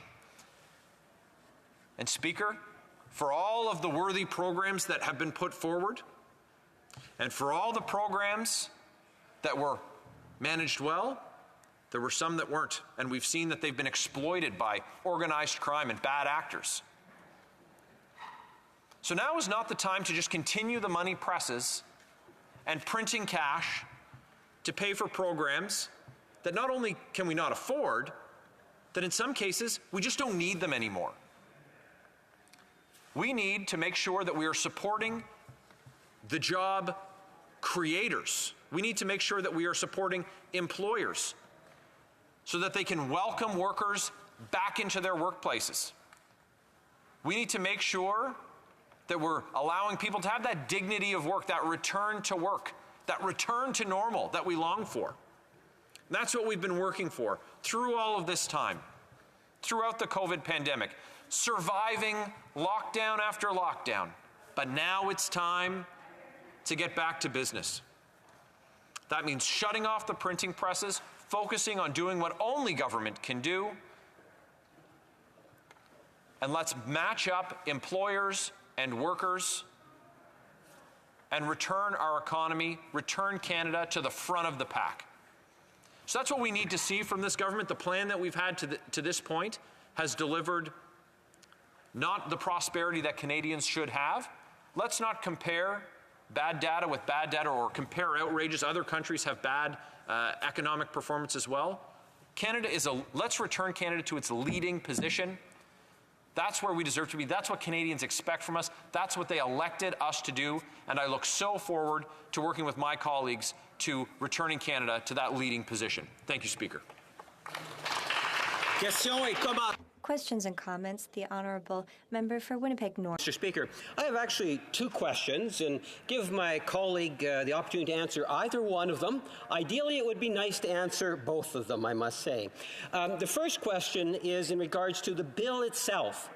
Will the Conservative opposition support a bill that's going to be able to continue to support small businesses and people from coast to coast to coast? Kind of a yes or no type of thing. The second one is, can the member tell us how many of his colleagues have not been fully vaccinated? The Honourable Member for Leeds, Grenville, Thousand Islands and Rideau Lakes. Very much, Speaker, knocking it out of the park on getting all parts of my riding in the name there. I appreciate that. Having the longest name of all of the ridings of the 338. I've got to say that I'm so disappointed but unsurprised by the comments from the member for Winnipeg North. Every time these Liberals have the opportunity, Speaker, they look to politicize this pandemic, COVID-19. Do you know where I'm from? I'm from the riding that's in the health unit with the highest vaccination rate in this country, the highest vaccination rate in this province. Because along with my constituents, we took the politics out of it. We didn't pit one neighbor against another neighbor. We supported each other. And when we were concerned about someone with respect to following public health advice, we spoke to them. We talked to them. We made local physicians privately available to people to have offline conversations. None of this nonsense about trying to pit neighbor against neighbor. We hear a lot about Team Canada from these guys. It is disingenuous at best. Canadians deserve better than that nonsense. I got vaccinated. If the member did, I'm glad he did. But if Canadians haven't and they need answers to their questions, let's help them get those answers. But in the meantime, let's get on with business and stop the shenanigans and cut questions. Cut out those questions. Because you know what? You know what? When you divide Canadians, we're never going to get the results that we're looking for. That's absolutely not what they elected us to do. And shame on you. Shame on that member. Okay. Yeah, late afternoon, getting exciting here all of a sudden. Let's try to keep our questions and answers a little short. Question, come on. Questions and comments. The Honourable Member for Terrebonne. Thank you, Mr. Speaker.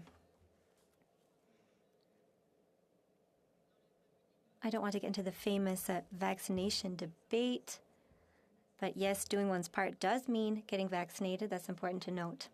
I have a question for my honourable colleague regarding the fact that, as he said, emergency measures are a waste. That's my summary of what he said.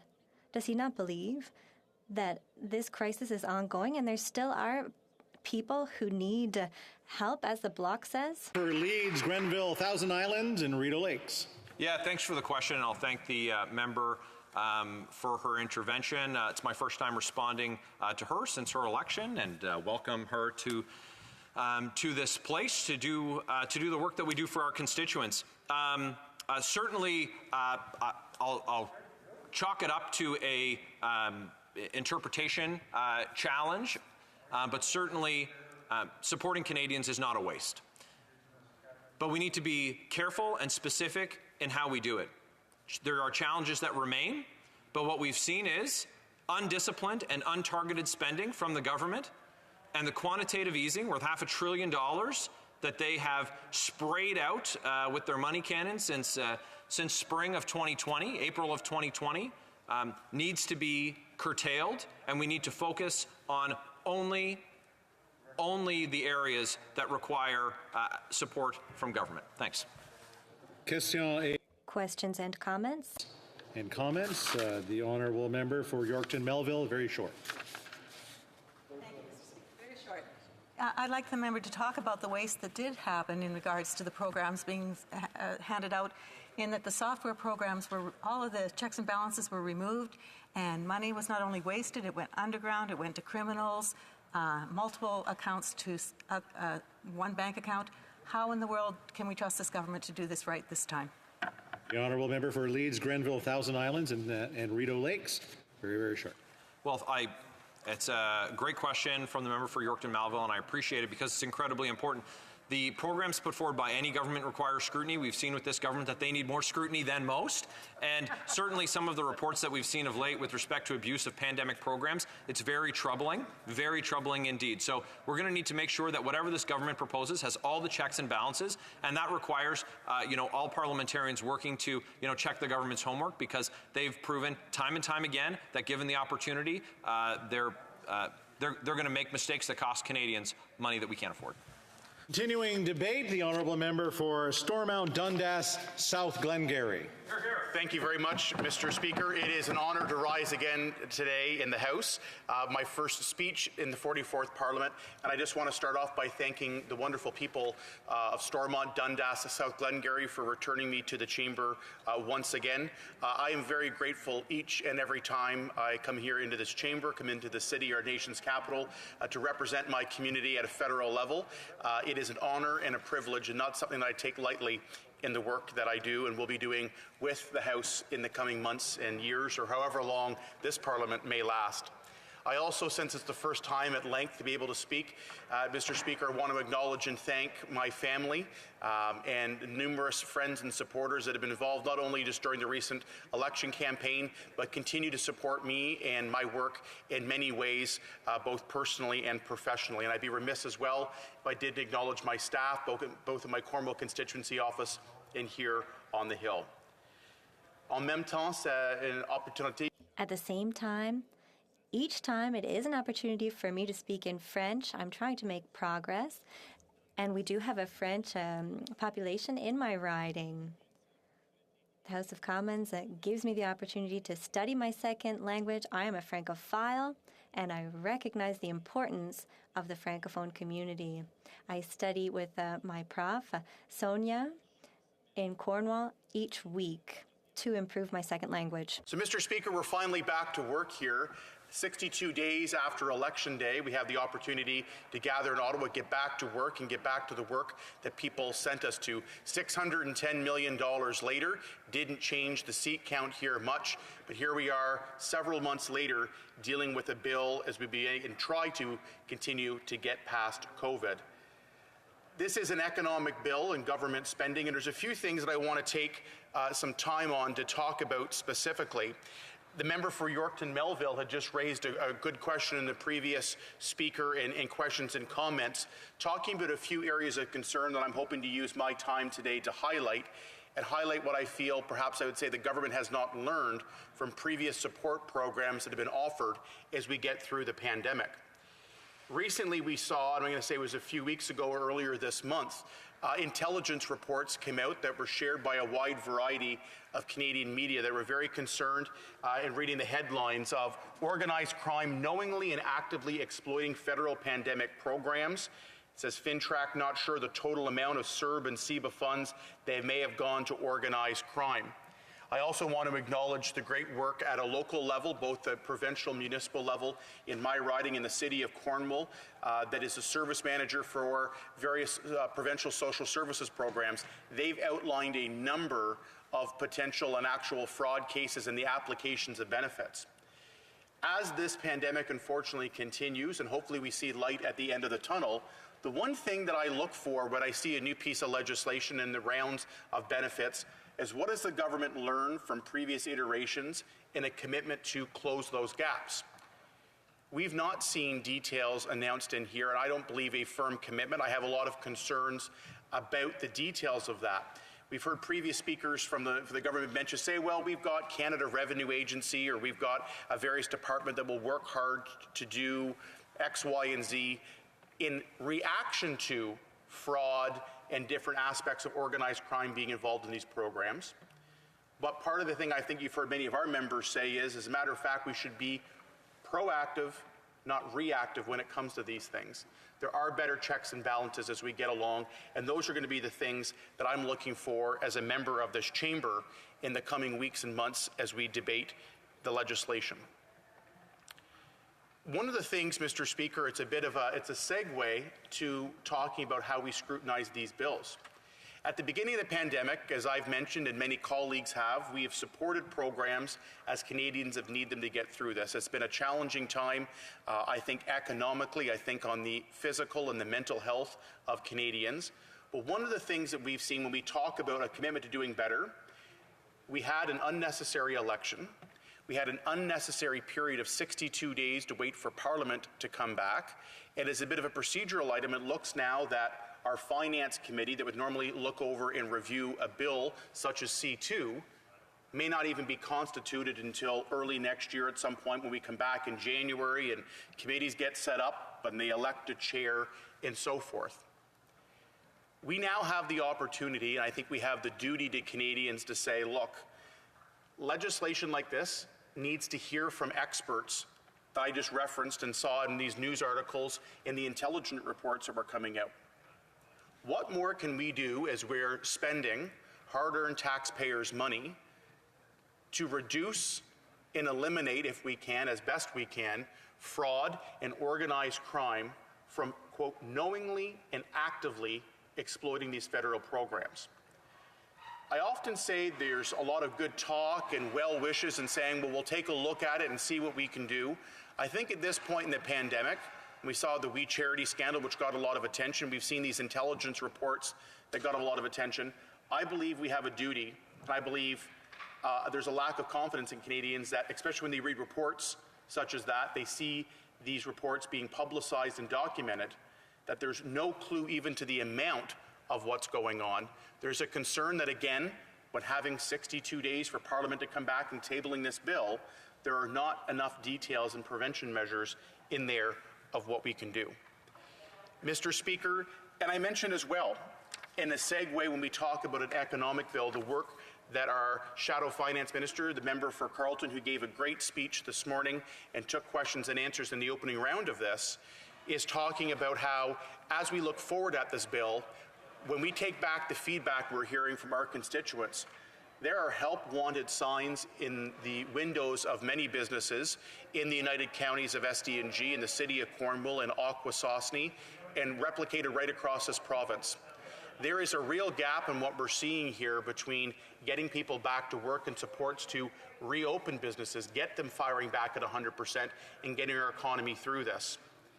Inflation is something that we saw referenced only once in this week's priority document of speech from the throne from this government. Inflation is now acknowledged finally by this government as a crisis and reaching a staggering number of 4.7%, an 18-year high. But what we see in the first opportunity as we come back, the speech from the throne was a great example. An economic bill such as C2 is an opportunity, are detailed plans to address this.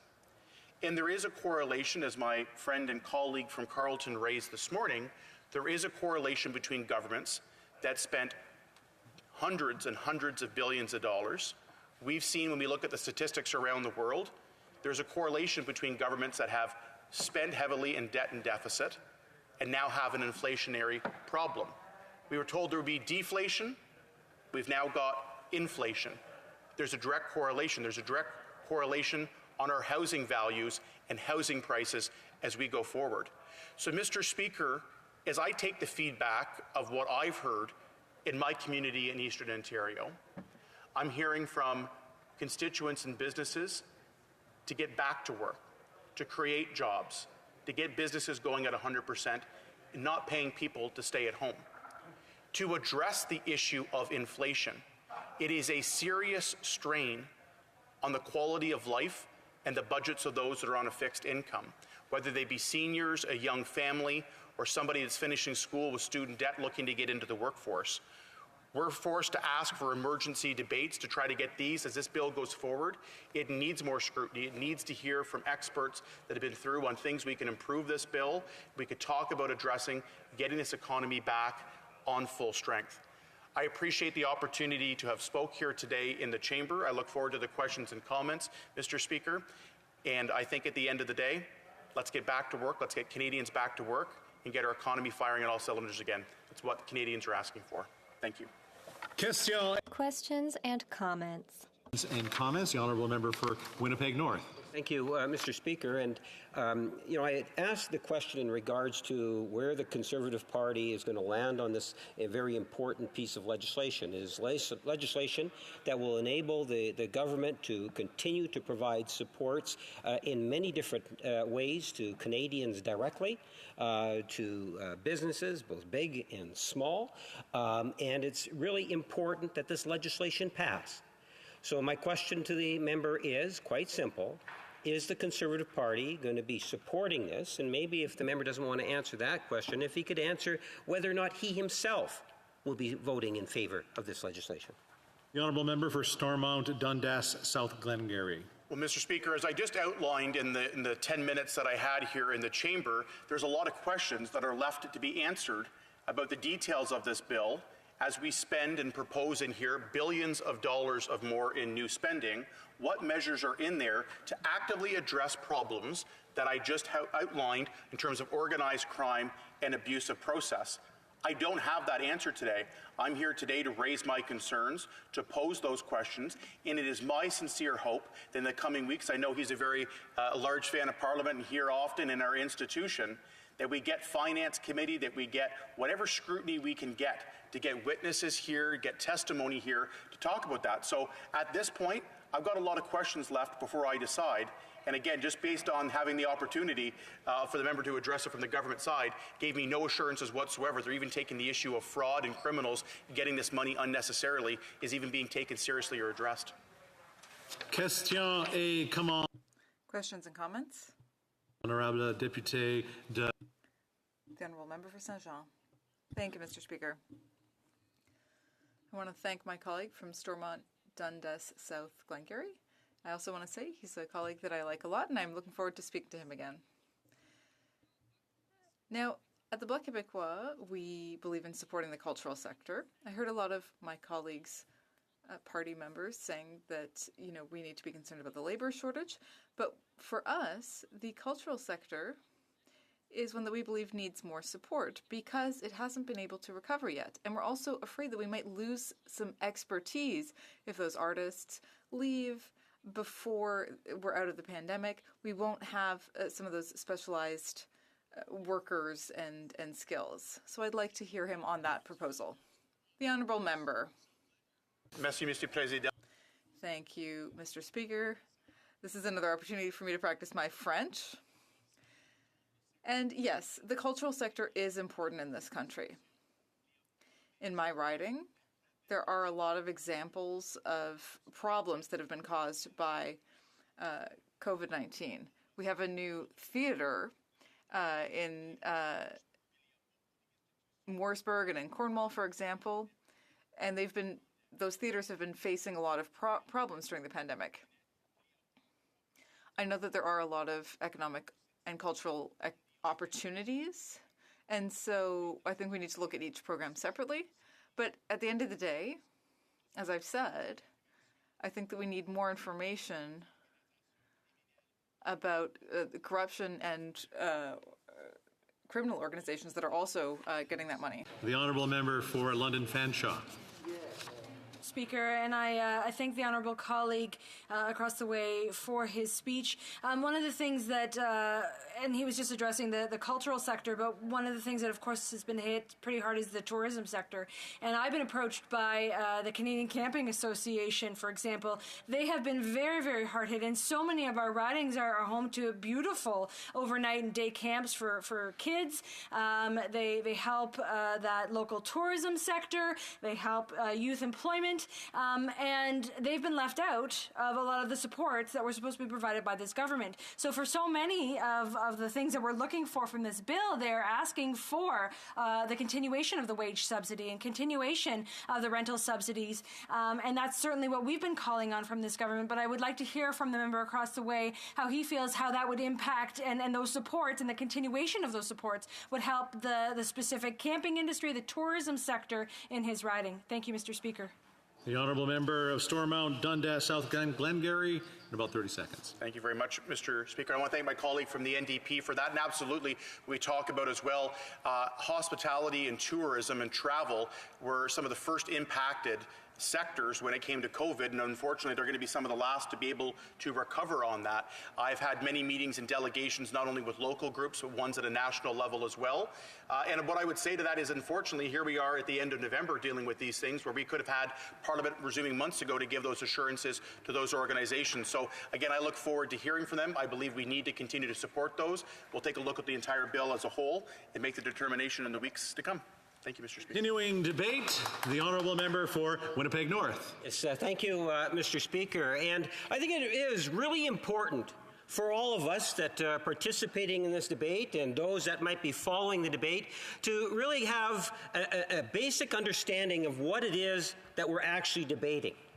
For those individuals that understand and appreciate the impact that the pandemic has had on the lives of Canadians in every region of our country, we need to be aware of the fact there was a time for the government to come to the table and provide the supports that were necessary in order to minimize the potential damage of the coronavirus.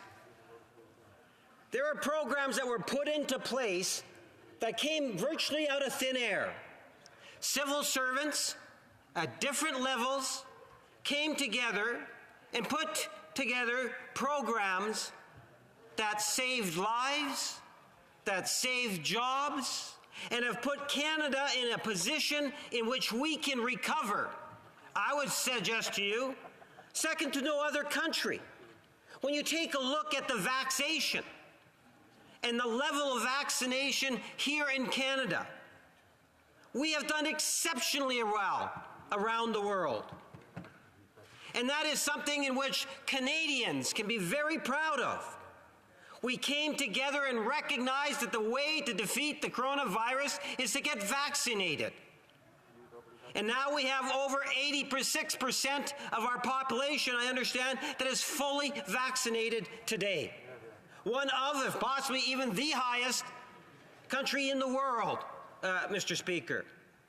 This legislation that we're debating talks about how it is that we supported people and businesses and other stakeholders over the last year and a half, 2 years, as we battled through the coronavirus. Mr. Speaker, the battle still continues. This legislation is about extending those abilities or enabling this House to continue to support Canadians and small businesses as stakeholders, and to continue to enable us to build a better, stronger, and healthier Canada.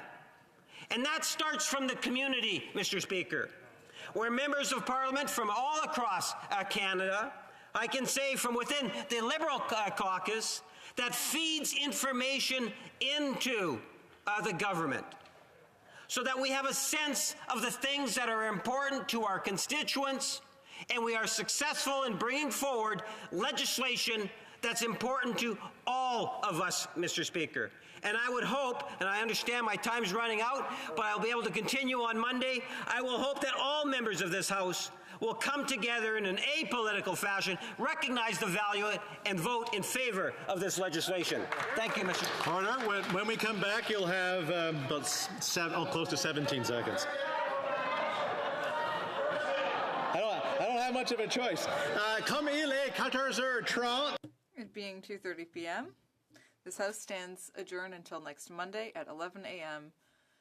pursuant to Standing Order 24-1. Now stand adjourned.